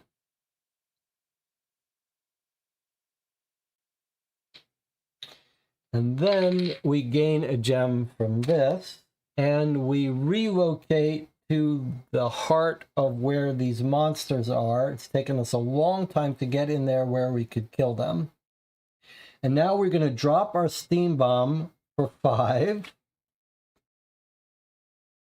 Discard it or flip it? Discard it. So there's 5.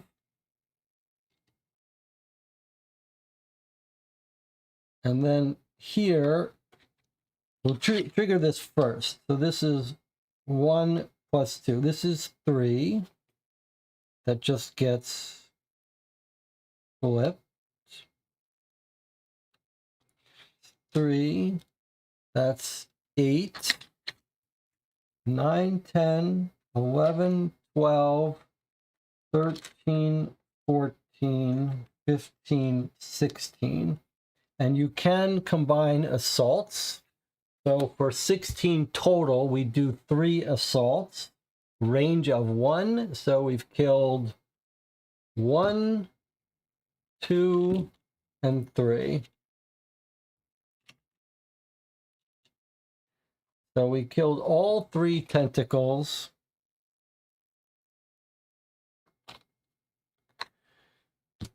That was pretty stressful. We could also, while we're here, spend 3 green to flip one of these. What would we rather flip? We could flip the shotgun. I think maybe we'll flip the builder so that we don't have to discard fairly. I don't remember when I did this. Okay, I'm not going to. Let's just keep them in our hand. Never mind, it's too complicated. We spent our Steam Bomb. Okay, we'll just keep these in hand for next time. So we've done it. We've killed the 3. They're dead.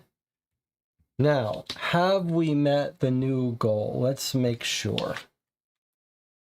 Each spawn space isn't dark. So there were 3 here, making this spawn space dark. So we've solved that. The only question is over here.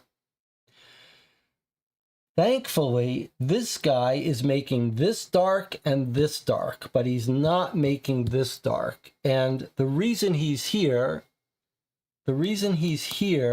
and not here is that we were on the space. He came to try to attack us. He bit us, and he ended up here, which is fine. He's not making this space dark. It's naturally lit, and he only makes places dark one away from him. Let's just make sure that's the rule. Each space in range 1 from a tentacle is dark.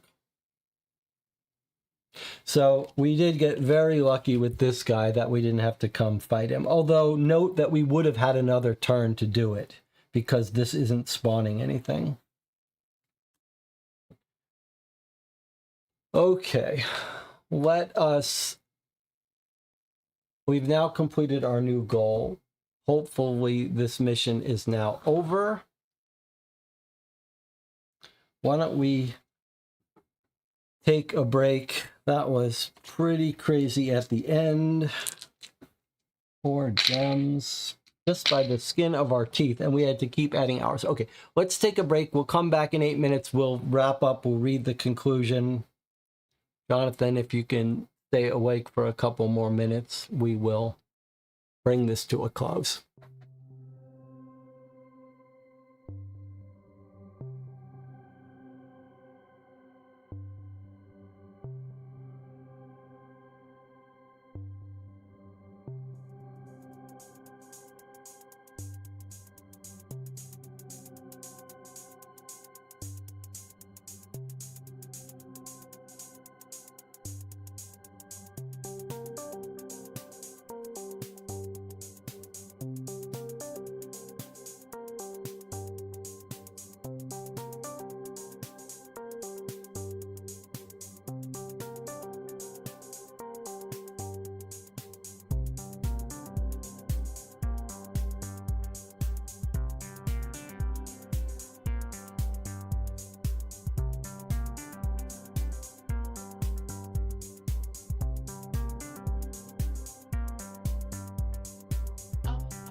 5.5 hours in, we have successfully completed our dream, which is called Something Lurks in the Dark. And it was a dream that pushed us to our limits. We had to go in lucid mode. We had to keep adding hours to the clock. We had one turn left. This was pretty down to the wire. We got some bad morphings. We also made a couple mistakes, or one central mistake where the new goal should have come out quite a bit earlier. Really, though, we figured out a way to do almost everything. Some of it seemed pointless. We got a couple of breaks in terms of maxing out these bad guys in areas where they weren't bothering us for most of the game. Jonathan's idea to hop in here and bring this guy out here actually saved us, because he just stood out of the way here far enough from a spawn to not stop us. So let us read the last thing, and knock on wood, the scenario is over at this point. 4:11. Here we go. The mighty eternal darkness is held at bay once again, just for a moment, but that's all we need. When our lights flash in unison, more street lights flare into life and windows illuminate in houses in reply. Finally, a giant red glow appears on the eastern horizon. It worked. It's a new dawn. Once again, the day won the battle against the night, thanks to us this time. We can now put out the streetlights. We notice that our bulb has changed a little. In the light of the new day, it shines and shimmers like silver. Each dreamer gains an ether. We now have 2 ether. Cure 1 distress or unseal 1 card. Okay, we need to cure a distress because we are at 5. Gain card M, the 3rd silver key. That's amazing. We've got all but 1 silver key, I believe. Is that right? How many silver keys do we have now?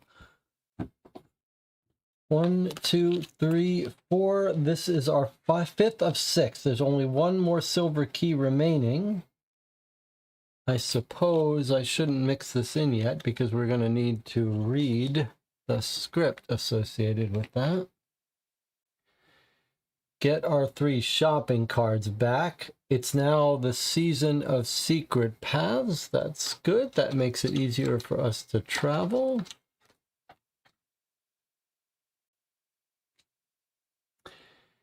Dreamscape goes away. The items that we didn't get go into the item market. Do we get to see them? We saw them both already during the course of the game. The blue box and the permit. Those will go into the item market. Otherwise, they all go away. And we're back. Victory. All right, let's read this script here.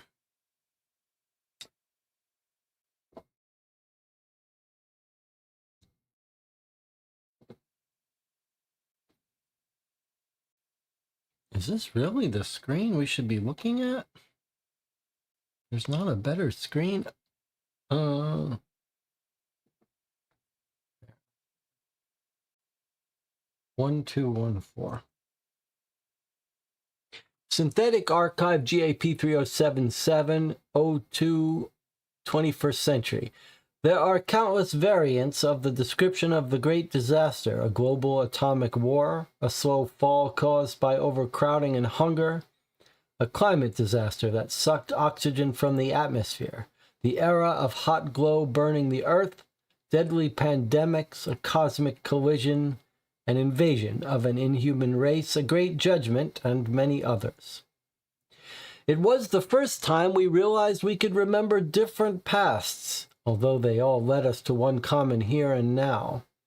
Everyone seems to remember the same early signs of the reality falling apart and the accumulation of anomalies that occurred before the Great Disaster.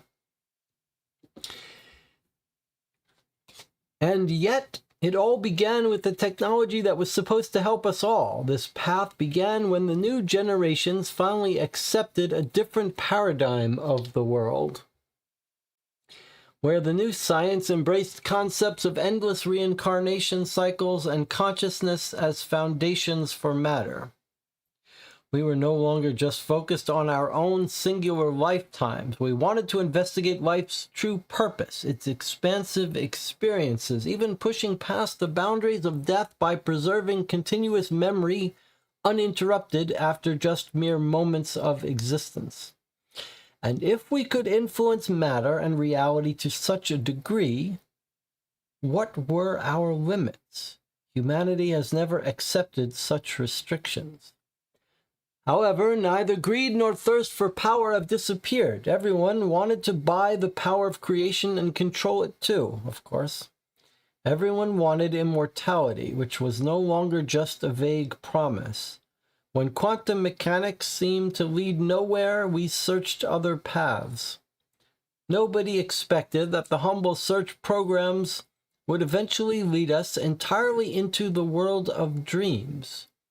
So what made dreams different from reality in this new world that beckoned us on? Not much, apparently, and yet within this final frontier was something crucial.